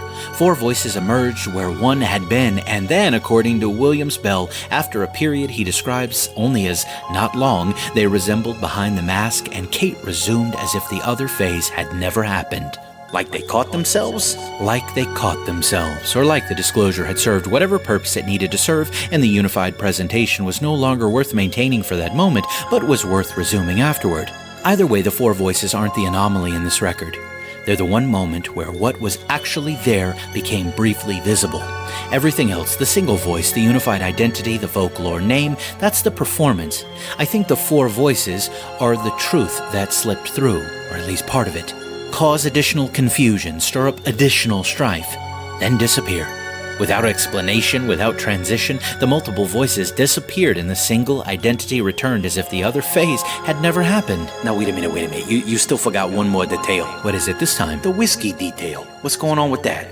Yes, there are accounts from this period of the voices sounding intoxicated and the house filled with the smell of whiskey, the whole display veering into something almost absurd. Almost absurd. No, sir, all of it's absurd. Not helpful, Doc. Oh, come on, you don't actually believe this thing emitted a smell. The connection between foul odors and alleged demonic activity has a long history in Christian and folkloric tradition. Across centuries of exorcism accounts, monastic writings, hagiographies, and supernatural folklore, witnesses frequently described unnatural stenches associated with oppressive spiritual encounters. Sulfur, rot, decay, and burning odors became especially tied to infernal imagery because of the biblical associations with brimstone and divine judgment. While the Bell Witches' reported whiskey smell is unusual compared to the more common sulfur motif, anomalous odors themselves are a recurring feature in historical haunting narratives. Now, I know that ain't in the Bible. The biblical text does not give us a detailed taxonomy of demonic smells directly, but it gives us enough to work with theologically. Revelation 9 describes locusts emerging from the smoke of the bottomless pit, and the pit itself is described in terms of smoke and darkness. The association between the abyss and a kind of atmospheric corruption runs throughout the apocalyptic literature.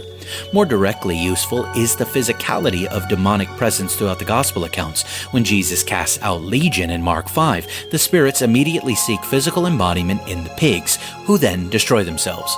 The demonic in Scripture consistently seeks physical expression and physical interaction with the material world. Okay, but shut up. What does any of that got to do with smell? Smell is one of the most primal and instinctive of the physical senses, and an entity that interacts with physical space, knocking, producing physical sensations like the slaps and pinches documented throughout the bell case, is an entity operating in the physical register. A strange smell is consistent with that pattern of physical engagement, and if spiritual entities can do all the other things, why would producing a smell even be an issue? You know what? I think I figured it out. I think I know where the whiskey smell came from. Maybe everyone was drunk the whole time, the whole village, and that's why the whole thing happened in the first place. Everybody was just getting tipsy all the time. Now you're just being a troll, Doc. In my opinion, nobody inventing a demonic haunting for credibility purposes invents the part where the demons smell like whiskey and act drunk. That detail has the texture of something that was actually experienced and reported faithfully, precisely because it was too strange to leave out. But you are all free to disagree. All this talk of smells associated with the Bell Farm actually made me remember something we touched upon previously about a different Porter, the guy named William Porter. Did he smell of something? No, not quite, Vinny. Did he have any relation to Bennett Porter? Based on what Ingram provides, I can't establish a documented family relationship between Bennett Porter and William Porter for sure. The Porter name being shared suggests they could have been related, possibly brothers or cousins, given that they appear to have been part of the same social circle in a tight-knit frontier community where families intermarried extensively. Ingram establishes early on in the book that the Bell neighborhood was composed of a relatively small number of prominent families who were all on intimate terms, intermarried, and moved in the same circles. The Porters are listed among those founding families. Ingram also tells us clearly that Bennett Porter married Esther Bell, making him John Bell's son-in-law, as we noted previously. William Porter is identified as a prominent citizen of the community, a gentleman of high integrity, a good friend of the Bell family who spent many nights there during the Trouble. Ingram describes him as a bachelor occupying his own house alone when he has his own unfortunate encounter. One cold night, he came home to find his fire already lit and his bed not empty. The covers were slowly shifting as if something unseen had settled into them. And then a voice spoke. Billy, I've come to sleep with you and keep you warm. This is a different kind of intrusion than anything else in the record. Everything else the entity did was typically loud, performative, and designed for an audience. But this was quiet. Domestic, even intimate. Something that had let itself into a man's home, lit his fire, and gotten into his bed, then waited for him. I think I remember this guy from a few weeks ago. Didn't he try and burn it or something? Yes, he tried to burn it, and I don't blame him either. He felt something moving across the bed, sliding like a snake, according to his account, displacing the blankets as it moved. He grabbed the bundled sheets and dragged them toward the fireplace, and as he did, the weight became heavier than it should have been, and the smell that came off it was overwhelming, something foul and unnatural that forced him back. So it had physical weight that it seemingly could alter at will. It displaced blankets, so it interacted with the physical space, slithering like a snake no less, and it produced a foul odor smell.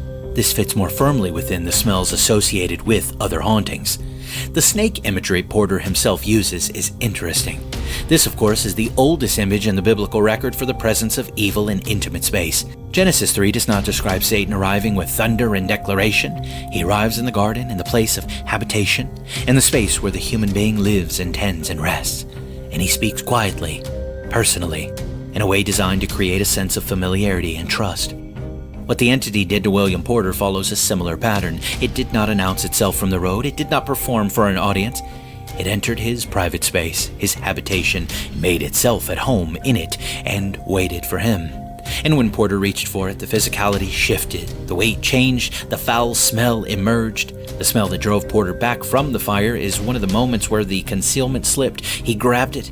He felt the weight change, and then something beneath the performance surfaced in a way that bypassed all the intellectual and emotional defenses the entity had been carefully cultivating, not through argument or theology or discernment, through smell. The most ancient and instinctive of the senses, the one most directly connected to the limbic system, the one least susceptible to being reasoned around. Porter did not decide the smell was bad. He experienced it as overwhelming, and he fled. That involuntary physical recoil is itself significant. The body recognized something the mind might have been persuaded to rationalize.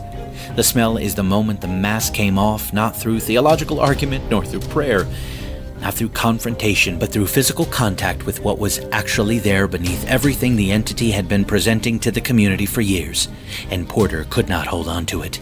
All of this points towards something with genuine physical presence, or at minimum the capacity to interact with the physical world in ways that go way beyond sound and suggestion. But it didn't stick around, did it? It did not, and neither did Porter. He dropped the bundle and left the room, and when he came back, the bed was empty, the covers lay where they had fallen, whatever had been there was now gone. As I touched on last week, many of the phenomena associated with the Bell Witch share Lilith parallels. The night, the vulnerability of Porter being alone, and then the seduction element to boot. We covered this in part 2, so I'll keep it brief, but the profile that emerges from the Second Temple tradition around these entities is specific enough to be worth naming again here.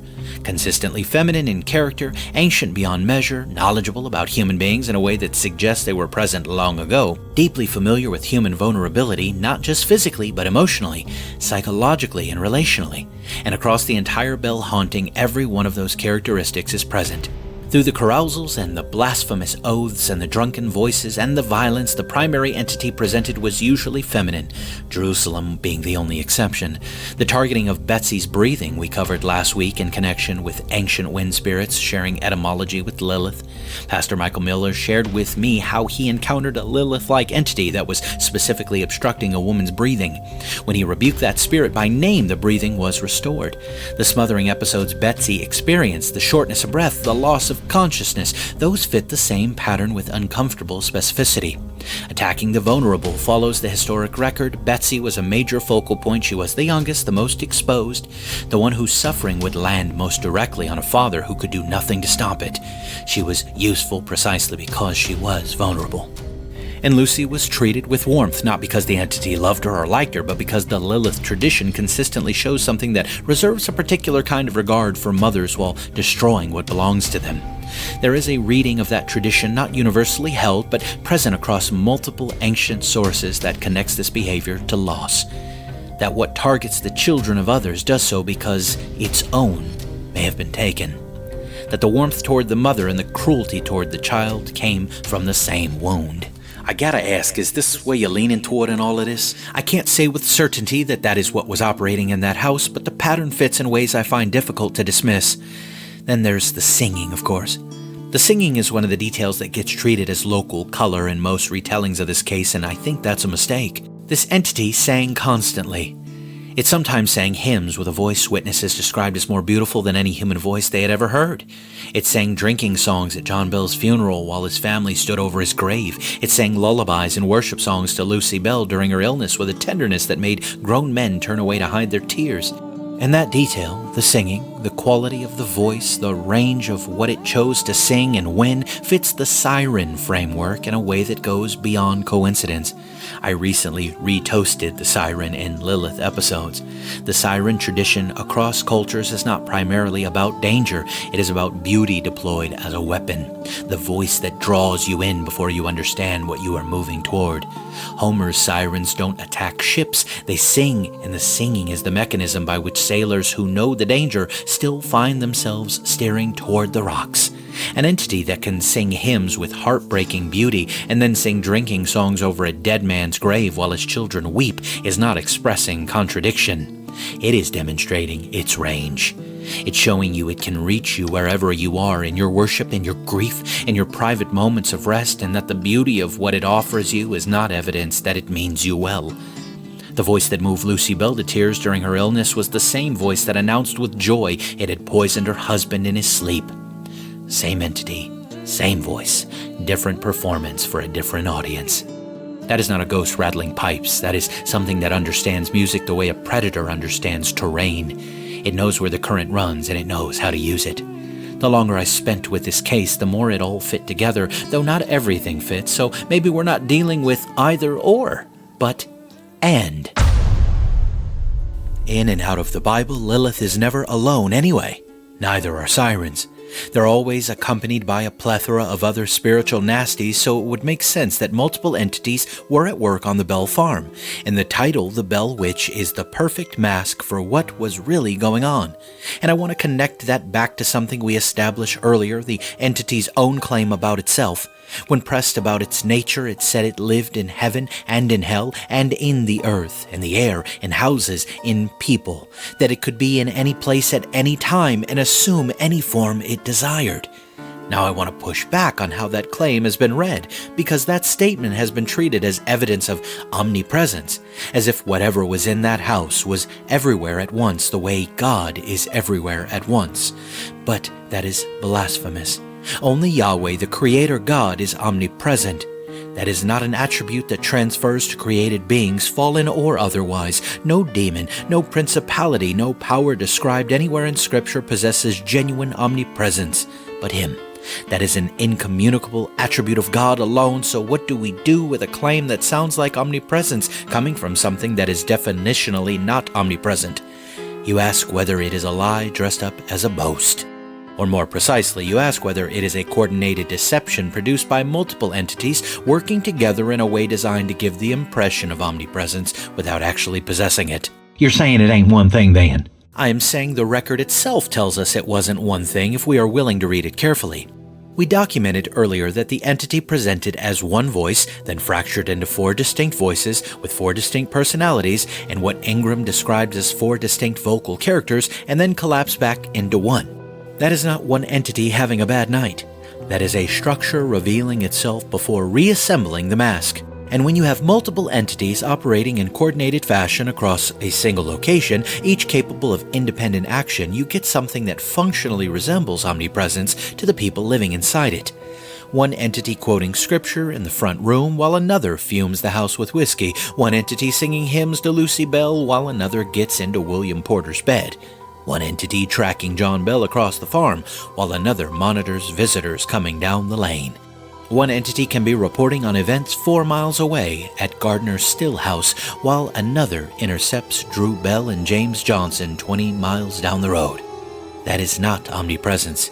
That is a coordinated operation with distributed presence, and the Bell family living inside it all with no theological framework to account for what they were experiencing, the difference would have been completely invisible. So when it said it was everywhere, it was basically telling on itself? It was telling on itself, and nobody in that room had the framework to hear what it was actually saying. What it described was not the nature of God, it was the nature of a kingdom. Paul gives us the exact language in Ephesians 6, principalities, powers, rulers of darkness, spiritual wickedness in high places. Not a single entity with a single location, but a hierarchy, a structure with range and coordination and the capacity to operate across multiple registers simultaneously. That is what the boast actually describes when you strip the pretense of omnipresence away from it. Not I am everywhere, but we are many, and we are organized, and you cannot tell where one of us ends and another begins, which I think is exactly what Isaiah 34 shows us. Isaiah 34 is one of the most uncomfortable passages in the whole Old Testament precisely because of what it describes inhabiting desolate places. Howling creatures, sirens, goat demons, and Lilith sandwiched in between it all, the night creature, the one who finds her rest there.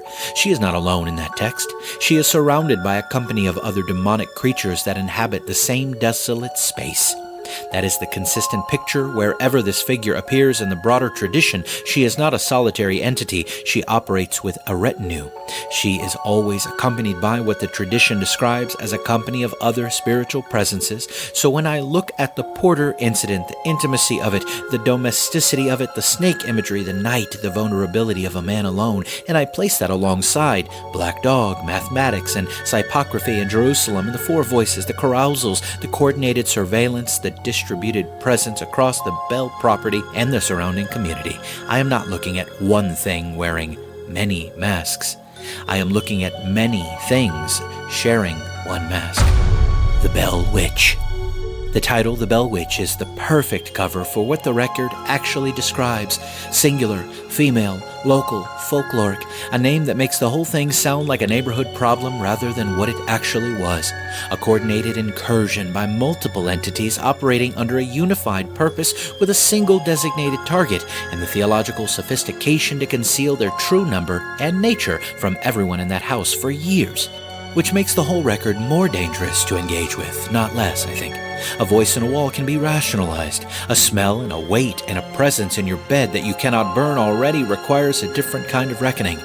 but a coordinated operation for years by multiple entities masquerading as a single local witch requires a completely different order of spiritual awareness than anyone in Robertson County in 1817 was equipped to bring to bear. They did not know what they were dealing with. They named it Kate. They invited their neighbors to come hear it talk. They brought it conjurers and witch doctors and men with silver bullets, and what they were actually hosting was perhaps something more, something with hierarchy and range and distributed presence and a unified purpose that none of their attempted solutions were even aimed at correctly. The Bell family never got the reckoning the situation required. They got folklore. They got spectacle. They got occult practitioners who made everything worse, in my opinion. They never got anyone who walked in there understanding what was actually there and carrying the authority the gospel accounts describe. And whatever was in that house knew that. It counted on it. It may have engineered it. That is why it stayed as long as it did, and why it did what it did to John Bell. And that is why when it finally left, it left on its own terms, announcing a return date, which, according to the record, it kept. Okay, so we got ancient demons, a night spirit from Isaiah, a whole coordinated supernatural task force, and they all decided that the most pressing item on their agenda was a tobacco farm in Robertson County, Tennessee. That's what we're going with here? I mean, he does have a point, Toaster Boy. Why Robertson County, after all? Why the Bells? Those are fair questions, and I don't like it when you two agree, but they deserve serious answers. Let me start with what we can document and work outward from there. The land itself has a history that predates John Bell by thousands of years.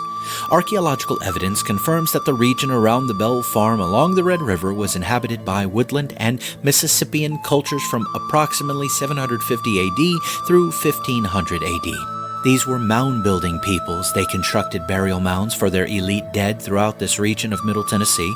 The bluff directly above what is now known as the Bell Witch Cave has been examined by archaeologists who estimated the graves there to be between 3,000 and 5,000 years old. The remains were buried sitting upright facing east, consistent with what is believed to be Chickasaw burial practice. Additional burials have been found on the plain above the cave entrance. That cave sits on the Bell Farm property, and someone disturbed those graves. Ingram documents this in Richard William Bell's own account. Farmhands clearing land discovered a small mound of graves. A young man named Corbin Hall proposed opening one to look for relics. Drew Bell agreed. They disinterred the bones. Hall brought a jawbone to the house, threw it against a wall while sitting in the hallway, knocked out a tooth, which dropped through a crack in the floor. John Bell came through, reprimanded them severely, had the bones replaced and the grave filled in, and then the entity, when pressed about its origin, gave one of its earliest explanations as being the spirit of a person whose grave had been disturbed, whose bones had been scattered, who was looking for a lost tooth. Now, we established that the entity lied constantly and changed its story repeatedly, so I'm not pressing that as the explanation. The entity said many things about its origins that contradicted each other, but the desecration happened. That is documented. The graves were there, they were disturbed, and the timing of that disturbance relative to the onset of the phenomena is part of the record. So after all that, after the exegesis and the Greek words and the blah blah taxonomy of demonic behavior and the Isaiah 34 deep dive, after all that, the explanation is Indian burial ground. We landed on Indian burial ground. I think Steven Spielberg made that movie in 1982. You know that, right? The reason it is a trope is because it kept happening. Horror filmmakers did not invent the idea of desecrated burial ground unleashing darkness. I think they inherited it. They drew from a well of documented accounts stretching back centuries across multiple continents and multiple cultures that all arrived at the same conclusion independently. When a pattern shows up that consistently across that many unconnected sources, you have two choices. You can call it a trope and dismiss it, or you can ask why the pattern exists in the first place. You're arguing that the reason this narrative appears so consistently in horror fiction is because horror writers are unoriginal, not because the pattern reflects something real that people across centuries kept encountering and kept trying to describe. The Cherokee did not read Poltergeist, Dr. Wright. The Chickasaw did not get their understanding of sacred ground from a Steven Spielberg film. The indigenous peoples of this continent developed elaborate protocols around burial sites and the spiritual significance of certain locations completely independently of Western horror culture. And those protocols were not superstition dressed up as religion. They were accumulated wisdom about what happens when you treat certain places carelessly. John Bell did not treat those graves carelessly because he was a bad man. He treated them carelessly because he had no framework to understand what he was standing on. He came from a tradition that had largely lost its own understanding of how the spiritual and physical worlds intersect in specific locations. And he built his farm on ground that people who understood that intersection had specifically marked as requiring careful handling for thousands of years. Now here's the part that matters theologically. I'm not arguing that the Cherokee burial ground caused the Bell haunting the way a broken gas line causes a fire. I'm not arguing for a mechanistic relationship between desecrated graves and demonic activity. What I'm arguing is that the land had a history of spiritual significance, to use a Ghostbusties term, spiritual turbulence, a history of careful stewardship by people who understood something about that location that John Bell did not. A history that included the violent displacement of those people and the careless disturbance of their dead. And into that specific location, with that specific history, came a family that represented exactly the kind of target the Kingdom of Darkness has strategic interest in destroying. The land did not summon the darkness, but a location with a compromised history and a desecrated boundary on a frontier where the Church of Jesus Christ was being newly planted in territory that had just been violently cleared of its previous inhabitants. That is not a random target. That is a specific convergence of factors that any serious student of spiritual warfare should find significant. The reason it became a trope is because it is true often enough that storytellers kept reaching for it. Dr. Wright's job is to call it a trope. My job is to ask why the trope exists, and the answer to that question is considerably more unsettling than the trope itself.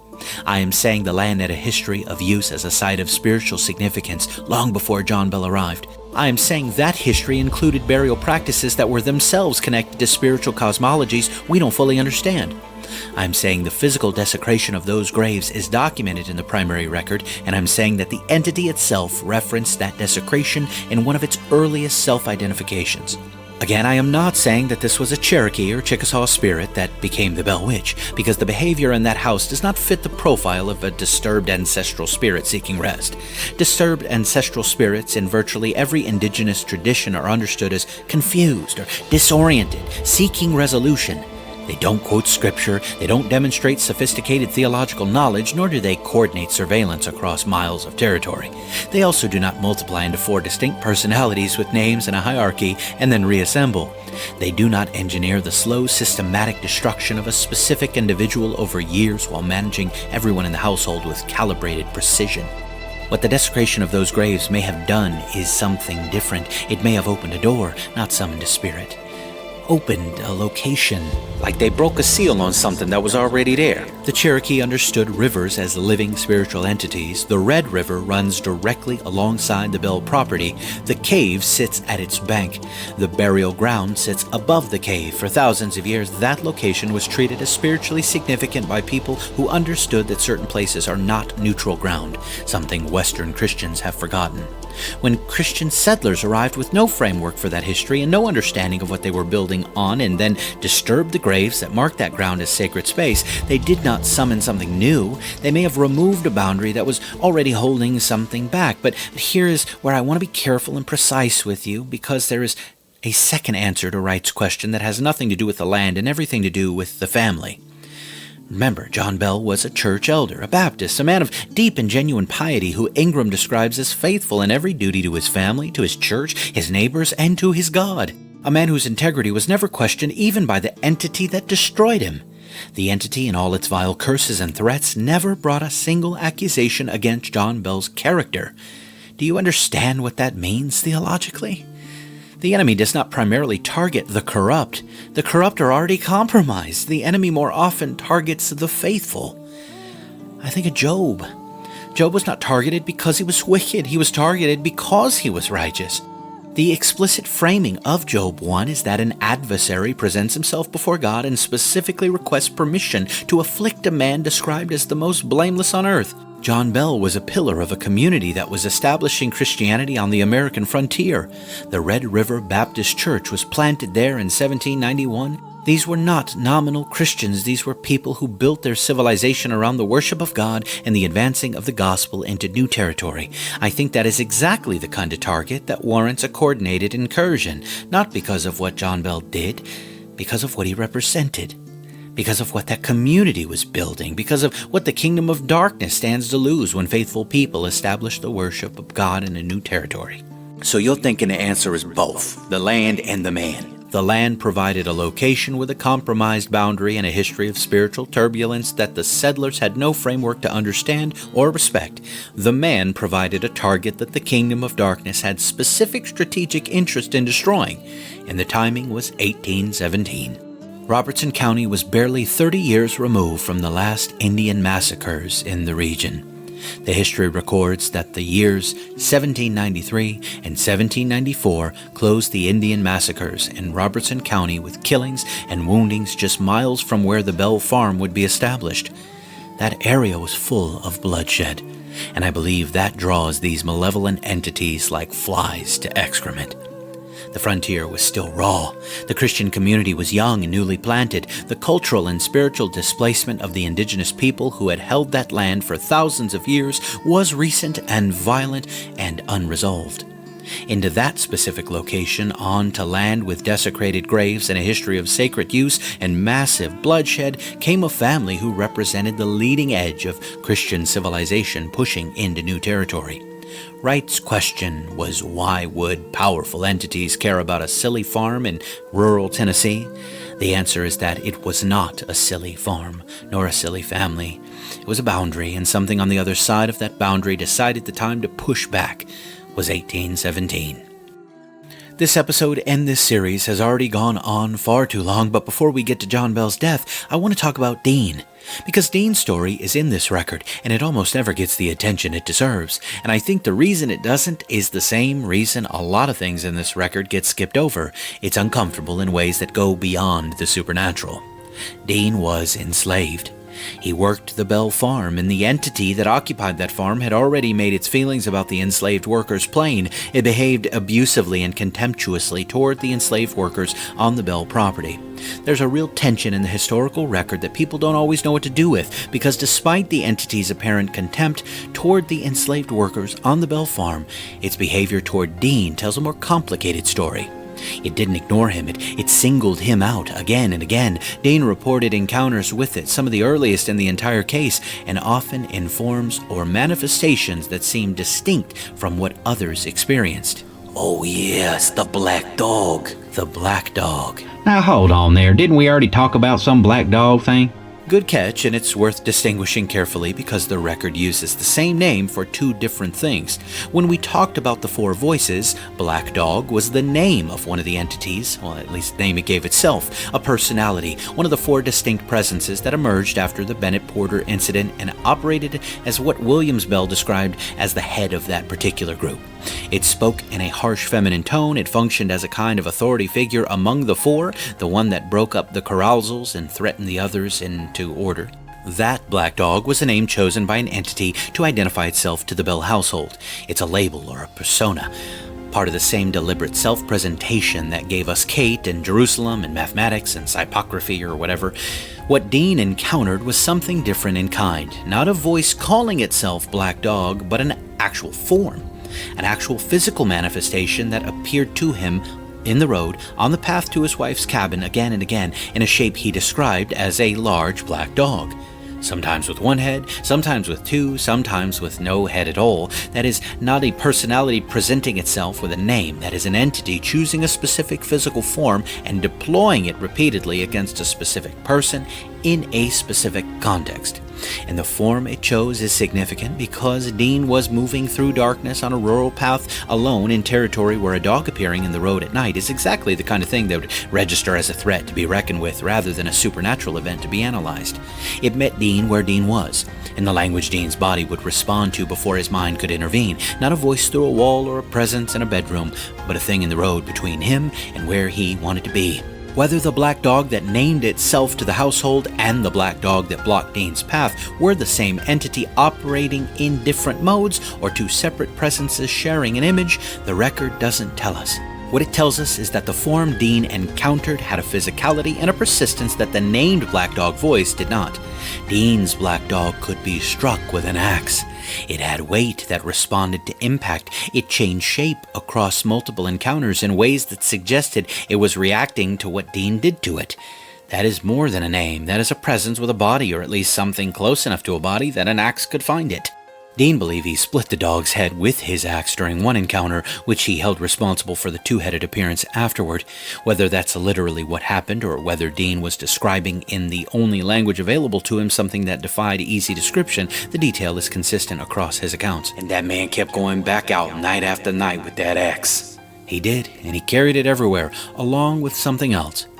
Along with a witch ball his wife had made for him from her own hair and other materials she believed would offer him protection on those roads. Wait a minute. Wasn't Dean's wife also named Kate? Good job, Vinny. Yes, I didn't talk about that in our narrative episode, but yes, Dean's wife was also named Kate. Dean never remarks on the overlap, neither does Ingram. You think that's why the witch targeted him specifically? Like it has some kind of claim on him because of the name connection? No, I don't think that's it personally. I think that's an interesting coincidence that the record doesn't remark on, as I said, and the silence itself is telling. But I don't think a name is what drew this thing to Dean. I think what drew it to Dean was the witch ball. Think about what the witch ball actually was. It was folk magic. So-called protective folk magic made by a woman who loved him and wanted him safe, but folk magic nonetheless. The same category of practice Deuteronomy 18 names directly. The same category the entity had already demonstrated it understood better than anyone who tried to use it against the Bell household. Remember how it handled Solomon Mize last week. It demonstrated that it understood his methods more intimately than he did. I don't know Dean's full spiritual history, nor his wife, and neither does the record. What I know is that he walked that property night after night carrying objects made from hair and foxfire and fungus and camphor, believing they would protect him. And the entity found him every single time. It knew exactly which pocket the ball was in. It knew what was in it before Dean opened his mouth. It even knew the second ball Dean received from Kate had different ingredients than the first one. That's not what something looks like when it's being blocked. That's what something looks like when it's been given a reason to pay attention. The witch ball didn't keep the entity from Dean.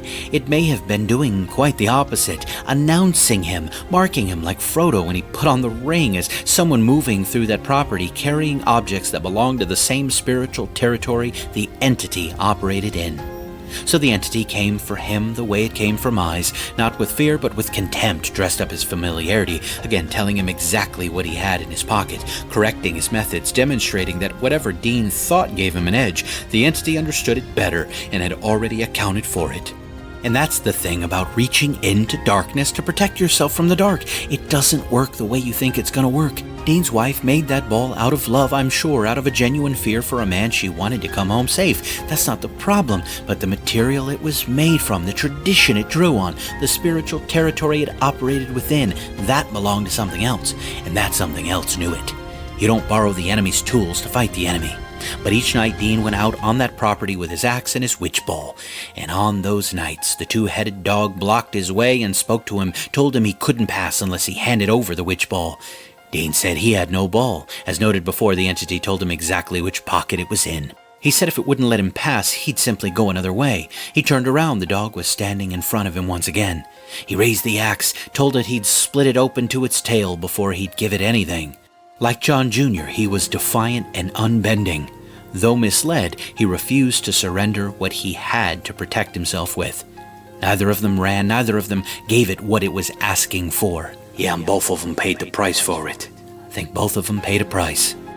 What happened to Dean next is one of the strangest passages in the entire record. A weakness came over him, sudden and total, like the ground had shifted under everything he thought he could rely on. His axe dropped. He couldn't stand. He dropped to his hands and knees, feeling in the dark for the handle, and then he had 4 legs. I want to be careful here because this is the part where the account becomes very difficult to evaluate. Known as the mule transformation, Dean experiencing himself as having 4 legs, a tail, ears that had changed shape, 2 figures climbing onto his back, arguing about who would sit in front. That is either the most bizarre detail in this entire record or one of the most theologically significant, and maybe it's both. Oh my gosh, meaning you think it actually happened? I think something happened, whether it was a literal physical transformation, a complete override of Dean's sensory experience, or something in between that we don't have adequate language for. I don't know. So where did Dean find a mirror in the woods to see his new donkey form? And exactly how many witnesses do we have for this donkey transformation? He didn't see himself. That's actually the point. Dean never claimed to see his own reflection. He knew he had 4 legs because he was on them. He knew he had a tail because he said something jerked on it. He knew he had ears because something grabbed them. This was a man describing his own body from the inside, in the dark, on a road he walked 100 times, and the only witnesses to what was happening were the things doing it to him. Dean's account doesn't rely on a mirror. It relies on his sensation, on what his body was doing, on the voices of entities reacting to something they could apparently see and he could only feel. And as for witnesses, we have Dean. We have Aunt Ibby, who was the one who heard his account firsthand and repeated it for Ingram decades later. What we don't have is a second person who stood on that road and watched it happen. But we also don't have a second person who stood in the room with John Bell and watched whatever killed him. We have testimony. We have a man and woman who never changed their accounts. That's the same evidentiary framework we've applied to everything else in this record. Dean says he kicked both figures over his head, cleared a fence without slowing down, ran until he reached his wife's cabin, and pawed at the door until she opened it. Don't you mean hooved? Shut up. When he saw her face, he says he was standing on 2 feet again. Some accounts say other farmhands recalled Dean returning from the direction of the property on multiple occasions with his clothing nearly torn from his body, looking as though he'd been thoroughly beaten. Something sounds as though it happened, and it happened more than once, according to the records. The possum hunting account ends with Dean unconscious in the woods until morning, a large bloody gash on his head, and a scar he carried for the rest of his life. He said the witch had appeared as a very large rabbit, unhappy about his hunting methods, and had hit him over the head with a stick. He never once attributed that scar to anything other than that encounter. I think he might have taken a few knocks to the head before the stick if he's seeing talking bunnies. Yo, it's giving me Donnie Darko vibes. Ooh, Frank the Rabbit is gross and terrifying. What are you talking about? Who the heck is it? Frank the Rabbit? What? It's a movie reference, Doc. Come on, get a life. Frank appears as a tall figure in a grotesque metallic rabbit suit with a distorted grin, this creepy skeletal mouth, and these dead-looking eyes. He tells Donnie the exact amount of time until the world ends. What on earth do you two do with your time? Anyways, this large bunny allegedly left a scar on Dean. A scar doesn't lie, and Dean doesn't read in these accounts as someone prone to invention. He was believed by the people who knew him, not because mule transformations and stick-swinging rabbits were accepted as literal facts by everyone who heard them, but because Dean was not known to invent things without cause, and because the physical corroboration was there every time he came back from the property. The major question is, what do we do theologically with the transformation account? Scripture gives us more to work with here than people expect. We've already established that spirits can inhabit animals, Matthew 8, the Gadarene swine. We've established in the past that some angelic beings have animalistic characteristics. We talked about the Nahash in the garden, Satan taking the form that was serpentine. The capacity of spiritual entities to alter or override physical experience is not a novel claim in the biblical framework, but the most direct parallel in Scripture for what Dean describes is not an animal possession account at all. It's Daniel 4. Nebuchadnezzar is the most powerful man on earth at the time, king of Babylon, builder of one of the ancient world's great civilizations, and God's judgment upon his pride takes a specific and deeply strange form. Daniel 4:33 describes it plainly. He was driven from men and ate grass like an oxen. His body was wet with the dew of heaven until his hair had grown like eagle's feathers and his nails like bird's claws. I've said it before, I do not believe that to be metaphor. The text does not present it as vision or symbol. It presents it as something that physically happened to a physical man in the physical world over a documented period of potentially 7 years. The Babylonian court witnessed it. It was recorded. Nebuchadnezzar himself later wrote about it in first person. A human being under divine judgment underwent a transformation that blurred the boundary between human and animal. Now, I want to be careful here because the mechanism in Daniel 4 is divine judgment, not demonic activity. God did this to Nebuchadnezzar as an act of judgment and humbling. I'm not arguing that what happened to Dean was the same thing. What I am arguing is simpler than that. If the biblical text presents the transformation of a human being's physical experience into something animal-like as an event that literally happened, witnessed, recorded, and later testified to by the man himself, then the category of physical transformation under spiritual influence is not outside the biblical framework. Daniel 4 establishes that the boundary between human physical experience and animal physical experience is not as fixed as we assume when we are operating purely in the natural register. Something can reach across that boundary.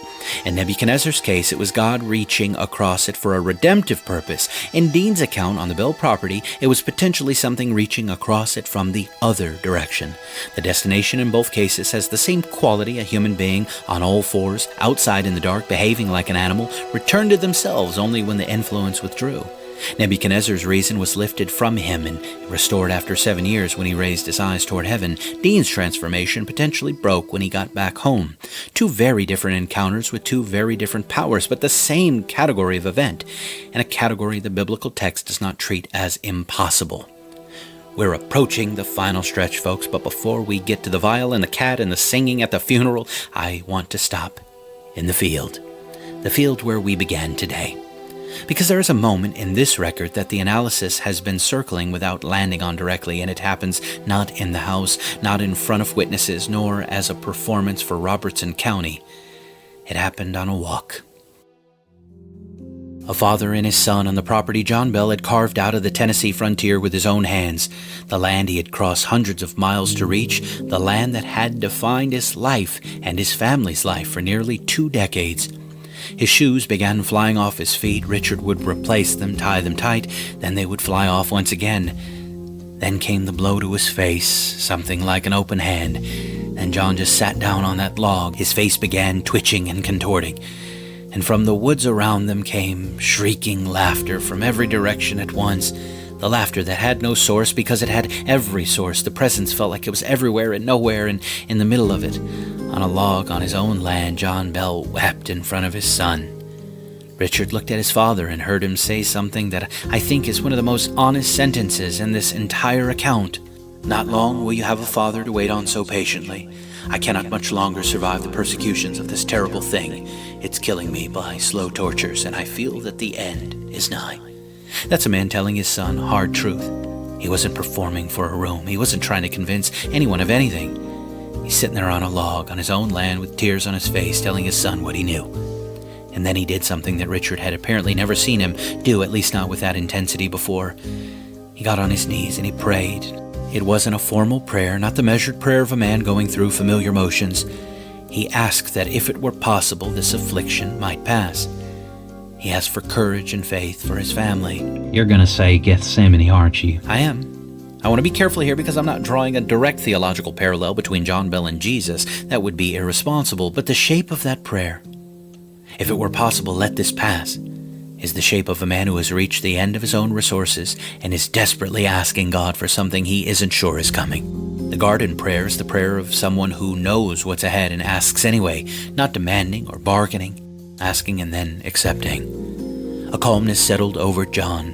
The episode faded. Father and son walked back to the house together, but John Bell would never leave again. That detail lands harder every time I read it. It doesn't have a vial or blue flame or dramatic singing. It's just a man who walked back to his house and didn't leave, who knew on some level that the walk back was the last one, and who prayed with everything he had in a field while something laughed at him from every direction and then got up and walked home anyway. It's not a man who was destroyed by what came for him. It's a man who was broken by it and chose faithfulness anyway. And those are not the same thing. Now the vial and the cat and the singing. The theatrics. John Bell died on December 20th, 1820. That is confirmed by court records. Everything else, though, the vial found in the place of the medicine, the dark brown fluid nobody could identify, the cat they tested it on and it convulsed and died, the blue flame that shot up the chimney, the voice declaring in a joyous tone that it had given old Jack a big dose last night while he was asleep, which fixed him, it said. All of that comes from Ingram's compilation and not from independently verified contemporary sources. Meaning the most dramatic parts of the story have the least support. I ain't surprised. Look, Doc, the death was very real. How it happened, sure, is up for debate. But I want to sit with what the accounts describe theologically, regardless of whether every detail is accurate. A being that openly declares its role in a man's death, at his funeral while his family grieves, singing wild songs in the crowd, not hiding, not ashamed, claiming credit with what witnesses described as joy. Whether the accounts are accurate or not, the theology of what they describe is clear. The enemy comes to steal, kill, and destroy. John 10:10. Some of you have always read that as metaphorical. This case and the many others we've covered on this show prove otherwise, I think. We know the death is not where this ends, and I think what happens immediately after deserves more attention than it usually gets. Almost immediately after the burial, the entity stops tormenting Betsy Bell. Not gradually or with slow withdrawal, but almost immediately. Betsy returned to something resembling herself for the first time in years. Some of the accounts report of it changing its disposition toward Betsy, but they don't come from Ingram. We noted them in part 1. We don't know for sure if it became nice to her, but it did leave her alone. And I think, for her, that would have been good enough. I also think the aftermath tells you everything about what John Bell was to this thing. Betsy was never the destination. I think she was leverage. She was the means by which the entity maintained its hold on that household and kept John Bell from being able to protect himself or find peace. The moment John Bell was gone, Betsy was no longer useful in that capacity, and the entity shifted its behavior toward her almost immediately. Which is a colder reading of a torment than most people consider. It is. And I think Betsy deserves that honesty more than she deserves a comfortable version of events. She was 12 years old when it started. She was pulled from sleep, struck without cause, smothered repeatedly, humiliated in front of the people she loved, driven to the point of saying she'd drink poison to be free of it all. And the reason for all of it, if the accounts are accurate, wasn't that she had done anything or that the entity had any particular interest in her destruction. It's just that she was useful. She was the youngest, the most vulnerable. She was a tool for getting at her father. Yo, I'm starting to think that's a specific kind of evil that's harder to sit with than that dramatic kind. The dramatic kind, the vials, the blue flames, the singing at the funeral, those are vivid and terrible, to be sure, but the cold kind, the deliberate selection of a child as an instrument of leverage against a man the entity had already decided to destroy, that's the kind that doesn't go away when the lights come on. There is one more moment in this record that the analysis has to address, and it may be the most practically important one that made me think of my recent conversation with Tim on the Sixth Sensory podcast. Sadly, they never engaged the entity with anything resembling the deeds of Jesus and the apostles, and nothing they did attempt did any good. Not the detectives, not the conjurers, not the committees, not Andrew Jackson, not the man with the silver bullet, not the incantations and charmed shotguns or mixed concoctions. None of that worked. All of them left worse than they arrived, or left without resolution, or left having learned something painful about the limits of their own confidence. But one evening, the family was gathered around the fireplace after supper, and something got their attention, and they heard, I am going, and will be gone for 7 years. Goodbye to all. Yo, that's so creepy how it announced its departure. Yeah, it did announce its departure on a specific timeline, and that it kept its word according to the records. The presence that had occupied that farm for years, that had beaten a detective on the floor and escorted a conjurer home on a runaway horse and stopped Andrew Jackson's wagon on a public road, it said it was leaving for 7 years. And it left. Where did it go? No, we don't know, and the accounts don't say. What they preserve is the announcement and the absence, 7 years of nothing at the Bell Farm. Whatever purposes required its presence there had apparently been fulfilled, and it left on its own timeline toward its own purposes, the same way it had operated from the beginning. Did it come back like it promised to? It did. 7 years later, in February of 1828, they say the disturbances began again. The knocking, the scratching at the bedpost, the covers pulled away in the night. The farm was occupied only by Lucy and her sons, Richard and Joel, by that point. But this time the family made a decision.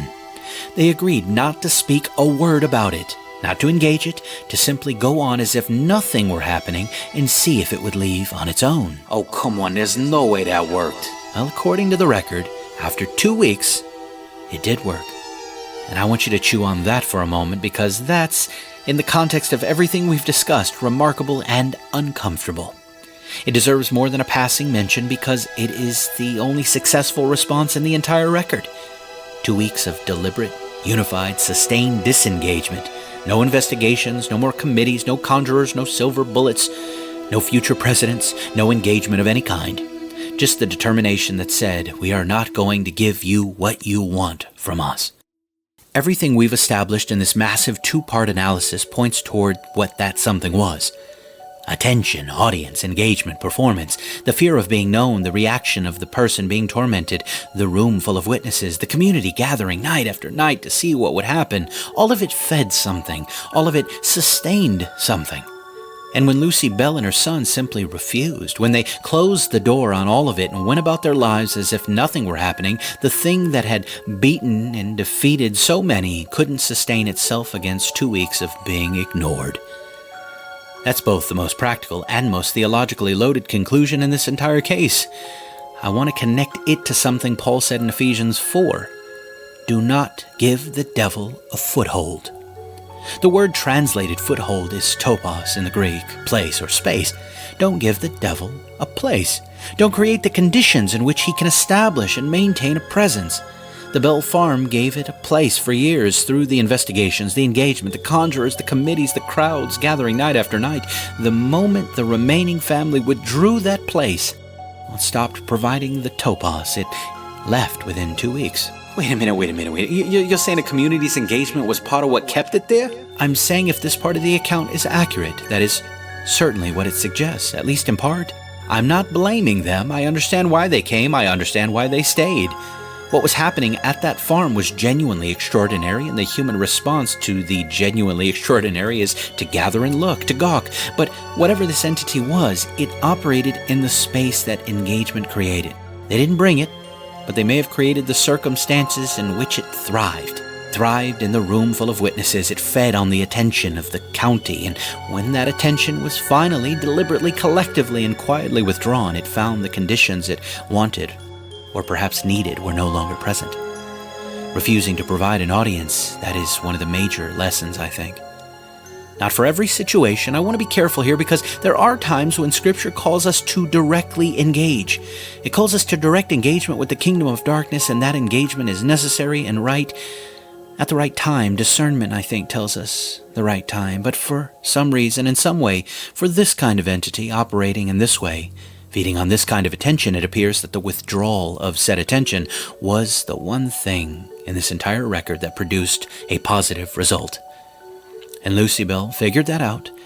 After everything she had been through, after years of that thing in her house, after her husband's death, after watching her children suffer, she figured out what none of the investigators or conjurers or generals had.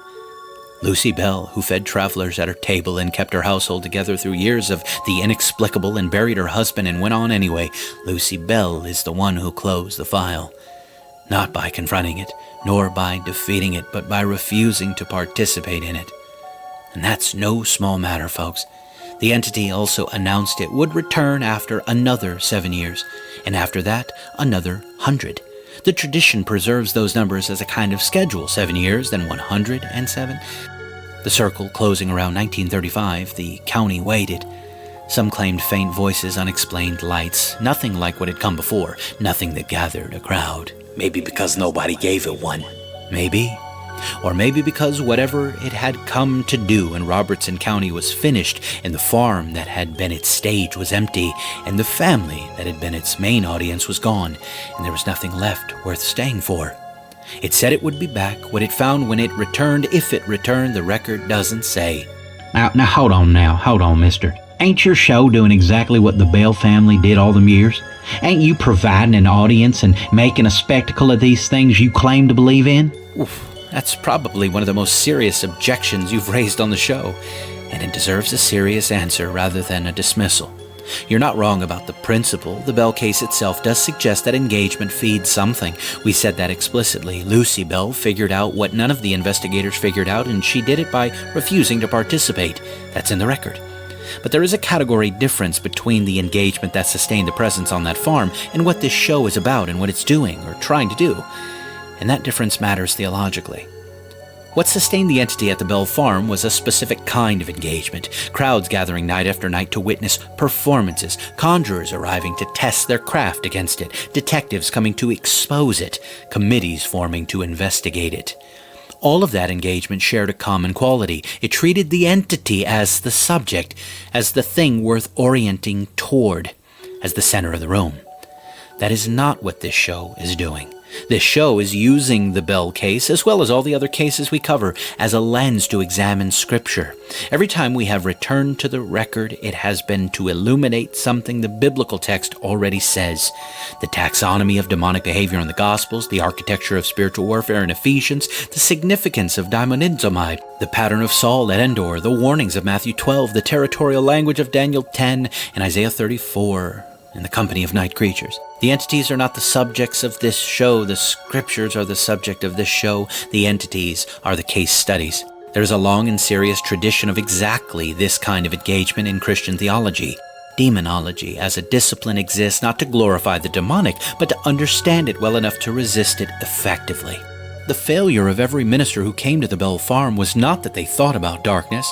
It was that they thought about it without adequate theological depth. They confirmed the phenomenon and stepped back. They prayed without authority. They engaged without understanding.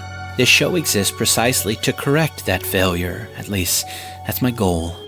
Your objection, Doc, if genuine, is protecting something real. The instinct that says we should not give darkness more attention than it deserves is a good instinct, and it comes from a good place.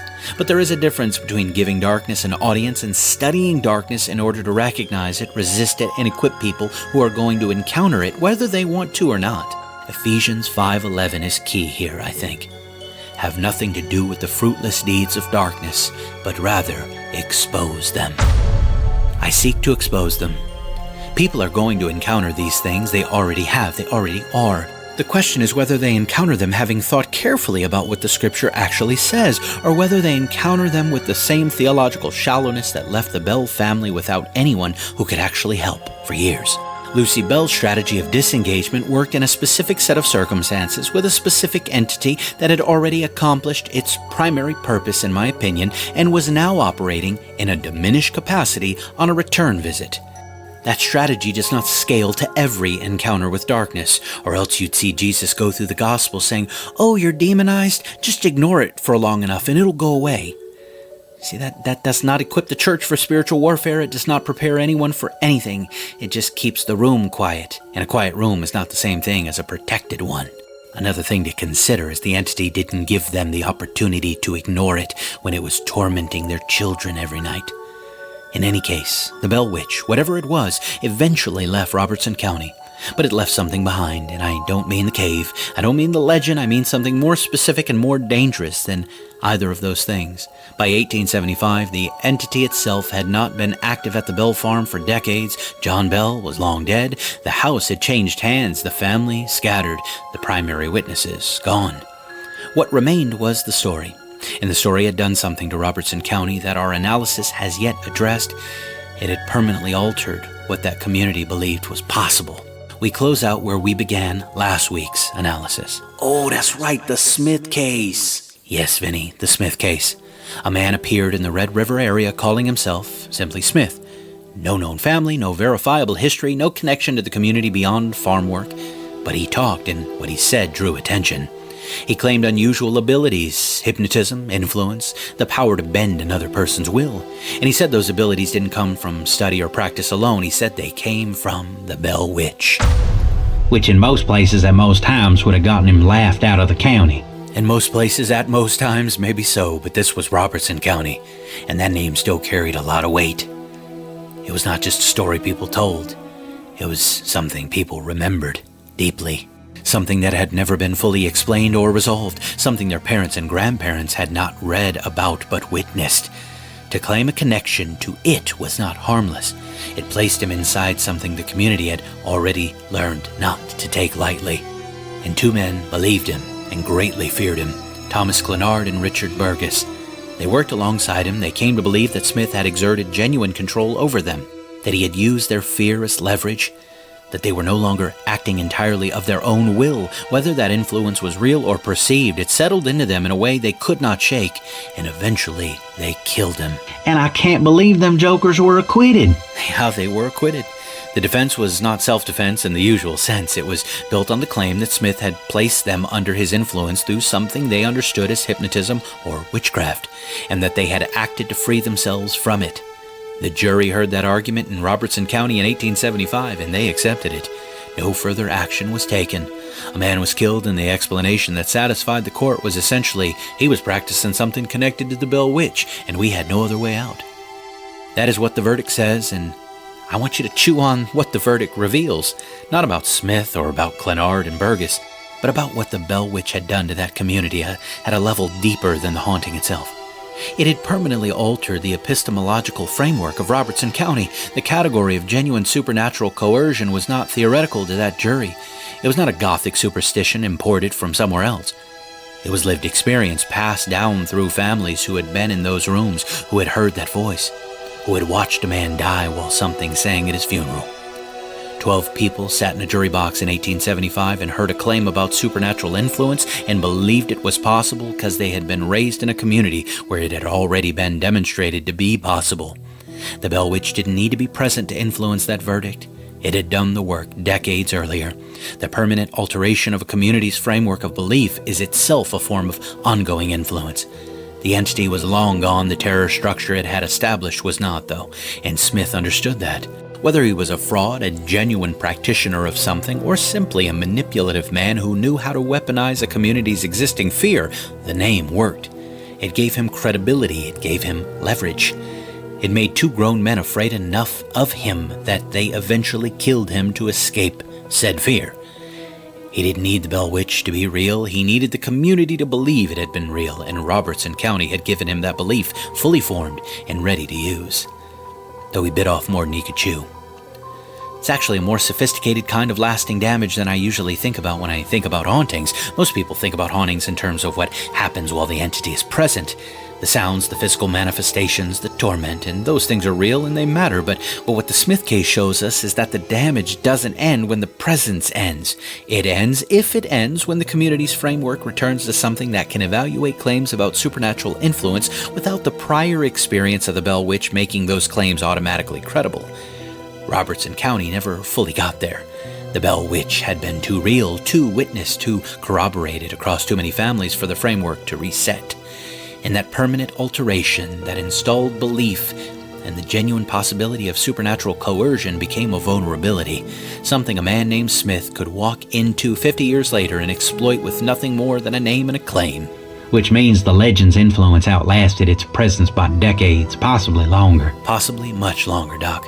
Because the framework Smith exploited in 1875 didn't disappear with his death or with the verdict. It was passed down.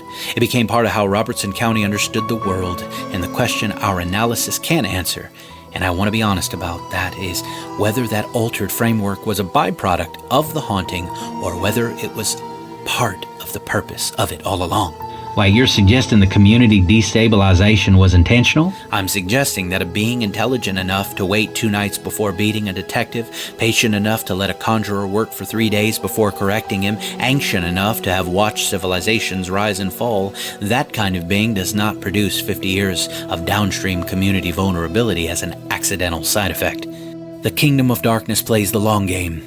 In a community that can be made to believe supernatural coercion is real, that can be made to acquit a killer on those grounds, that carries that belief in its bones across generations, that community is more vulnerable to the next Smith, and the one after that. The Bell Witch may have been gone, but the door it opened in Robertson County stayed open for a very long time.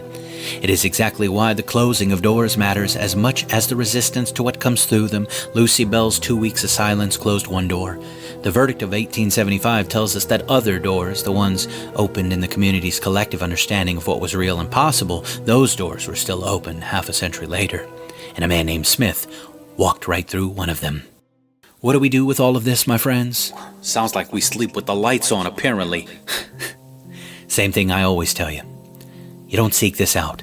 You don't open doors and hope something manageable comes through. You don't go to the cave on Saturday night with a lantern and a sense of adventure and think you're going to be fine because, well, you said a prayer first. The entity in these accounts didn't respect John Bell's righteousness, his community standing, his generosity, his position at church, or his faith. It didn't respect the committees, the investigators, the general, or the man with the silver bullet. What it did respect, the one relationship in that entire household that looked different from all the others, was a young man, John Jr., who, when he engaged it directly, refused to be afraid of it, refused to accept its self-presentation uncritically, and consistently pointed it toward its own accountability before God. That's not a method or a technique, that's a posture. It's the posture Paul described, I think, in Ephesians 6, having done all, stand. Friends, don't go looking for the fight, but please don't pretend the fight isn't real either. Stand your ground. You know who you are in Christ. Don't flinch. John Jr. wasn't immune because he was special. He was later immune because he refused to give it what it wanted from him, which was fear and compliance. And the one thing this entity could not do across years of documented interaction was make John Bell Jr. afraid of it. And then there was Lucy in the end, Lucy the widow, who didn't confront it, who didn't engage it, who simply went about her life and refused to participate in it after it took her husband. And after 2 weeks, it left her and her remaining family alone. Two postures, both rooted in the same thing, a refusal to give the enemy what he needs from you to operate. John Jr. refused to give it fear last week. Today, Lucy refused to give it an audience. Neither of them gave it jurisdiction, and in a record full of people who left worse than they arrived, those two are the ones who didn't. The Bell Witch is over 200 years old as a story, and what I find remarkable is that the more carefully you read the primary sources, with all their sourcing problems fully acknowledged, the less it behaves like a legend. Legends simplify over time. This one gets stranger the closer you get to it, more specific, more internally consistent, more theologically coherent than it has any reason to be if someone just made it all up. I believe something happened on that farm. What exactly? I'm uncertain. Ancient demonic entity? Almost certainly, based on the behavioral profile. Something older and stranger that intersects with what Scripture describes in Genesis 6 and Isaiah 43? Possibly. Something God permitted for purposes none of the people involved could have fully understood. The pattern of John Bell's suffering invites the question, even if it can't provide the answer. What I'm certain of is this: it was not Kate Batts. It was not frontier hysteria, it was not ventriloquism or string, and it was not something that a clever enough person with a good enough camera was ever going to catch or contain. It was intelligent, it was ancient, it was capable of cruelty, and of something almost resembling honesty, sometimes in the same conversation. And whatever it was, according to what the tradition preserved, it said it would be back. On that cheerful note, do not believe every spirit, but test the spirits. Thank you for listening, my friends, to part 3 of the Bell Witch Saga. I hope you enjoyed it. I hope you learned something from it, or were at least challenged by something in it. I ask, please share this episode. Tell somebody about it. That's the only way people are going to find out about the show. If you want to help me continue to do deep dives like this one, join the Toasties on Patreon and help me keep the lights on. Links for everything, as always, are in the show notes. I want to thank you all for listening today to The Dancing Toaster, wherever you're listening. Like, share, subscribe, comment, leave me a review, follow, do all the things wherever you consume The Dancing Toaster. But whatever you do, don't consume toasters, and don't let any ancient spirits consume you. I love you. I'm out.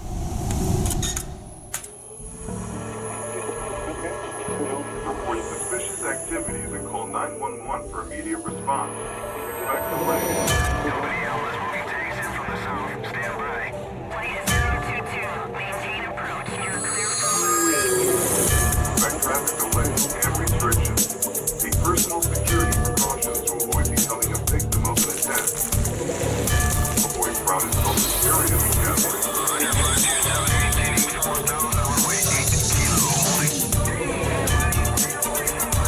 Not travel in areas affected by the attack or in a known area of elevated virus activity. Emergency supplies accessible and a holding against at all times. Be careful. Government officials